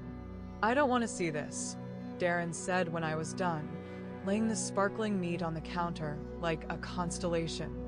He covered his face on one side to avoid seeing the glitter. I had seen him bite the heads off squealing squirrels, dive into the bellies of roadkill. But as soon as glitter came into play, he started coughing and choking, at least while standing on 2 feet. I took the steaks and ground beef outside and placed them on the barbecue grill embedded in an old tire. The grill was too rusty for proper cooking, but the big arch above was just the right height for Darren to reach it in an hour. "Are you going to be a good boy?" he asked after Who Wants to Be a Millionaire, releasing a sparkling stream of urine from the back door. "Do your homework and all that?" "Already did," I answered. "Don't you want to hit the road and not hitchhike into town?" Of course, I shook my head. That was our game. He was the responsible adult, and I was the diligent student. This way, we didn't feel like cheaters in front of Libby when she later asked us. "All right," Darren said, pulling off his shirt and messing up his hair. "I think it's time to leave a nice gift for my beautiful lady." He rolled his eyes, and it would have been a classic moment if his nose hadn't started bleeding. This sometimes happens when you stretch during a transformation like a muscle and something in the nasal cavity goes awry. When you transform instinctively, your nose never bleeds. The wolf comes out like clockwork. I was tracking every moment. "Definitely some nonsense," Darren said, looking at the blood he had just wiped with his hand. To gross me out, he licked it with his tongue, never breaking his challenging gaze, trying to make me look away. Then he stepped into the night, turning into another body. When I peeked out the window, I couldn't take my eyes off him. He had already grabbed the glittering meat from the grill and ran off, snapping his jaws as it cracked on both sides. The next week, our biology teacher, Daisy, who asked us to just call her Daisy, brought another guest. Before that, we'd had the shelter director for wild birds, a pathologist, because Daisy's brother was a state cop, and a chemist from the local seed company who never took his eyes off his prepared speech. This time, a scat collector came, a secret admirer. It turned out she was a biologist studying wild animal life. I looked at the door, expecting the arrival of this unusual guest.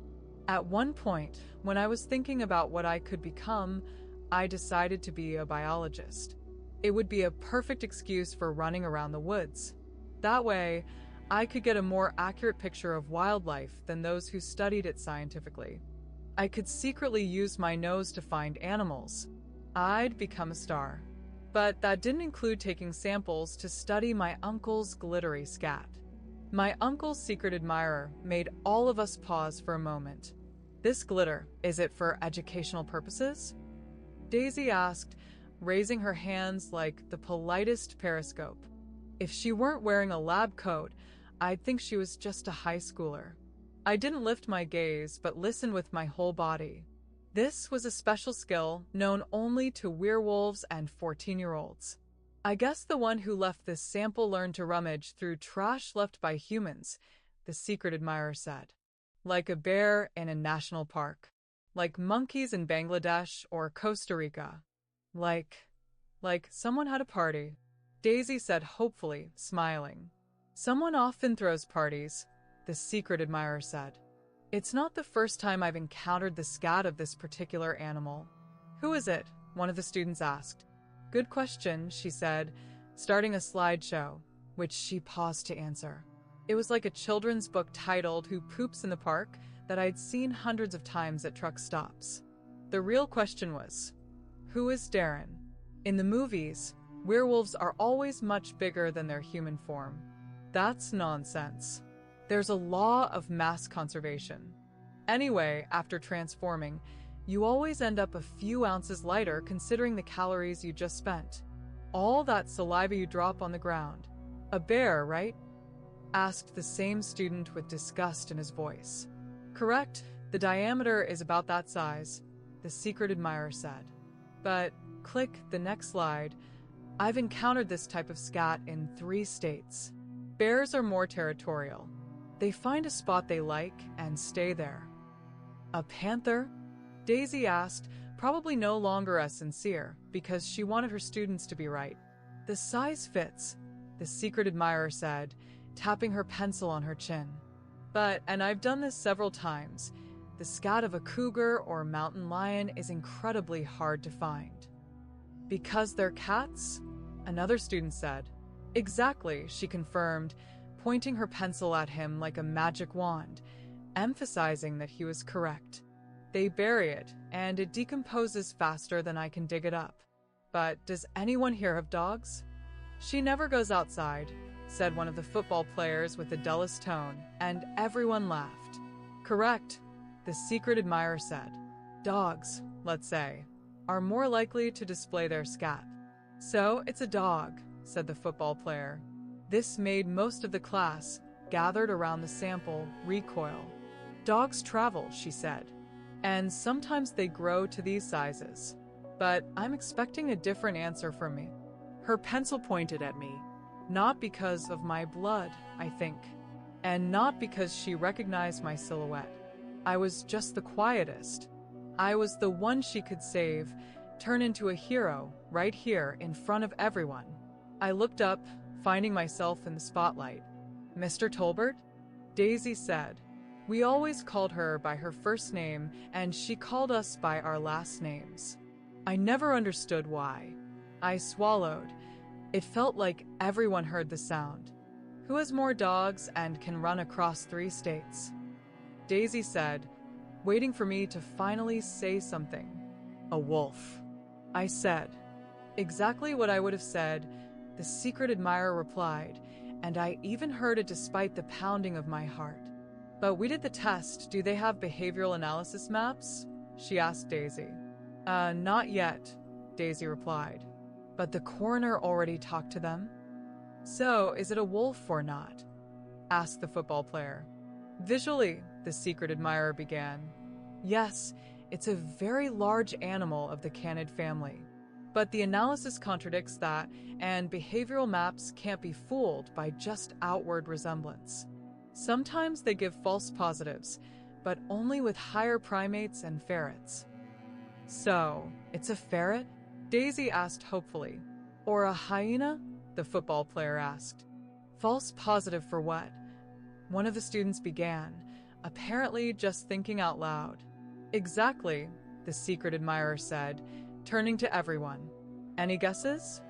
Daisy smiled, waiting for us all to show our cleverness to prove that she was a good teacher. She was still waiting. A human, the secret admirer said, her eyes gleaming. The cheerleader, who was now working with the sample, dropped the probe into the ditch like in slow motion, as if the probe divided her previous life from the one that awaited her now. Then she turned away and quietly raised her hands to hold back the nausea.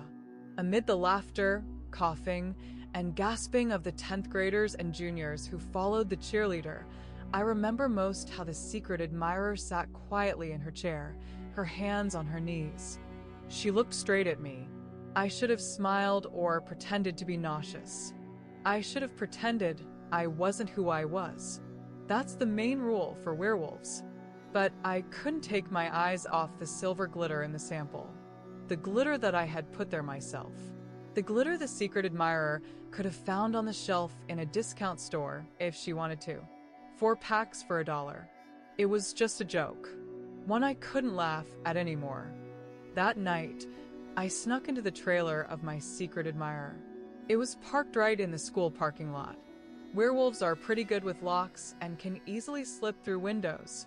I closed the flimsy door behind me and stood, waiting for my eyes to adjust. If the lights on one side of the trailer suddenly lit up with headlights, I probably would have turned back. I'd have clawed my way through the ceiling, jumped off the roof, hopped over the car, and landed on all fours. But then I'd look back, letting her know she was right. Studying wildlife in college is incomplete, and she would have learned more from folklore. If I hadn't come back, I would have been expelled. That was it. No more lunches at the cafe, no more fan meetups, no more unexpected visitors. But it wasn't so bad. We'd already spent 8 months in one place. That was a new record. Darren bought his truck back, Libby got 2 promotions and earned a vacation, which she had no idea how to spend. After all, when you're a werewolf, you don't need a vacation. And I got 3 report cards stuck to the fridge. In werewolf families, report cards don't get stuck on the fridge for good grades. A report card by itself is the highest honor. Since my eyes hadn't fully adjusted to the dark, I took the risk and turned on the light. It was a kitchen, bedroom, lab, and sanctuary all in one. I first checked out the lab. One cabinet was filled with glass jars with screw-on lids attached to the back of the cabinet by shock-absorbing straps. One row of jars contained love letters from Darren. This was a sanctuary. The trailer's rough leaf springs shook off the glitter from the driest ones, and now it sat at the bottom of the jars like fairy dust. Darren thought she'd think it was unicorn crap.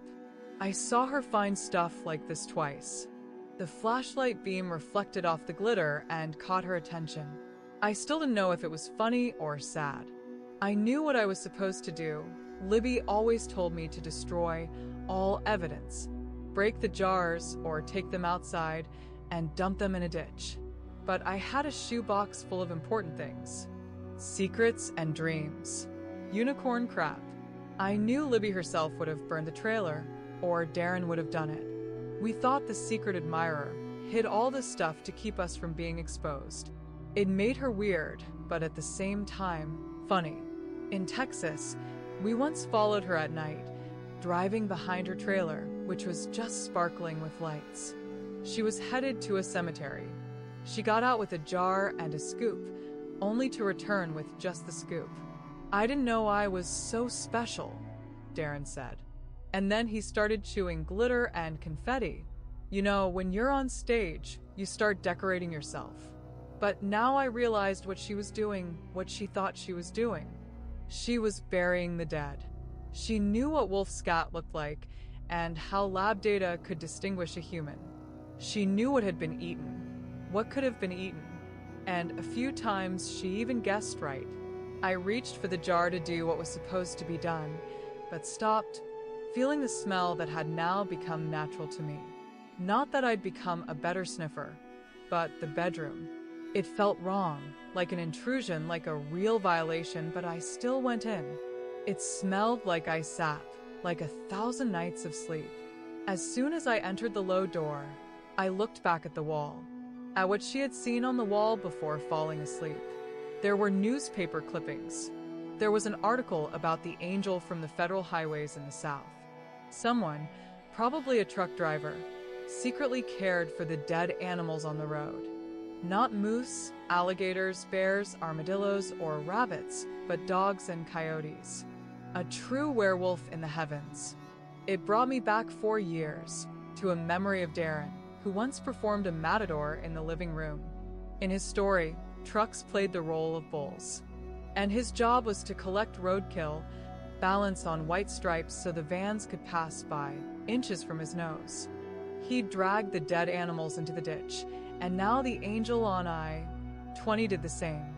I wanted this angel to be the secret admirer who collected samples, made her behavior cards, collected their skeletons, doing it like science. But then I saw it how she might see it, how she associated it.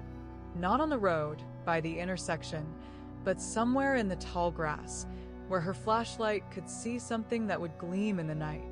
That's how she found us, state by state. Because Darren always got out of the cab to check if anyone he recognized was smeared on the road.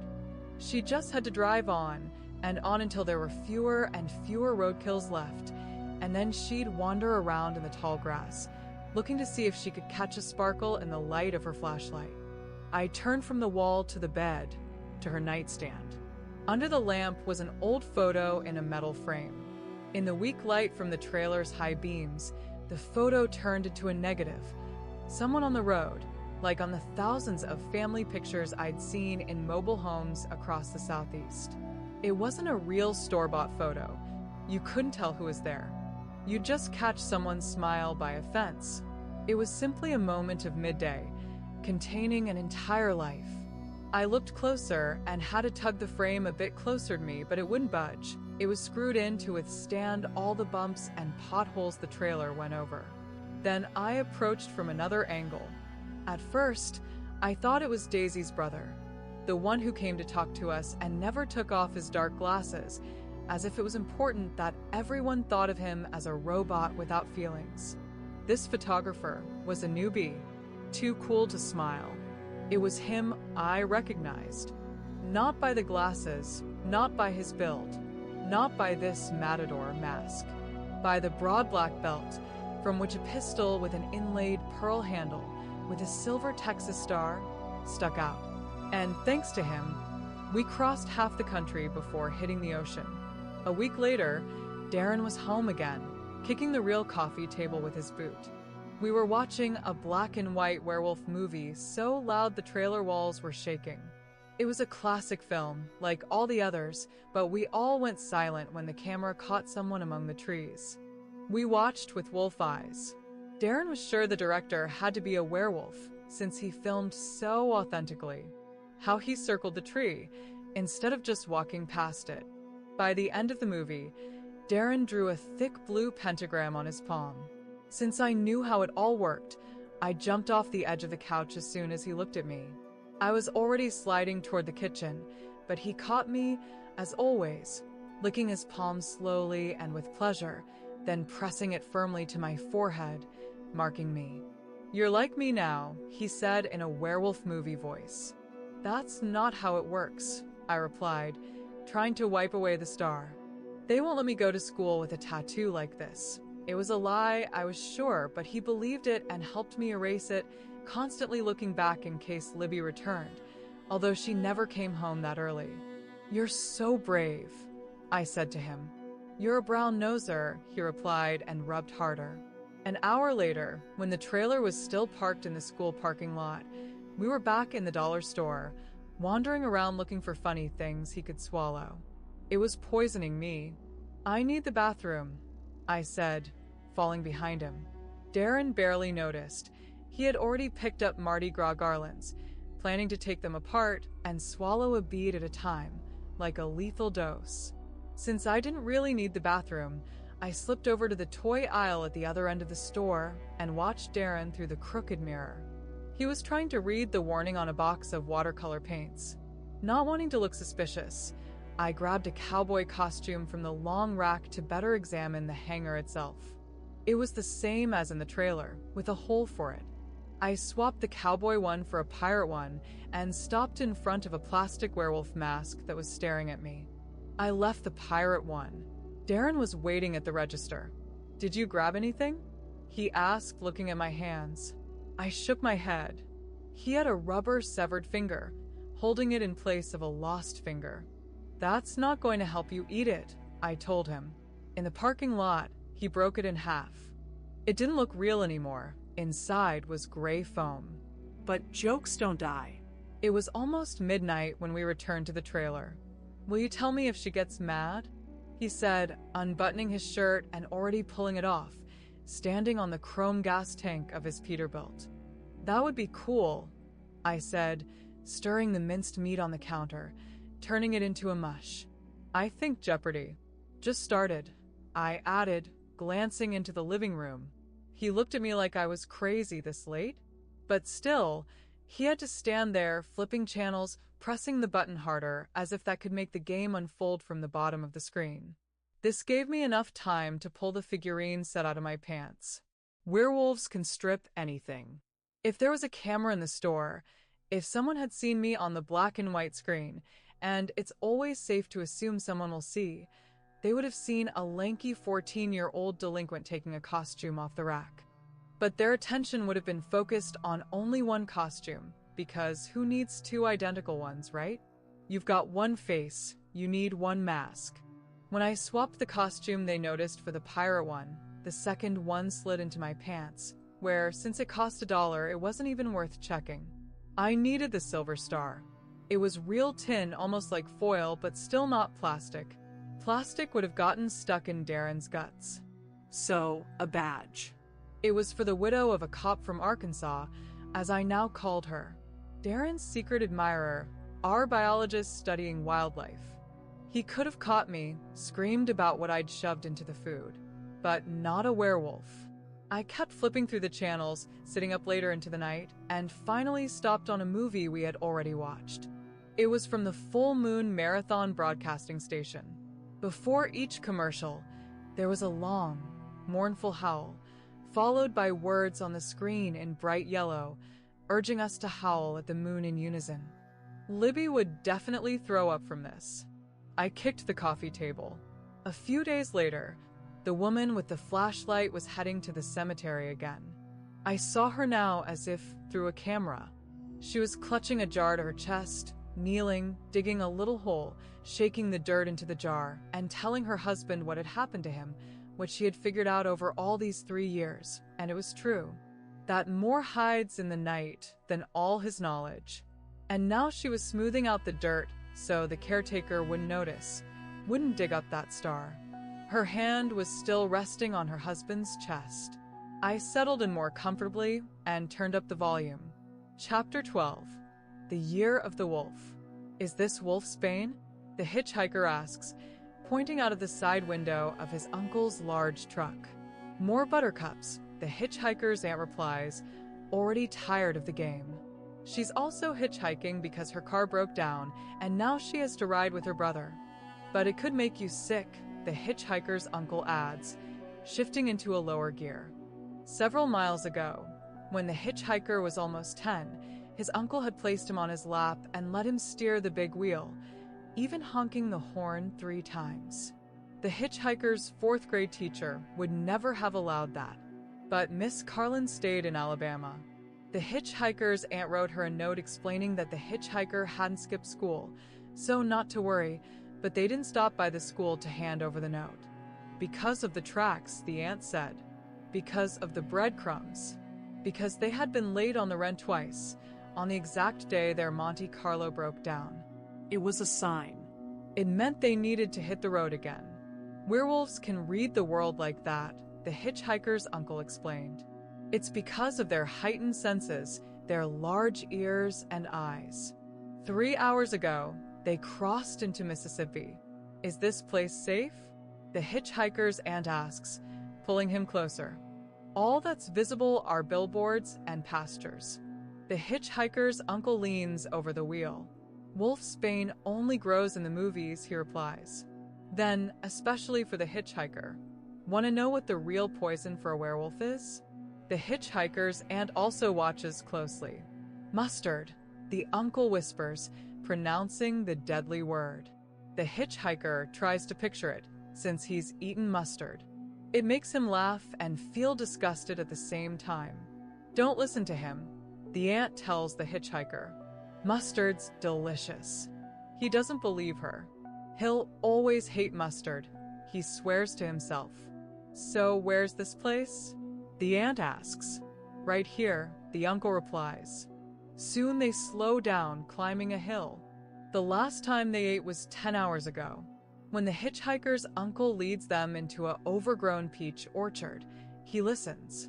Not for the peaches, but for a distant deer that's come to feast on the peaches. This is hunting. It's going to go smoothly, the uncle says, leaning farther over the wheel to see the turn. Private property, no one knows, no way out. It's a good start. The best year. The truck slowly rattles over a grate above a pit at the pasture exit, then over another. It rattles 5 times as the truck has 5 axles. The hitchhiker counts to make sure the entire truck is with them. When the road turns into a dirt path, the uncle turns on the headlights, shifts into an even lower gear, and starts breathing only through his nose. "And how are you going to turn around?" the aunt asks. "I haven't had venison in," the uncle says, and saliva drips from the corner of his mouth. "What if it's covered in mustard?"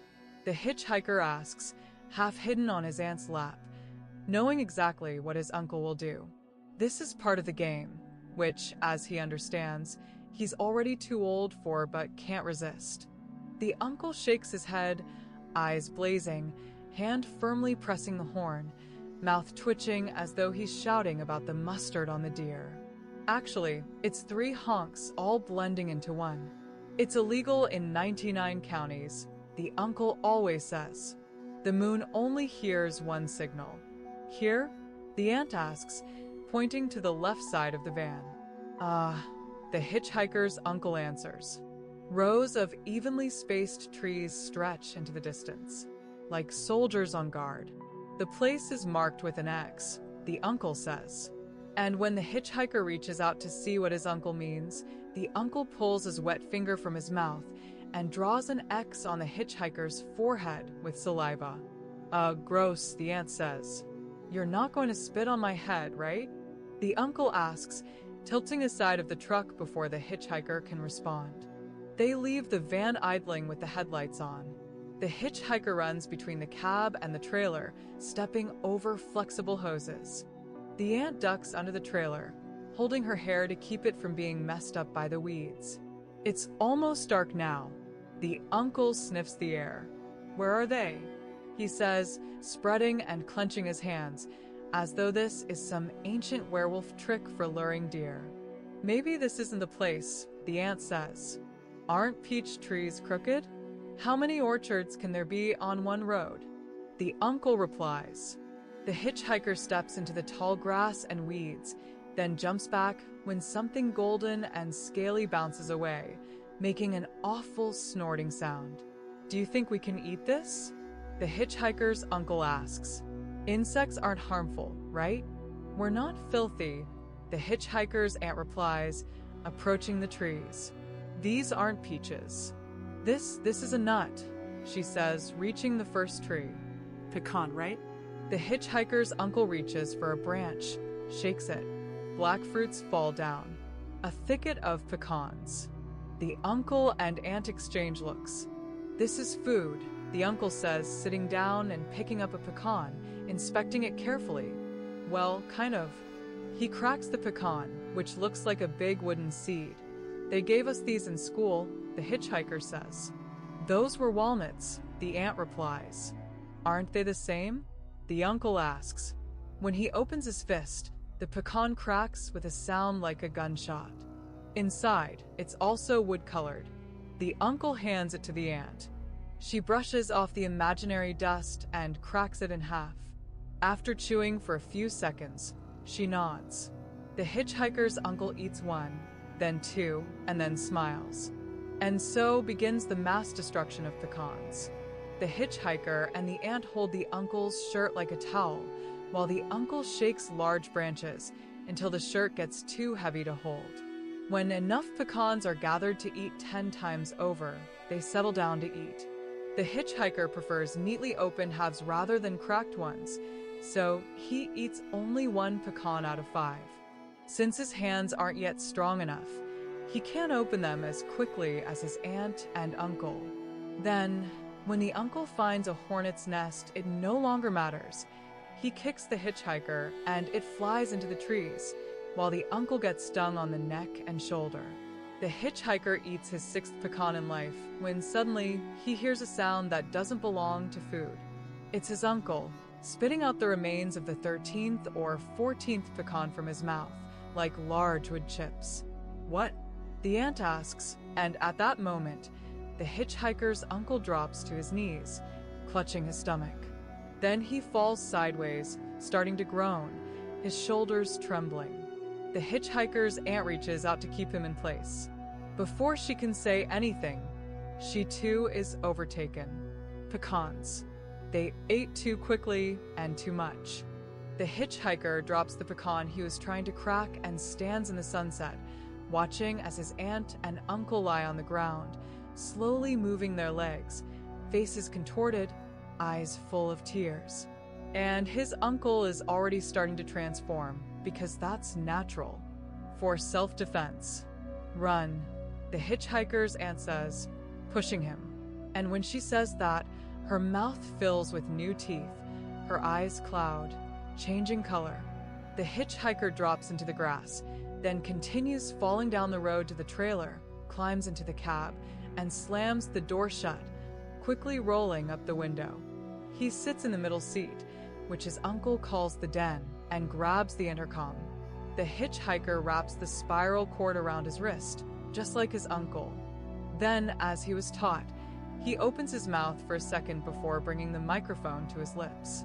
It seems as if the words are already prepared, his uncle's words, his call sign. Over, over, the hitchhiker says again. This is Werewolf in the sky, howling to you from above with. His uncle had told him this part. Your location? A voice responds. They're dying, the hitchhiker says, hating himself for his sobbing voice.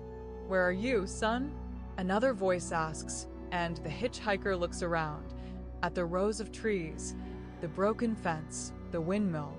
This isn't mustard, he says, then tries to amplify their voices, but loses them all. When a dark, long-legged shadow enters the glow of the truck's clearance lights, the hitchhiker reaches for the signal. It's a doe with a fawn. They're used to roaring trucks and do what they do. Maybe this is the right road and the right orchard after all. Now, the doe looks at the windshield. Finally, she flicks her tail twice, as if shaking off doubts. She passes the bumper, almost not leaving the road, when she's yanked into the darkness by a huge maw. The hitchhiker scrambles into the driver's seat and, trying to lift himself higher, pulls himself up with his hands, not caring what he grabs for support. It turns out it's the signal. He honks loudly and long, because if the hitchhiker lets go, he'll fall before he can settle in. The sound, as his uncle said, travels to the moon and back, and somewhere in that long, loud loop, it strikes the heart of the fawn, who has never heard the world crack like this. The hitchhiker's uncle always said that deer and rabbits are really the same, that what works for one works for the other. They're sensitive to heat. They like to run and watch, run and watch.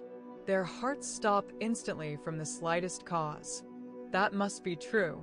The fawn collapses on its bent front legs, then falls completely. At that moment, a lanky dark figure enters the dim orange glow of the clearance lights. The hitchhiker's and also looks at the windshield. She lowers her nose to the fawn's snout to check its condition. Then she bends down to eat, starting with the thin white skin on its belly. The hitchhiker shuts one door, then the other. For the rest of the night, the van trembles beneath him as he sits in the den, knees pulled to his chin, drinking ketchup from packets. In the morning, two naked people will be asleep in the tall yellow grass, curled up together. He hopes for that. Chapter 13. Sad Eyes. If Arkansas is a paradise for werewolves, then North Carolina is our hell. At least, specifically for us. Every couple of 100 meters, Libby pressed hard on the gas, trying to accelerate while the Impala sped at the limit of its capabilities. Her hair was a complete mess, blowing in the wind. If we had been going faster, the headlights would have been ahead of us. If slower, Darren wouldn't have survived. I rolled up the window so the car looked like a bullet. In the silence, Libby glanced at the dirty mirror, her hair still blowing in the air, but now it was straight, as if she were falling, and in her gaze, expression, and eyebrows, I saw her 10-year-old version, looking at her brother, feeling how, with each word, his mouth filled with some inexpressible pain. Had she ever thought she could escape?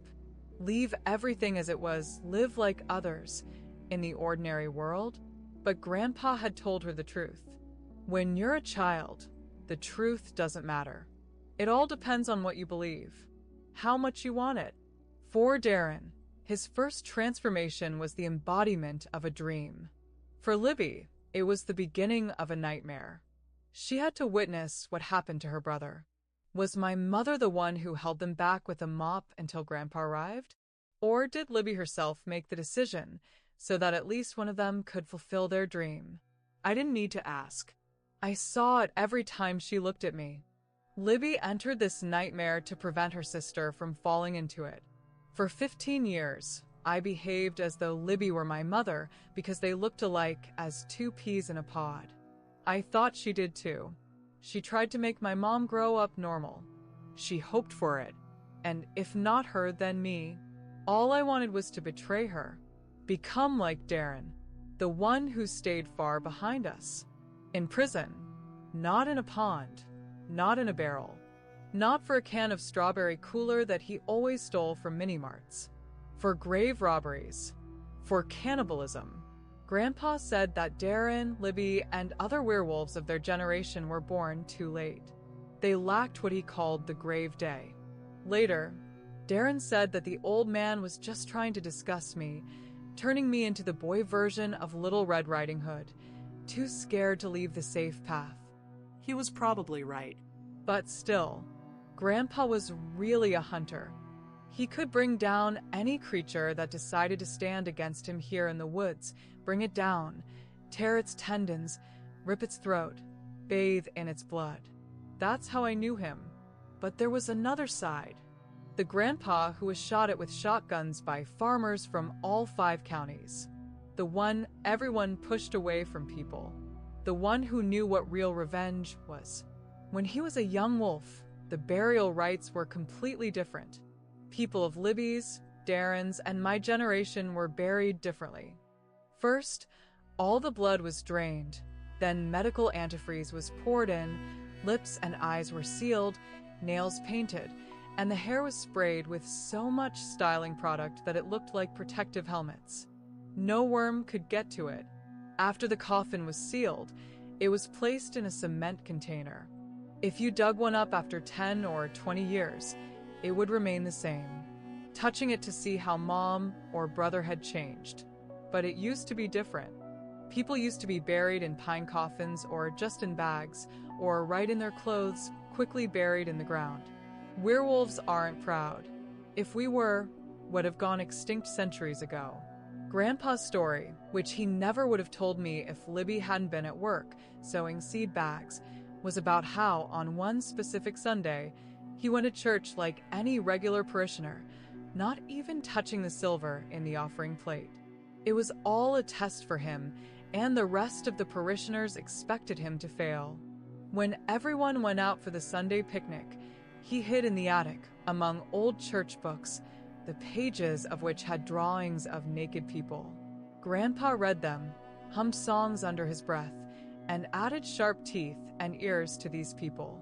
In the living room, under the dim firelight, he raised his crooked fingers upward to show what he meant, exposing his yellow teeth. Darren, leaning against the kitchen door, listened to what was clearly a story he already knew. He must have known this was just a repeat, and now he was simply watching to see how many times Grandpa was going to tell me the same thing. Finally, we reached the part about the funeral. Grandpa looked at the procession through the round attic window, and the people in it appeared painted in red, blue, and yellow.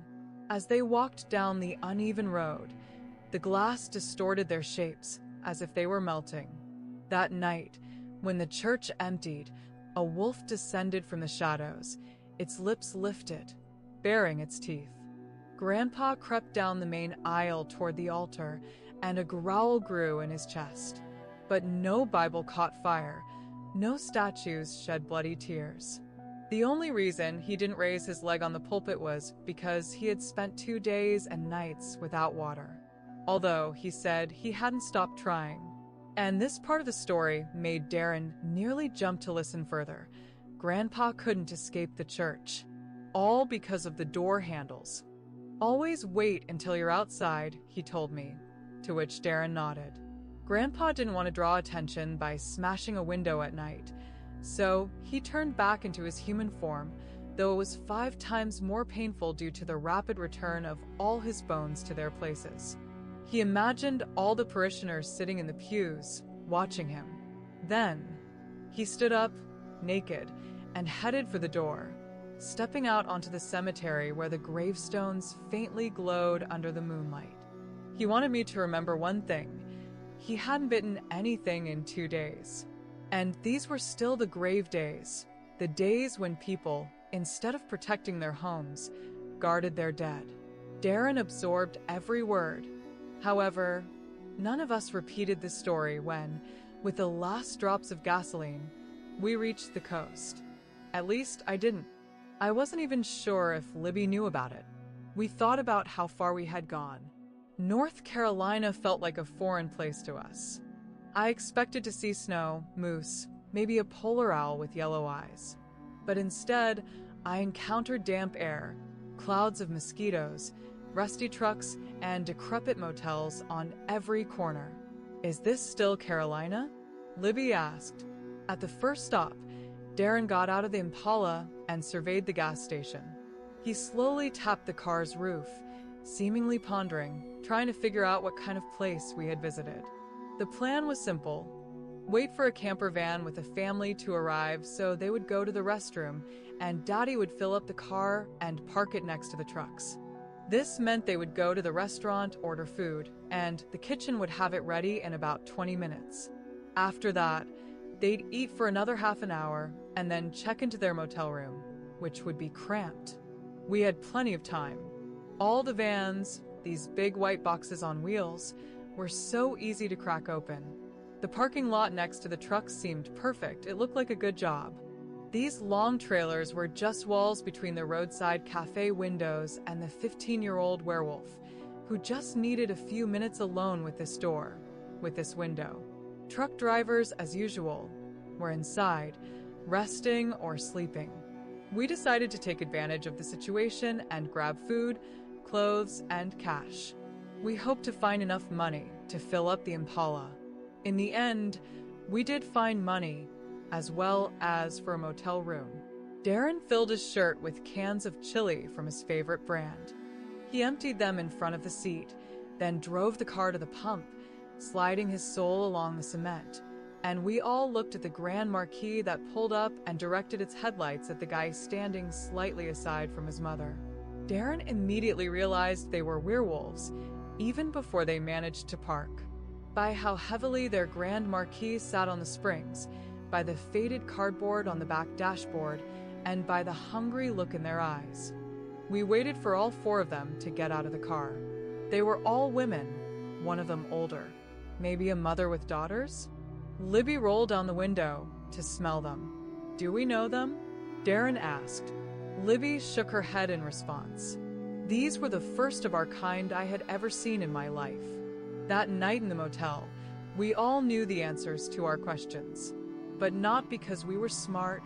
We just repeated everything like in an old commercial. The remaining gas money lay on the table, $14 and a few coins. Libby was flipping through classifieds looking for a job. "We need something urgent," Darren remarked. "Or are we just going to keep eating hot dogs with ketchup?" He impatiently shifted from one foot to the other, ready to bolt into the night. "No alcohol markets," Libby snapped, without looking up from the newspaper. Darren grinned. His mangled left hand already reminded him of that. His chin was covered with stubble, with sparse gray patches.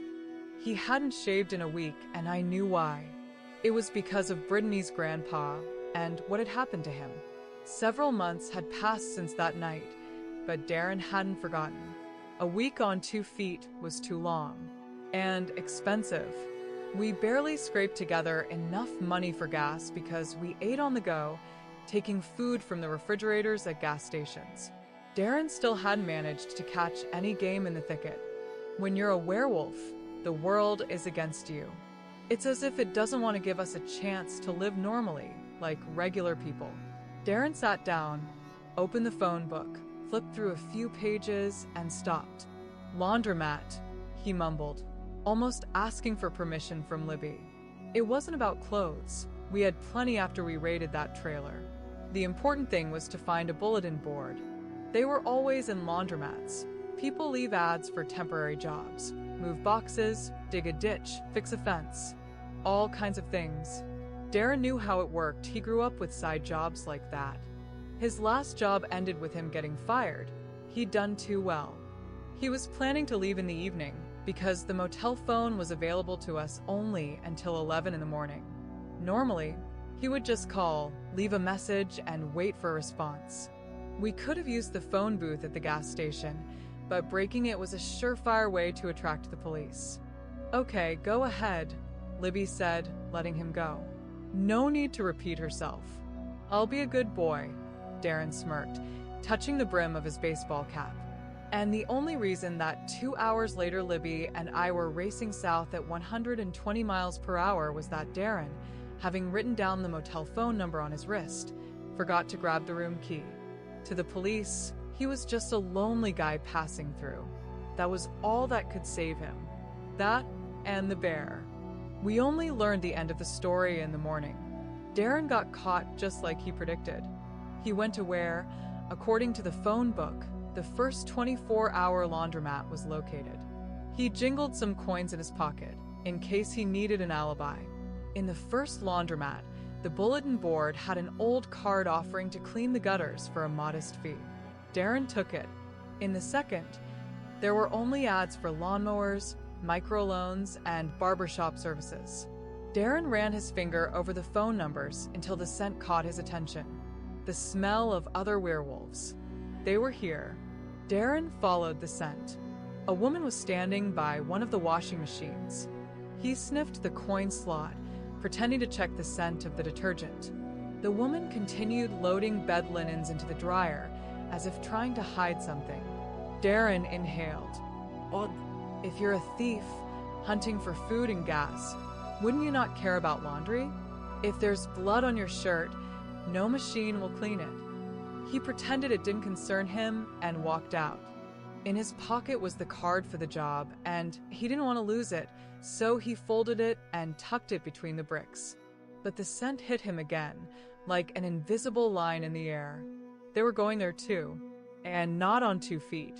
The bitterness in his throat told him they had just shifted. 4 of them. Darren tracked them with his eyes, licking his lips, memorizing the scent. He didn't go back to the motel the usual way. He turned right. Darren was so focused on the scent that he didn't notice the police car parked a block away with its engine off. He didn't see the glowing cigarette, but over the steering wheel. The road he was walking on ended at a building. A synagogue? No, the sign said temple. The only Jewish temple in North Carolina. At least the first Darren had seen up close. He took off his baseball cap, slightly inclined his head in respect, and moved on. 50 steps later, the scent disappeared. He turned back and caught it again. The scent was right before the temple. Werewolf Jews? Couldn't they come pray during the day? Or did they have to sneak in at night? Darren smirked to himself, shrugged as if closing a non-existent debate, and stepped forward, crossing the sacred boundary of temple ground. Maybe that's why they needed laundry. They were going to the church. Darren felt he had to see it with his own eyes. Werewolves weren't religious. Their history with the church had been complicated. After all, they were usually burned at the stake. When they were caught, Darren looked around as if waiting for a sign, and at that moment, 2 eyes lit up in the dark. The headlights of an approaching car. The decision was made for him. Instead of getting caught trying to break into the holy temple at 2 a.m., he slipped into the bushes, moving along the wall, searching for the place the other werewolves had gotten in. But it turned out they weren't going to the temple. They were heading to a fresh grave behind him. Grandfather was wrong. The funeral feasts hadn't disappeared. They just could now only be found at Jewish cemeteries. While everyone else decorated their loved ones' graves, turning them into time capsules, the Jewish tradition remained unchanged, a simple pine coffin, a quick burial, and rest for the deceased. For werewolves, Jewish cemeteries were an all-you-can-eat buffet. These other werewolves knew that. They were probably following the news. And that's why they came to town that day. Darren realized, of course, they were washing their clothes at every opportunity. They stank of graves. Even after the shift, even after a shower, the grave dust stayed on their jeans, sunk into their flannel shirts. And now, right in front of him, they were tearing into the body of a woman. Darren noticed the baby blanket buried with her. Apparently, she had died in childbirth. The ground around the grave was dug up, clumps of dirt scattered everywhere. He nodded to himself. That was the way of things. That was nature. The Middle Ages. But he needed to talk to these werewolves. Darren stepped out of the shadows so they could see him. The three wolf women raised their bloodied muzzles to him. To show who he was, Darren raised his hands, palms forward, splaying all 9 fingers. He moved between the old graves, long decayed food. The 3 young ones backed off, growling, but their mother stayed in place. When he got closer, she nudged her nose into his crotch. That was natural too. Darren shifted his hips slightly to the side, not to provoke her into attacking, but didn't lower his hands, continuing to smile. In the end, there were 4 of them, and they were ready to attack.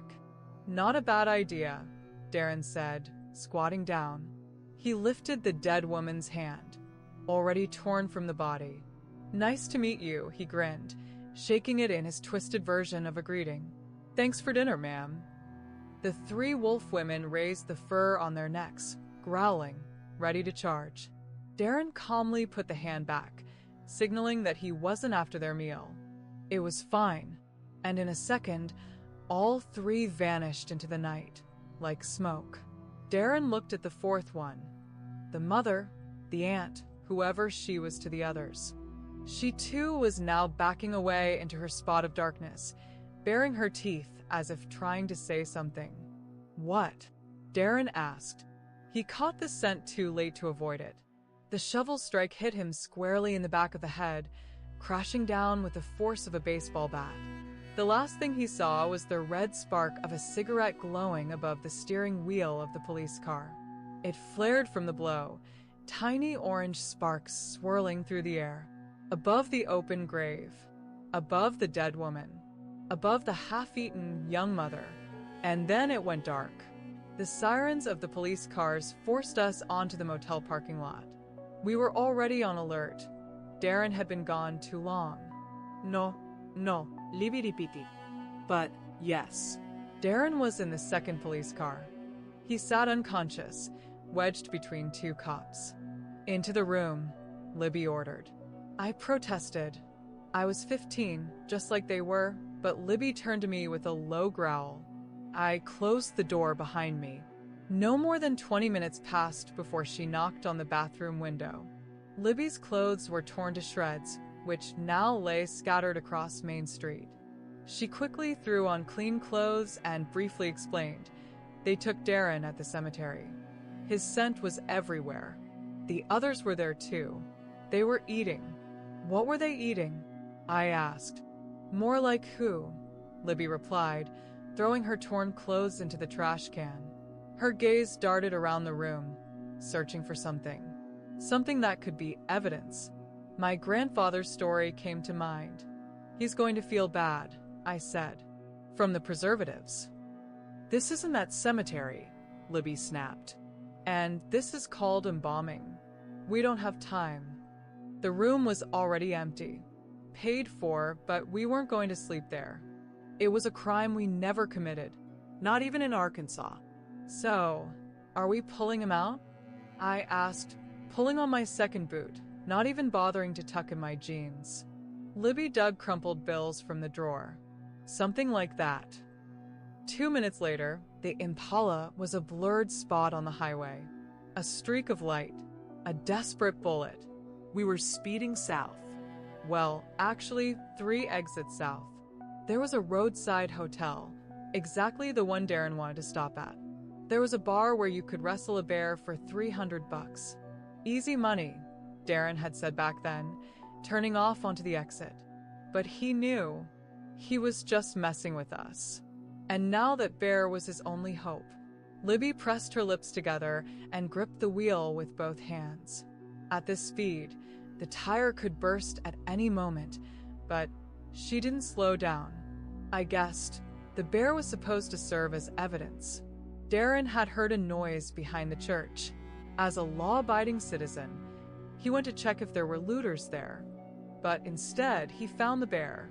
The bear had dug up the corpse, came for it to this town. Of course, the plan was based on guesses. That Darren hadn't been caught with a bone in his teeth, that he hadn't tried to shift. But the fact that he was unconscious in the back seat of the patrol car instead of lying in the black morgue van told one thing. The cops didn't know who they had caught. But Darren would wake up soon, and that drove us as much as everything else. I shouldn't have let him go alone, Libby said. There were tears in her voice. I wanted to say something right, but the words failed me. We stopped at the gravel parking lot of the bar. We got out of the Impala even before the dust we kicked up had settled. Hook it, Libby said, leaning toward the thick rope stretched between short metal pipes cemented into the ground. It wasn't a barrier for people, but for trucks to mark the non-existent parking area. I backed the Impala up, hooked the slack rope with a tow hook, which was once chrome, and slammed the gas. The rope tore out one metal ring after another. They flew straight at me like bullets. One broke the rear window of the Impala, showering the interior with shards of glass. I slung the rope over my shoulder as best I could and followed Libby around the side of the bar. Her nose had already led her there. She was descending from the temporary terrace of a mobile home, where the bartender or owner usually slept. Behind her, an unlocked door hung from its hinges. Empty, she said. Even the goddess of werewolves can be merciful sometimes. The bear was locked in a covered wagon on a concrete foundation. The smell was so strong that even I could catch it. Big, Libby said. Great. You want? I glanced at the rope. Libby grabbed it and threw it in front of the ramp leading to the sliding door. Inside, heavy breathing could be heard. The bear had heard us. This is going to be unpleasant, Libby said. What are they going to do with Darren? I asked. Libby pressed her lips together, swallowed, and shook her head negatively. I need to get this lock off, she said, brushing her hair back. I found a piece of rebar, pried open the barn lock, and pulled out the chain. Libby grabbed it. The chain was 4 feet long, once a tow chain, or maybe even for logging. Red stains were left on her palms, like dried blood. Damn, she muttered, standing on the ramp before the massive door. I had never heard Libby swear. Never. We could just... I began, remembering an old western with a prison escape, but Libby motioned with her chin toward the high-pressure handle of the door. Your grandfather's old trick. What? I grabbed the handle. Let someone else be the last one, she said. I yanked the handle down sharply. The bear didn't burst out, as we had expected. Libby shook the chain to attract attention. Nothing, but something moved in the dark. It was listening. It was waiting. Sorry, Libby said. She climbed up the ramp on 2 legs, not 4 like I would have if I could, and stepped into the darkness. The bear attacked instantly. Its massive body knocked her back, and they both fell into the mud. Dust flew up. This wasn't the southern black bear we were used to. This one was twice as big, golden, like the ones that appear in documentaries. It weighed as much as a young horse. Or a motorcycle. I couldn't see Libby under it.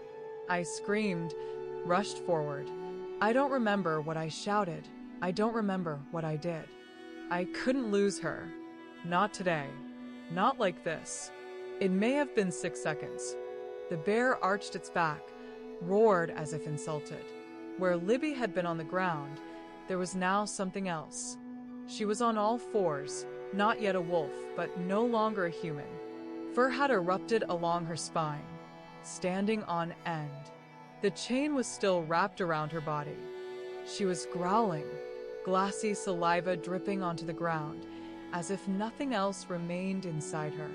The bear looked at her like it recognized her, like it had always known them, since ancient times, when wolf packs and bears fought over livestock. When bears came from one side of a war-torn village and werewolves from the other, quietly, cautiously, because the earth exploded. When Darren told me that wolves and bears couldn't coexist, I thought he was talking about cops. But this bear knew the truth. It lunged at Libby with full force. And instead of meeting it head-on, as instincts dictated, instead of ripping its throat out from beneath all that fur, she moved aside. But didn't retreat. She jumped onto its back. But now she was becoming human again. Because she needed her hands. Because a werewolf can't hold a chain. Libby wrapped it around its thick neck. Her knees dug into its withers, muscles stretched, veins bulged on her arms, and veins swelled on her neck. Blood poured from her nose, mouth, and eyes. Too quick a transformation. The bear roared, realized it could pin her to the cart. It piled on once, twice, like a wrestler in a ring. The cart jolted on its supports. But bears have shorter paws than fighters. A fighter can pull an opponent off their back. A bear can't. This bear didn't even have claws left. For brawling with drunks in the pen by the bar, claws weren't needed. Nor were fangs. That's why Libby had time to transform. That's why she still had her face. After 4 or 5 minutes, the bear began to slow, stumble. Probably its lungs were burning like forge fires. A couple more minutes and a capillary burst in one eye, then in the other. The huge beast fell forward like a felled tree. Libby rolled to the side, breathing heavily, placed her hand on its nose. It was still alive. Finally, she sighed. She wiped the blood from her face with my shirt, but the wounds were still bleeding, and her hands were shaking. "Sit down," I said, trying to figure out what Darren would have done to make this crazy plan work. The most inappropriate, the most unbelievable, the most magical. The most magical was the old, discarded beetle in the grass. If it had been the corvair that people inexplicably keep storing, my idea wouldn't have worked. But the beetle, it's almost like a platform on wheels. Get in from behind, move forward, no need to raise your legs high. I tied the bear's front legs with a rope, hooked the other end to the impala, and started pulling the carcass to the car. Detached, changed position, hooked again. The rope struck the beetle like it wanted to split it in half, but the bear wasn't that heavy. A few tugs, and it was on the hood, one more, and now it was on the roof. The windows cracked, whitened, and shattered. I removed the rope from the impala, pushed it against the passenger door of the beetle, stuffing the bear into that bottomless trunk. A few loops of the rope around the car, and done. Is that how they're usually transported? I asked, glancing briefly around the bar for supplies of tranquilizers. Doesn't matter, Libby mumbled. Even now, she couldn't form a long sentence. You're driving. I drove us north. Because of the bear's weight, the headlights pointed into the sky. Libby guided me to the synagogue. I drove the car onto the trimmed grass, pushed through the bushes straight to the dead woman behind the yellow tape. Where was the police? Unless Darren had turned himself in and they called for backup. Not now, not now. Just give us a few minutes. We pulled the bear out of the car as much as we could, then climbed into the trunk and shoved the rest of it out. It just lay there, resting. Libby took the dead woman's hand and smeared blood on the bear's nose. His muzzle twitched, sensing the familiar scent. "Call," said Libby, pushing me into the synagogue. I elbowed the window, found the phone, dialed 911. The bear is back. Eating a corpse. Get here, quick. When I returned, Libby was bent over the beast, her voice faint. Its fangs were already starting to grow. But I understood. She was apologizing and calling it by name. Sadid. I blinked. That's what Grandpa used to call the moondog pups. I thought it was just a distorted word from a foreign language. But I was wrong. It was an apology. That's how werewolves say they're sorry. That's how they acknowledge identity in the animal. Grandpa said it to the pup before crushing its head. And now Libby was petting this massive bear, kissing its nose, tears streaming down her face. And then she bent down, hugged its head, and sank her teeth into its shoulder. A jerk, deep, animalistic. A big chunk of meat fell into the grass. The bear roared, jerked, as if it had just woken up. Libby stood up, placed her hand on my shoulder, and led me back, leaving it behind, because a bite passes the wolf to the human, and madness to the beast. Even a deer, if bitten, will return. Not to butt, not to kick with hooves, but to bite. An infected animal won't last more than an hour. But that hour will be hell. The bear was just beginning to feel it. And then I realized Libby's true plan. She wasn't planning to talk to anyone. This bear, by its mere presence, was supposed to say everything. It had spent a long time rocking in its cage, trying to break free, then wandered the ditch by the federal highway, sniffing for food. And now it was literally served on a platter. My 911 call gave these good folks a chance to pump the honest grizzly full of lead. They almost fought over the chance to burst inside. By the time we arrived, the prison was empty. Libby left the Impala running, entered the main doors, and a minute later came out with Darren. Just like that. Darren was gasping for air like a drowning man. His body was covered in goosebumps, his hands twitching. He was at his limit. The only thing that stopped him from transforming was Grandpa's old story about door handles. He didn't want to smash the bars of his cell only to end up in a bigger cage. That saved his life. The weapons remained on the counter and in holsters. Since Darren couldn't drive, Libby took the wheel. On the other side of town, gunshots rang out, police lights flickered on and off, windows along the street alternated between flashing with bursts of light and sinking into darkness. A tall man in a robe and a single slipper ran past us in slow motion. In one hand, he held a rifle, and in the other, a 2- or 3-day-old baby, supporting its head as carefully as one would hold a football, or as one might hold the last remaining piece of a wife buried at the church. Probably. I watched him for as long as I could. So, we really broke into the hen house? Libby asked, glancing at her younger brother. Darren was now completely gray, his stubble thickly covering his chin. He ran his finger across a drop of blood on her lips, wiped it on the dashboard. By morning, only a dried cross would remain. Then he grabbed another baseball cap from the mat and pulled it low over his head. At the big red traffic light on Main Street, he nodded toward a tiny white speck between the bricks. I thought I'd find a job, he said. Then he frowned. Why does it smell like bear here? Now it smells like a prisoner, I replied, though I liked him. Darren moved the side mirror with a precise motion, one honed over years and thousands of miles, and looked me in the eyes, saying that the prisoner was me. It's not even, Libby began, but trailed off.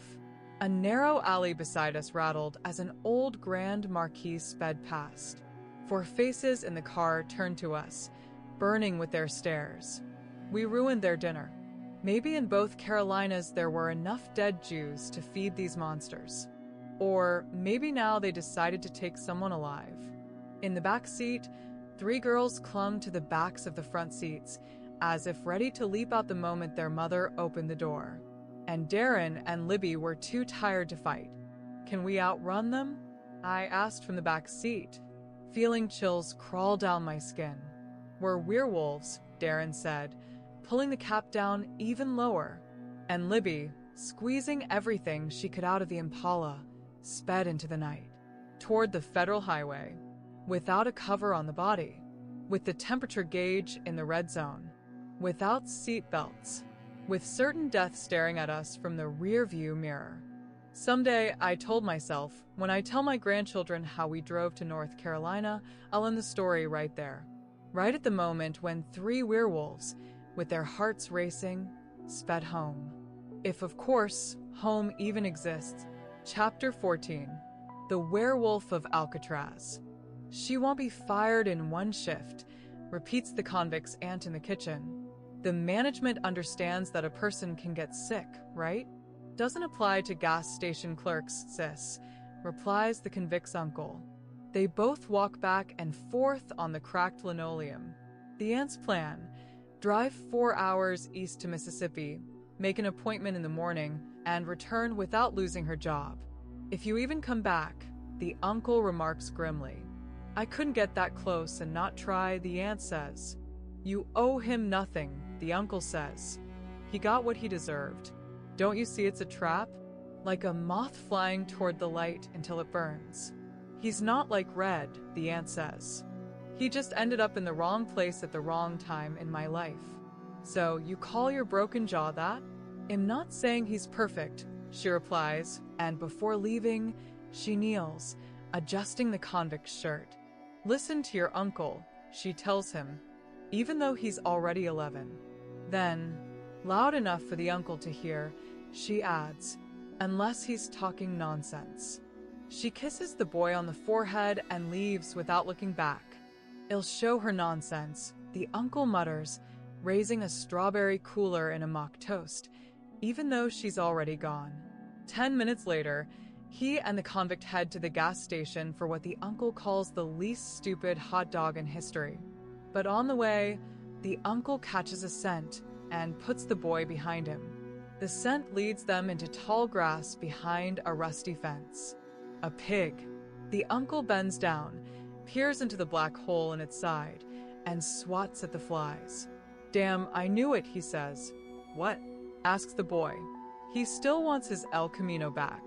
The convict doesn't mention the aunt's ex-husband's name. There's no need. They can already hear it in every rustle of the grass, in every sigh of the wind.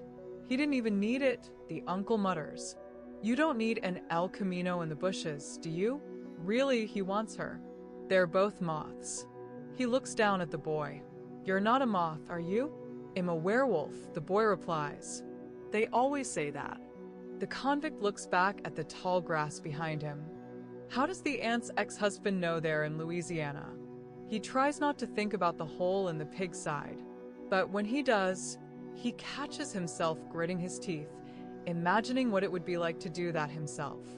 At the gas station, the uncle buys honey buns with all $8. He hides 3 in his pocket and 2 in his pants.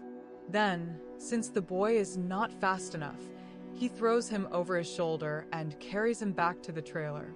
The convict feels like a child. I shouldn't do anything stupid, he mutters. She's the one doing something stupid, the uncle says, putting on his sunglasses. I told her he's somewhere around here. He's already been stalking her, just like he did in Florida. The uncle gives the boy a heavy look, then suddenly turns away, walks to the other wall, but returns just as quickly. Listen, I need you to stay here. I can't take you with me, but you'll manage.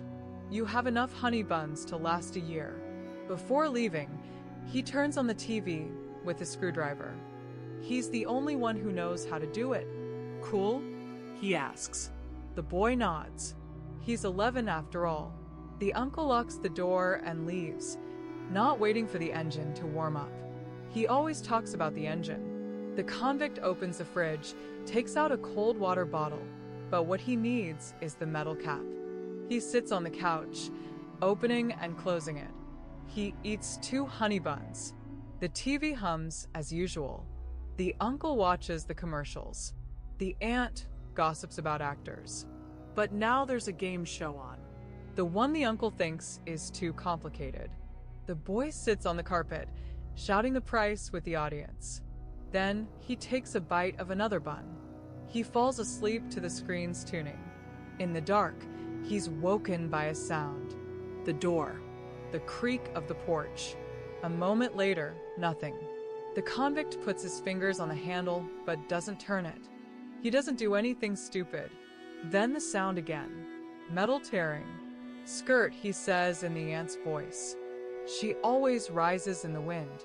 but there's no wind. Now he feels it. Something is rubbing its back against the bottom of the trailer. Not just walking, looking for a weak spot. That pig. It knows they smell like it. The TV screen flickers off for a second. When it turns back on, it's the game show again. So, is it already morning? The boy pulls his legs up, stands on the wooden crate, which the uncle calls a table. Again, the sound of tearing metal.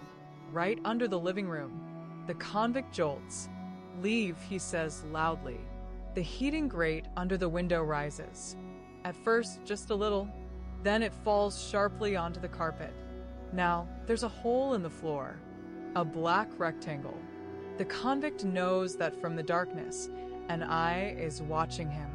$2.99, he says, just to hear his own voice. The woman from Minneapolis jumps for joy. The price is $4.50. And then he smells it. He hears heavy breathing. On the couch lies a bun. Its icing is in someone's hair. He grabs it, tears off the wrapper, and throws it into the hole. He misses, leans closer, and then a snout suddenly emerges and grabs the bun. With sharp teeth, wolf's teeth, red hair, long, beautiful, the convict crawls onto the crate. He shakes. His right pant leg is warm. He counts in his head the days until someone returns and opens the door. That's what all convicts do. Chapter 15. We don't know where we came from because werewolves aren't really good at keeping records, or at least leaving breadcrumbs behind. So the stories, filmed and shown, suddenly become the truth. Maybe they really were like that, or they used to be. Darren, of course, never believed it.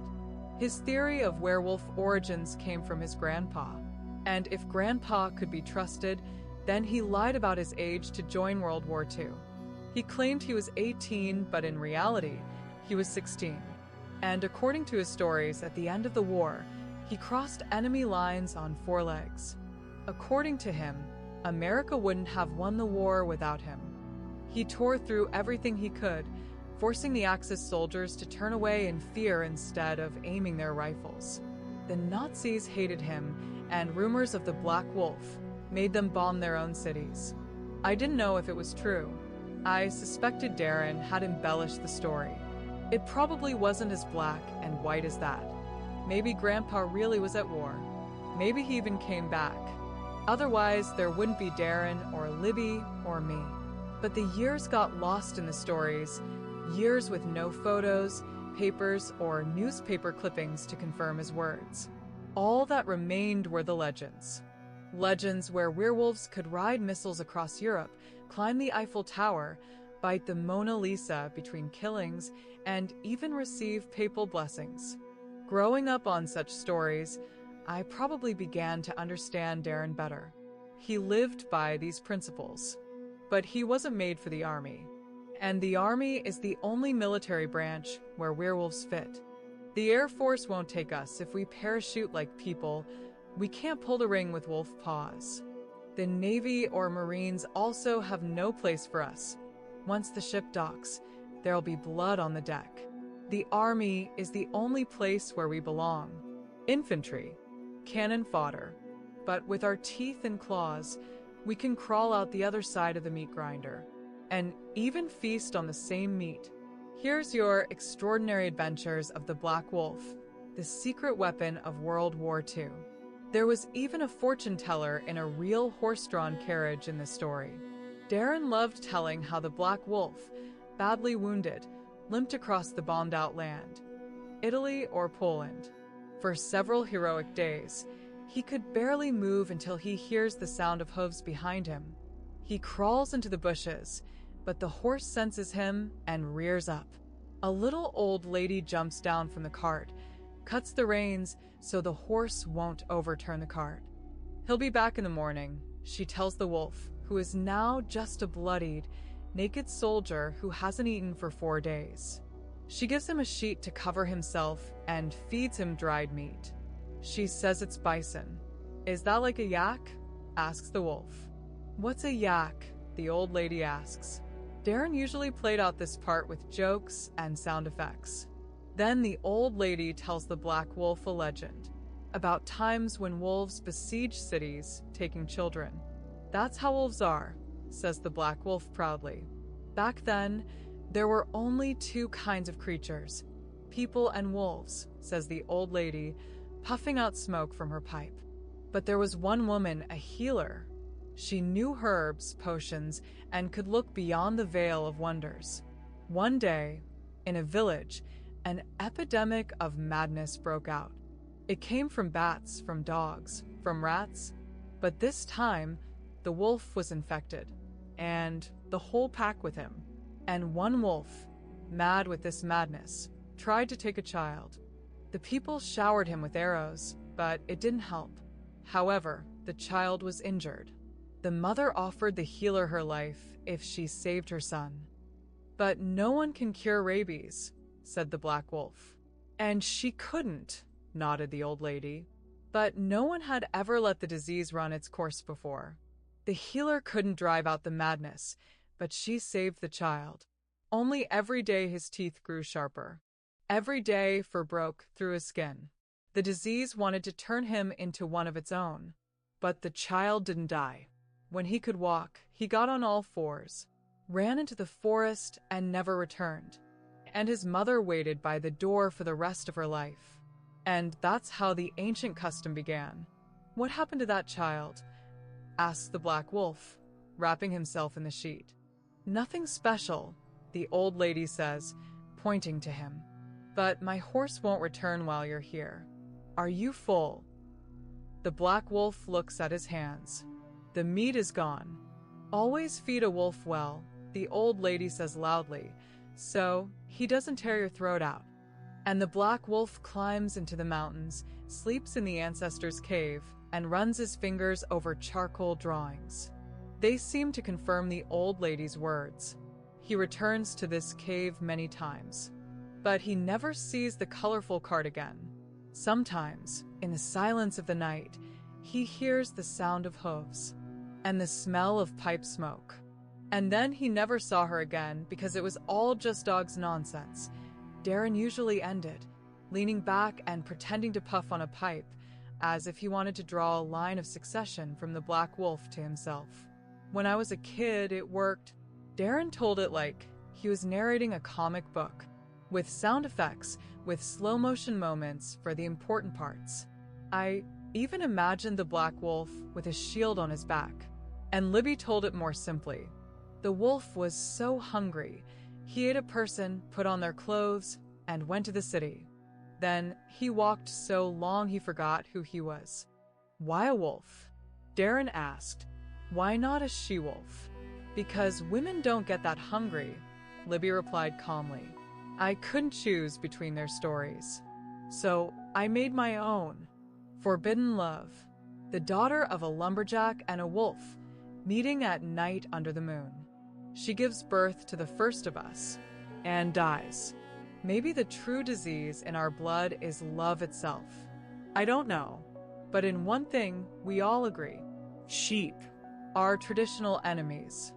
The moment you think they've disappeared, one of them peeks out from behind the corner and catches you with their dead gaze.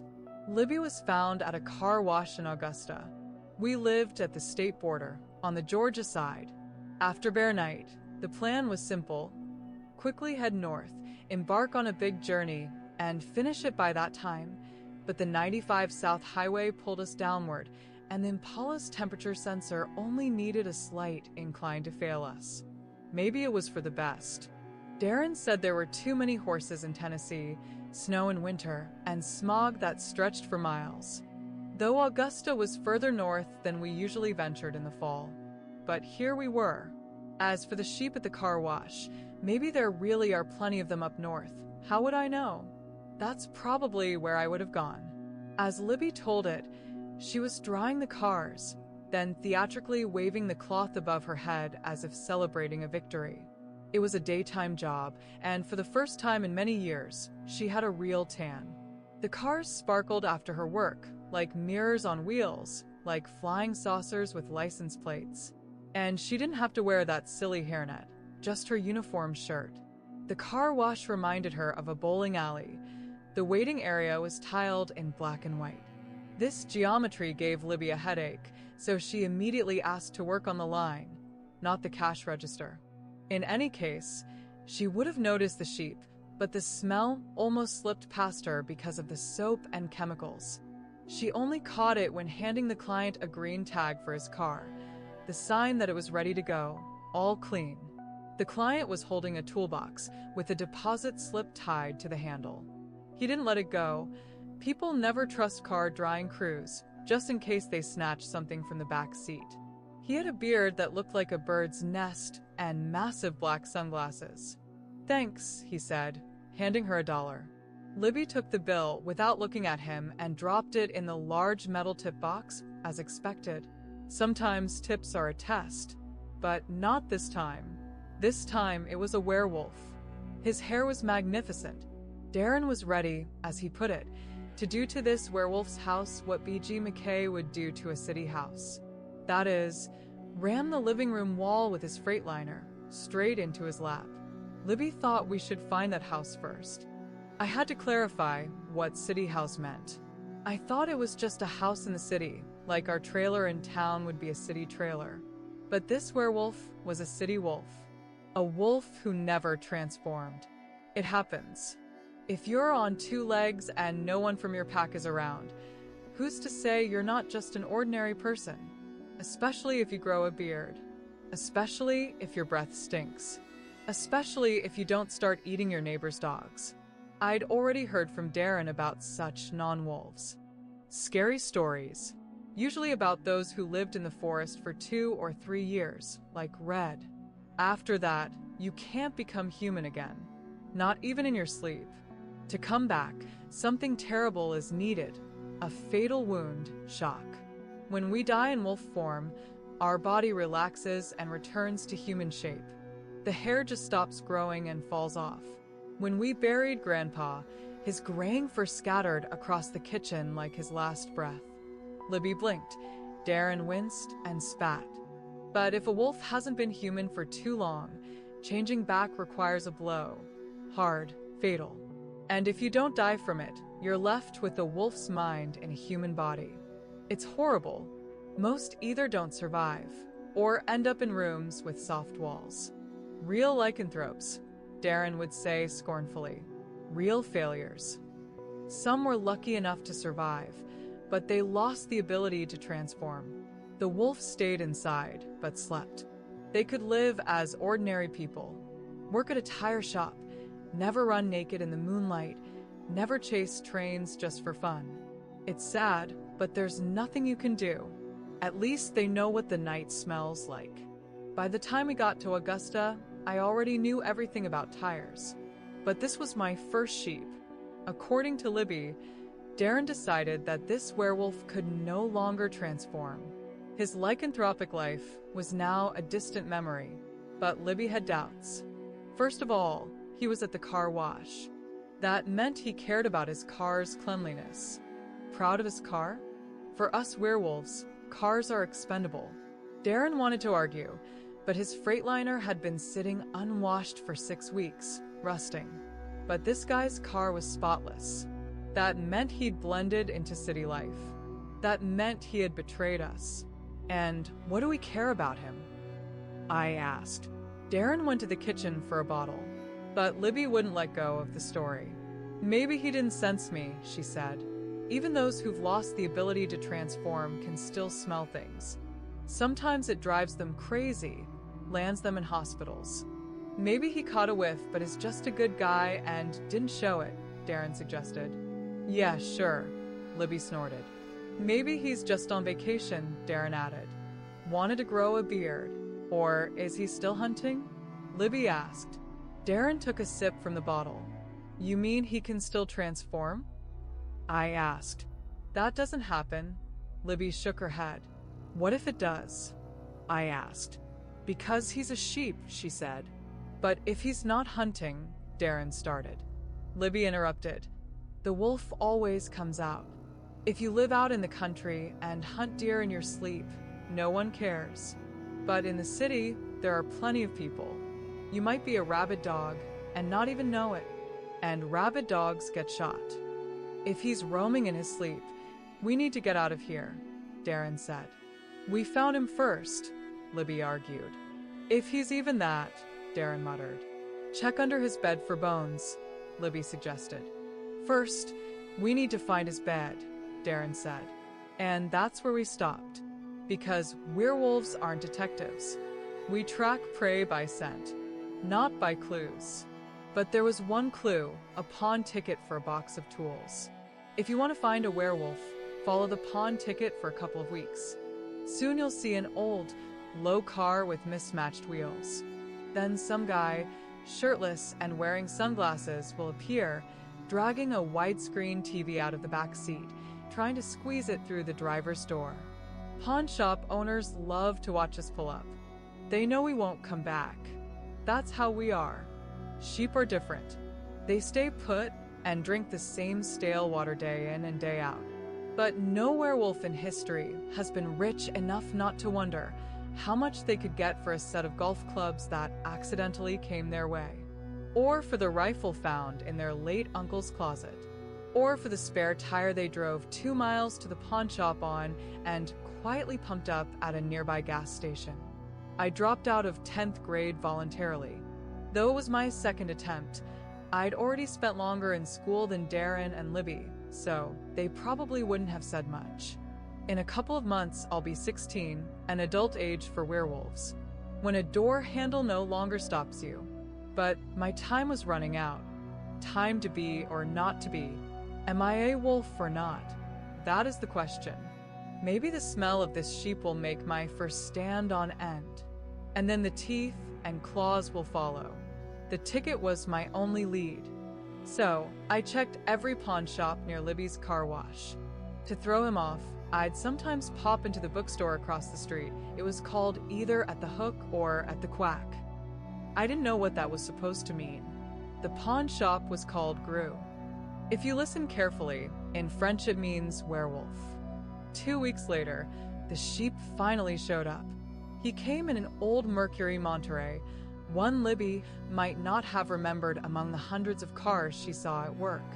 But she forgot to mention that it had black reflectors and white doors. It was a decommissioned police car with the equipment removed and sold at auction. But it still looked like a police car. When the sheep pulled into Libby's car wash, he probably had a coupon for a discount. Those are given to clients with a lot of bonus points. That made me hate him a little less. It meant he didn't wash his car all the time. He really did have a beard, just like Libby said. A wild one. On the back seat, he had 2 construction helmets.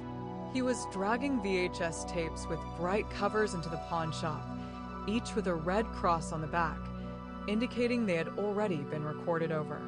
He didn't show them, but before going in, he carefully rearranged them as if trying to put the best ones on top. He might get about $1.50 for them. Not for the film, but for the process to bring something else in if they even take deals here. I was sure he was on his lunch break. I crossed the street and slowed down by his car. There was a parking ticket on the windshield, Mayfair Village. I didn't want him to notice me, so I just remembered the name. Our home was in the suburbs, where old cars stand, in the land of werewolves, not in green courtyards, not in Mayfair Village. I saved up loose change for 3 days, waited until Libby went to work, and got on the bus. What I was supposed to do was a complicated idea from Darren. Track the sheep, make his life unbearable, scatter raw meat to stir his instincts, slip a silver ingot and ask him to squeeze it in his fist, see if any smoke comes out. Then secret messages, blood in the coffee. Darren even thought about recording a howl and playing it at night. Libby suggested something simpler. Lock myself in a room with him and walk out alone in 5 minutes. 1 less sheep, but I just wanted to watch him. He meant nothing to me. At first, I thought he would help me, push me toward the change. Maybe I'd hate him as much as Libby does. But watching him, imagining him in my mind, I realized that he was the one hiding his nature. The one who drowns the wolf inside himself with rum and black tea. Darren said it helps. Libby believed in mint candies in green foil. I didn't know what would work for me. I couldn't even imagine that I wouldn't want the change. The sheep's apartment was on the first floor. Number 110. He went in, probably warming up lunch, checking his beard for crumbs. Maybe after all these years of calm, he felt something strange for the first time. I shoved my hands in my pockets, straightened up, and walked away without looking back. Now he was somewhere out there, at work where a yellow helmet is needed. And I didn't have money for the return bus. Libby would definitely ask where I'd been. Usually, I was good at making excuses. But this time, when I came back at dusk, there would be no avoiding questions. It was stupid to follow him. So, what if I learned where he lives? What now? Tell Darren and Libby. Or let him chase us all. Am I a traitor or a killer? I kicked a small stone. It bounced off the curb and hit the underside of the car. The very same Monterey. The sheep drove a block and stopped right in my way. I turned right, planning to climb over the fence. "Hey," he said. I kept walking. "Think I've forgotten how to smell?" His voice got quieter, conspiratorial. I stopped. He smelled me. Or the people I lived with. Maybe me. I glanced at him sideways, not smiling. "Get in," he said, opening the back door. "I'll give you a ride to your bookstore." Werewolves aren't made to ride with strangers. We are strangers. "I don't bite," he said, stepping back, opening the door. "Not anymore." "How do you know I was at the bookstore?" "You look like a bookworm," he replied, sitting behind the wheel and leaving the door open. I looked around. In this world, there were only us, a werewolf and a sheep. I smirked, crossed the street, and got in the car. The first thing I realized, even before he pulled out onto the main street, was that the back door handles didn't work. They were just for show. It was a police car. He looked at me through the rearview mirror, through the grill still behind his headrest. "How old are you?" he asked. "Where are you really taking me?" I answered, moving to the center of the solid seat. He glanced at me again in the mirror. "You want to know why?" he said. "Why you're hiding?" I corrected him. He nodded in agreement. "People with tuberculosis are usually sent to places like this," he said. "Always have been. You know why. Is it like a leper colony?" I asked. He chuckled, his massive body shaking. "You don't know about tuberculosis, but you've heard of leper colonies?" I stared at his reflection. "The principle's the same," he said. "Lepers and tuberculosis patients know what's wrong with them, so they go to where others like them are, to avoid endangering their families." "I didn't feel anyone from our side nearby," I said. It was a bluff. I didn't know if I could feel anyone at all. He didn't comment on it. "You should have paid attention to the words, endanger their families." "Thanks, but I don't need lectures." "Fine," he said. "It's not for me to decide, but I know what happened to me." "You let the world tame you," I said. These were Darren's words. "If you want to call it that," he replied. "Imagine you fell in love, let's say, not with anyone from the pack, with a person, with a woman, A wife. and you try to do everything right. No more howling at the moon, but it builds up inside, doesn't it?" I nodded, putting on my most grim expression. I knew that meant yes, because I'd had to suppress the change too. It builds up until one day you wake up in the night and see that your bedroom has turned into a slaughterhouse. It bursts out. I turned away. Libby and Darren said the same thing, over and over. The wolf always breaks out, with teeth, claws, blood. But there was something more. Imagine that after such a night, such a morning, you suddenly want to grow a beard, even down to your boots if necessary. "Why necessary?" I asked. We were almost at the pawn shop parking lot. "To wipe that taste out of your mouth," he answered. At that moment, it seems like a great idea. He slammed on the brakes. not taking his eyes off me through the mirror. Because it's the best idea in the world, right? I nodded, still getting used to this lie. But everything comes at a cost, he continued. This blood, it's not a gift. To me, it's a curse. The way I have to live with it. He was already ready to drive off, but I asked, "Your taste?" "We're all mutants," he said. "Strays, half-breeds. That's how it all started. That's how we started." The woman, who was already dying, decided to make her death meaningful. It was back in the days of peasants and sickles. She drank an infusion of a poisonous plant, went out into the forest naked to the wolves that stole children. She wanted to kill them, but by offering herself to the wolves, she avoided death. They didn't tear her apart. Instead, they accepted her into their pack. When she died from the poison, they licked her eyes so intensely that her pupils turned inside out. She came back to life and began giving birth to litter after litter. She never wore clothes again. He got out of the car and opened the door for me. For the first time, someone did this for me. "That's how we are," he said. "That's how we are, kid. Beasts that shouldn't have been. A mistake of nature. A reminder of who should mate with whom and who shouldn't. Isn't that what you're doing?" I said. I straightened up. Now we were the same height. "You've become an interspecies hybrid, just like she was," I added. Before I had time to raise my hand, before I even thought about it, he punched me in the stomach so hard that I lifted off the ground. Then he grabbed me by the scruff, holding me in the air. "Stay away from me, kid," he said to my face. "I'm not some pushover you think I am. We won't meet again."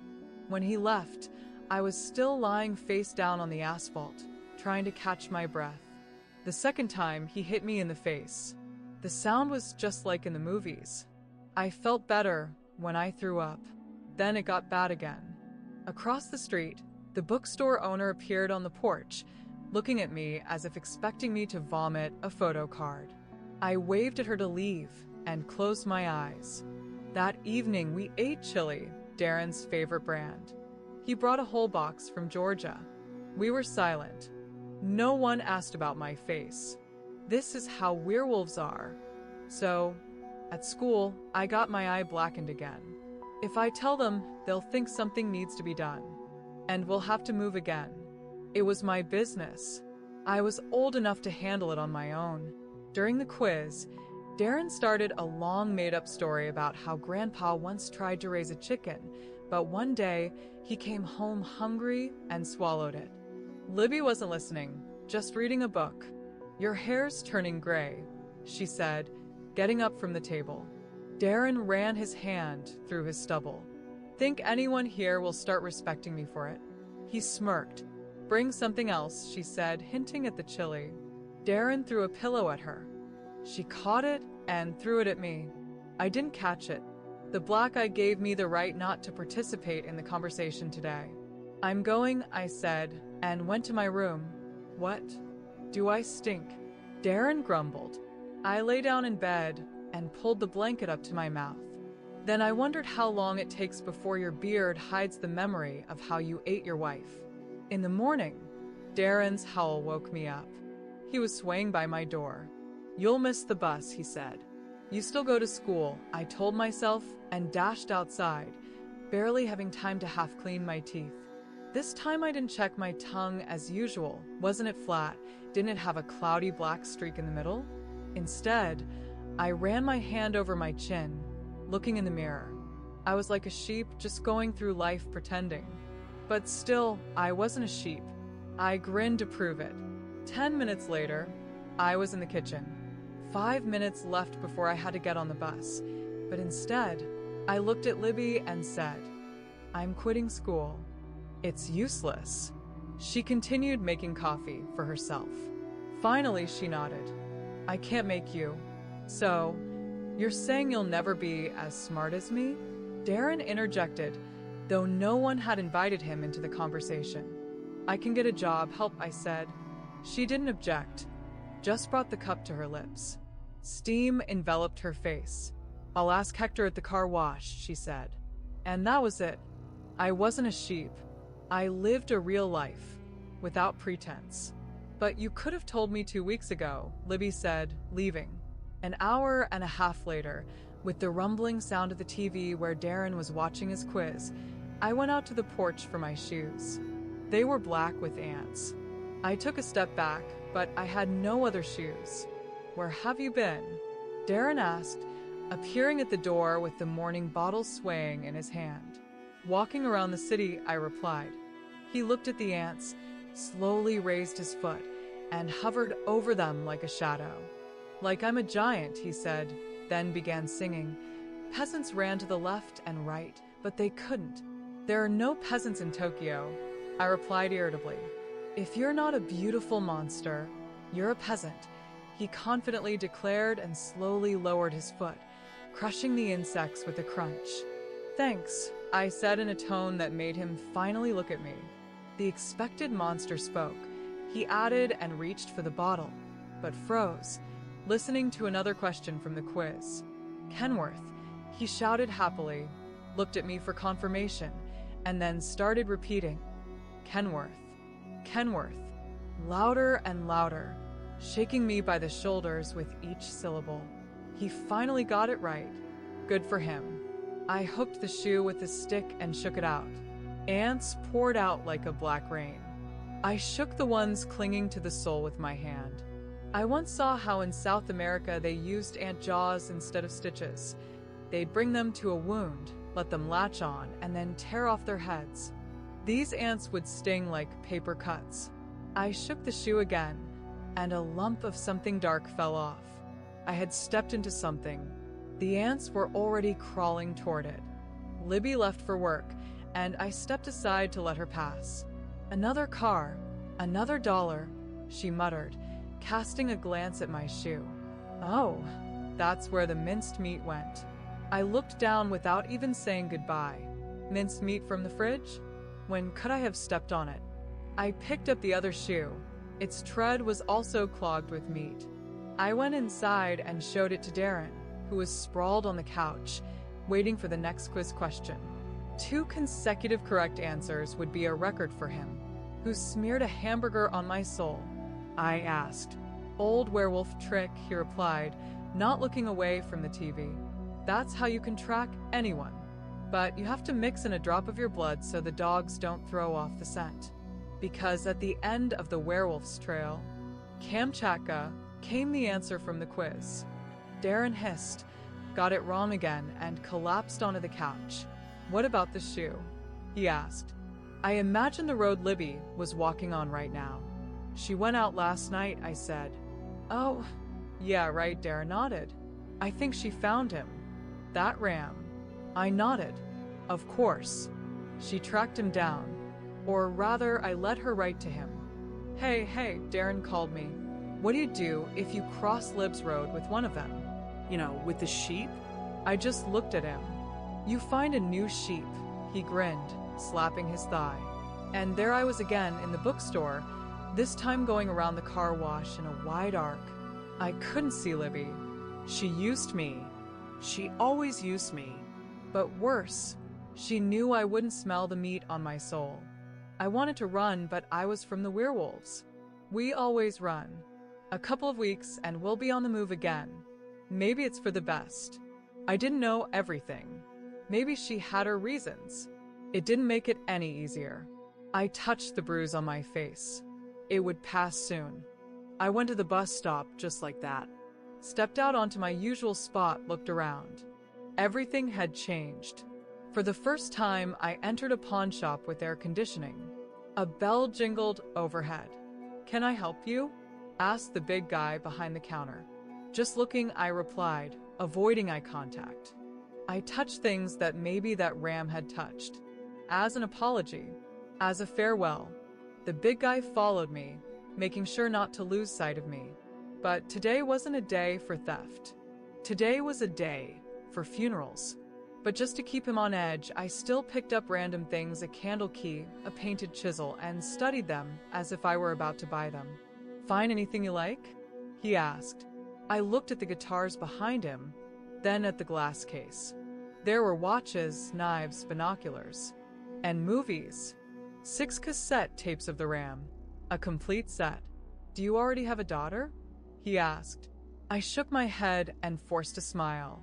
She was somewhere out there, living with the parents of his late wife. Maybe a wolf, maybe not. No, I told her in the voice of the Black Wolf. No, your daddy won't be coming home. But remember him well. Chapter 16. Don't scream. Werewolf. But that makes me one too, doesn't it? The farmer asks, ready to cry, even though he's already 11 and a half. No, his uncle replies, pulling apart the curtains to sneak a glance at the crowd outside. You're just like us. You know that. Wait a couple of years, kid. You said the same thing last year, the farmer mutters. That won't happen ever, his aunt quietly adds. The uncle suddenly grins so widely that the farmer has never seen before. You won't believe it, he says to his aunt. One of them has a pitchfork. This is Texas, right on the Arkansas border. If they knock, his aunt starts, but at that moment, there's a knock at the door. The farmer freezes, his lips pulling into a thin line. The farmer, because he's either a farmer like those standing outside or a werewolf. Don't open it, his aunt warns, reaching out her hand as though she could stop the uncle. But he's already smiling, looking at the pitchfork. It's easy to smile when you're already a werewolf.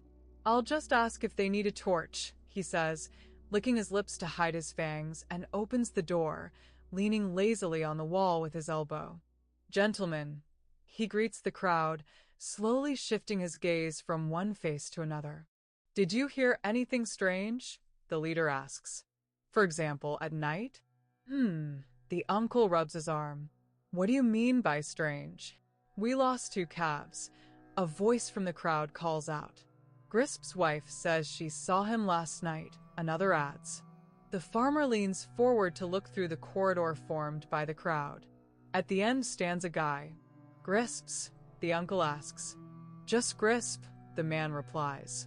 In his hands, a pitchfork. The others carry rifles.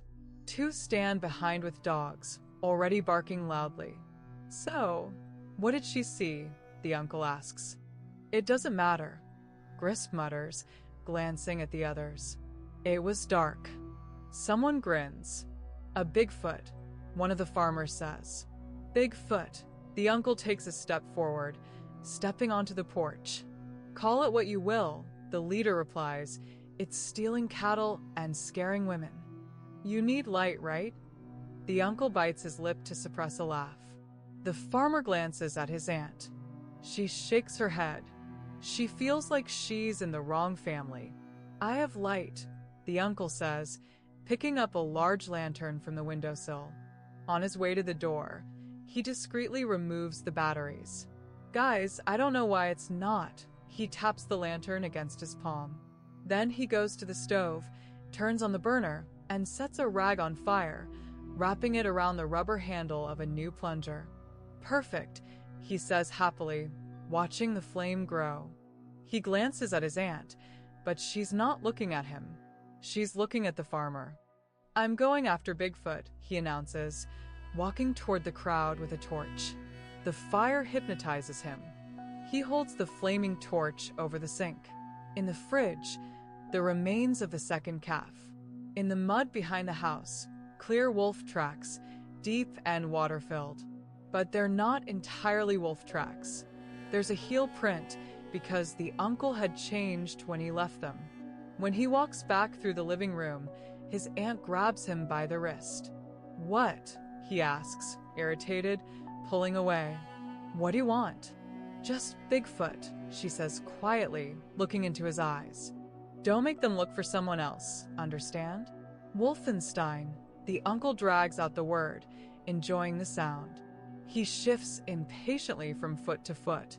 The aunt raises her hand, fingers spread as if she wants to stop him, but then lowers it. You're not going to be an idiot when you grow up, are you?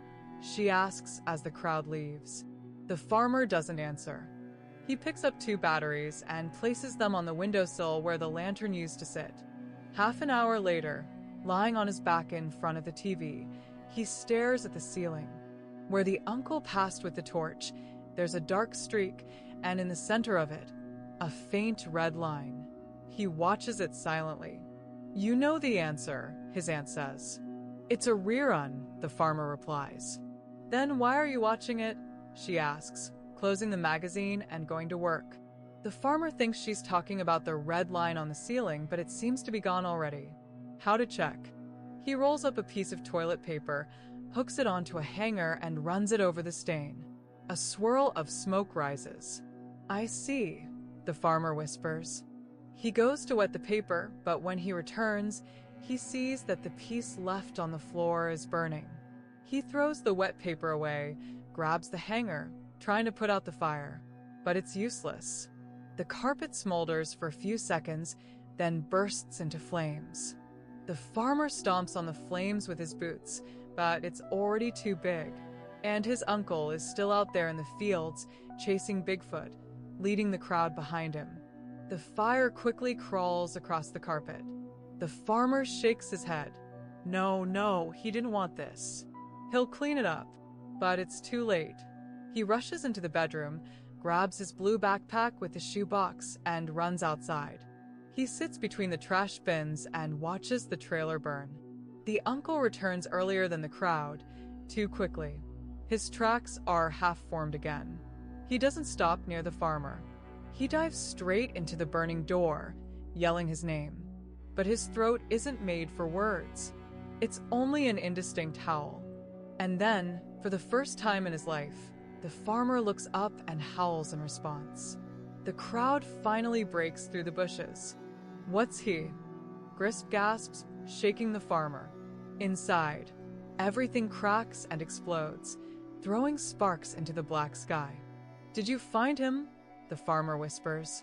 Grisp looks at him, then turns away, covering his face. Part of the trailer collapses. "Who?" The farmer looks at the flames and doesn't speak the real word. Bigfoot. Chapter 17. The Beast's Brand. For many years, we were coffin carriers, moving my mother from one state to another. The only thing we had left was a lock of her hair, hidden in a black velvet box that once held a ring. But things have a tendency to disappear.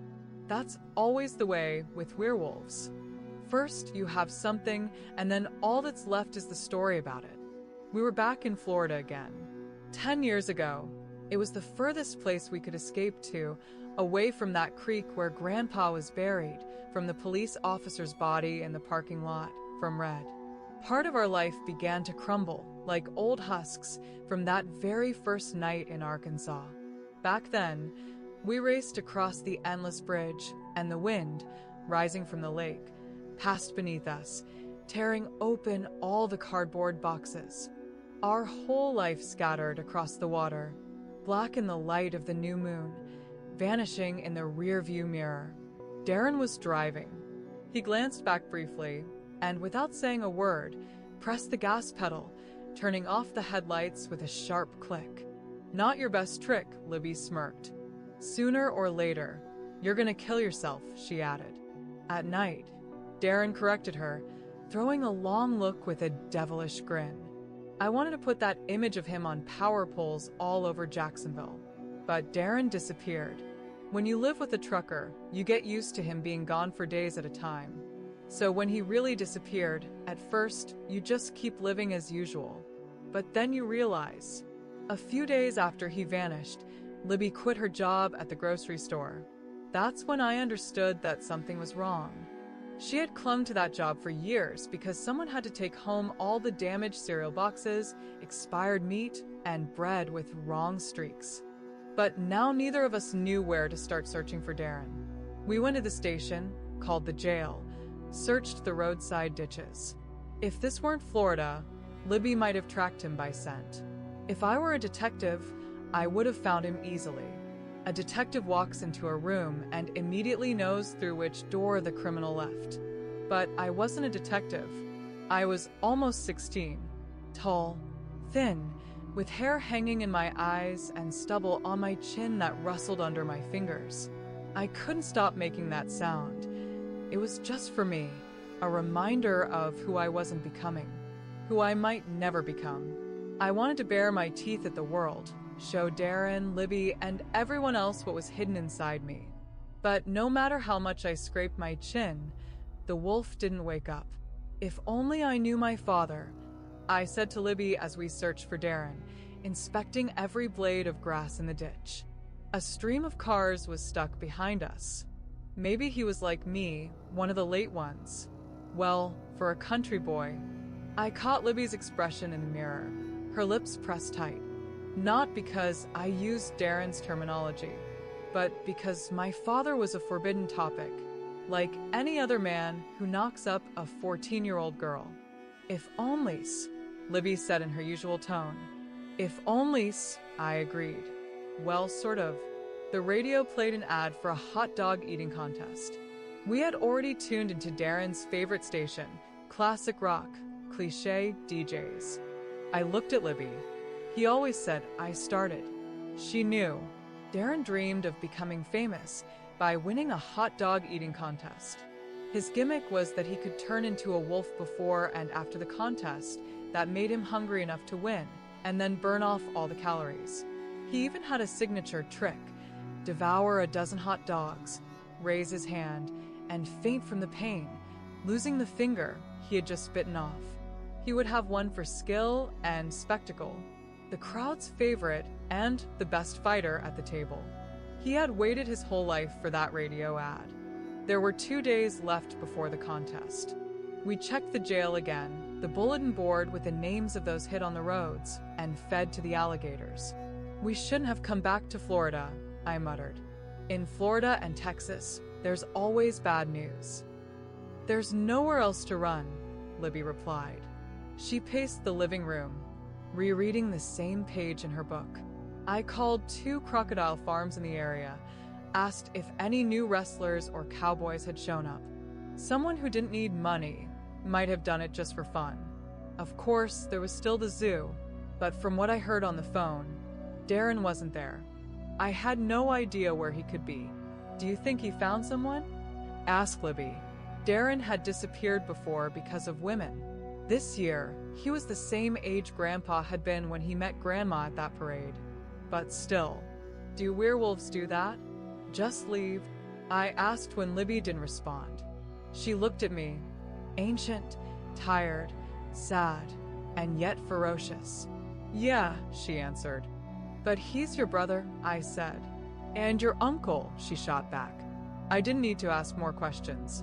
When Darren said he was the same age as Grandpa when he met Grandma, there was something strange in his voice. It was as if he was savoring those words, like something more was supposed to follow. Maybe it was that.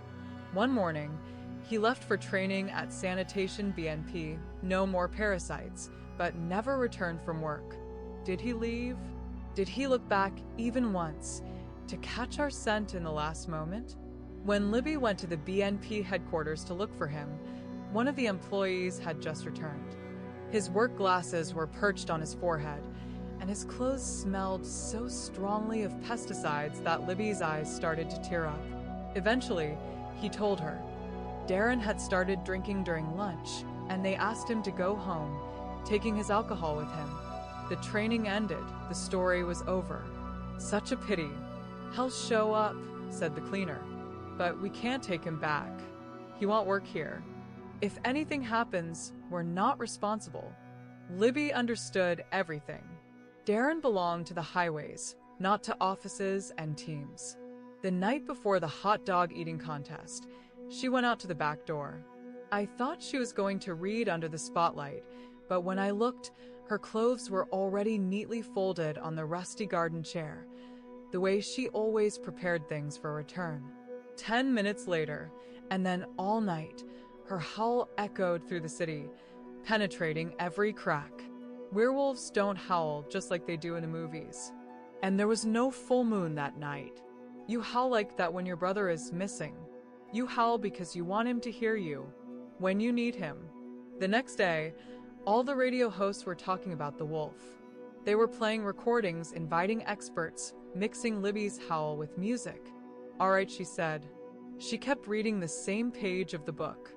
The competition was by the water, and cruise ships towered above the blue expanse like enormous walls.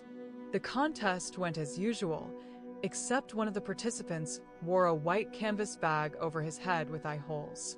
He looked like a scarecrow. The host created a show, cutting a hole in his mouth with scissors. When the gong sounded, I tried to count how many hot dogs the mysterious participant dunked in sauce and swallowed, but I was also watching his fingers. The stranger lost. Darren would have won. Before the host removed the bag from him, I already knew we had come this way in vain. They never look like you imagine from their voice, I told Libby. She ran her hands through her hair, hiding her face, trying not to cry. I took her to the car. What does Catalina mean? She asked, hitting the panel. Darren had attached that name to the glove compartment because, according to him, it was Florida and we needed a real boat for sailing, right? But the boat was called a catamaran, not Catalina. And in any case, werewolves don't sail boats. We were in the city, and I had to drive Libby. Since she couldn't, we just sat in silence. Sometimes you forget, she said finally. I looked at her, waiting for more. My dad told me that if a werewolf gets a serious injury, then when he transforms into a human in the morning, he might not remember anything. Amnesia, I inserted. Something like that, she replied. But he said he saw a guy who, well, forgot. When he transformed, his jaw was different. It's like, not remembering who he was, the wolf put him together. He didn't know where to go, didn't remember where, and it didn't matter to him which face was which. He still knew he could transform? Libby didn't answer. I tried to picture Darren with a different face. I remembered how, in the dark, I had touched his face with my fingers to make sure it was him. I still remembered how he broke through a wall to save me. All those moments when he saved me, I remembered them forever. I got out of the car and walked away. Libby didn't try to stop me. Everything I understood was crumbling. Soon, it would just be the two of us left. That should be enough, but it still wasn't. I hated Darren. I would give anything to see him one more time. I spent the night under the porch of an abandoned shopping mall across from BNP. All their trucks were parked by the building, like giant white beetles. They even had antennae above the glass, so you'd know it was BNP. I arrived first at 9 a.m. I'm looking for my uncle, I told the woman at the desk. She was about 10 years older than Libby, and I thought she looked like some sort of brothel reject. Too many cigarettes, too little light, crooked nails like a bird's, and red-dyed hair. She had 20 silver earrings in her left ear. This wasn't the high school student who had helped Libby before. I wasn't expecting help from him. I was hoping for answers. Does he work here? She asked, not taking her eyes off my face, making me want to look away because it felt like she could read everything I was thinking. He worked here, I answered. For 2 days. The new guy, Daryl? Darren, I corrected. The same sanitation worker came back and told a story again. This time, he didn't smell like pesticides, but the glasses still remained on his forehead, perhaps to keep the hair from falling into his eyes. After confirming I was the one who came with the woman, he shrugged, looked out the window, and repeated the same story. Darren had started drinking at lunch at that Mexican fast food joint, and most likely had a bottle in his pocket. By 3 o'clock, he could barely stand. He just left? I asked. He said he knew the way. That sounded like Darren. I knew him. He would never take directions from anyone, and he didn't like advice. Maybe he didn't get hit by the chemical stream? I asked, mimicking the action of pressing a sprayer with my finger. He must have a permit to work with that, said the cleaner. He was just a messenger. No, I told myself. He was a wolf. Thanks, I said, not knowing what else to ask. The cleaner patted me on the shoulder while simultaneously shaking my hand, pulling me close enough that I could smell the pesticide on him. Maybe Libby could just feel it. Maybe because I hadn't turned yet, I didn't have the real scent. Maybe it was because, in all the important ways, I wasn't a wolf. I had already put my hand on the door handle when I stopped and looked at the woman at the desk. She was trying to get the pen to write. How could she even hold it with nails like those? I didn't understand. "Hey," I said, turning back to the exterminator, who was almost out of the room. "Don't you remember what he was drinking?" You see, then I could understand when he comes back. He nodded, understanding. "Corona," he said, as if apologizing for telling me. Beer. And more beer jingled in his jumpsuit with every step. Or in a flask. The one who lived on strawberry coolers. A werewolf, for whom the only and main religion was the strawberry cooler. "Anything else?" the cleaner asked. The woman at the desk was also looking at me. The exterminator's name was Rayford, judging by the embroidered name on his chest. The woman's name was Grace Ellen, according to her badge. I shook my head, nothing, since I didn't trust my own voice.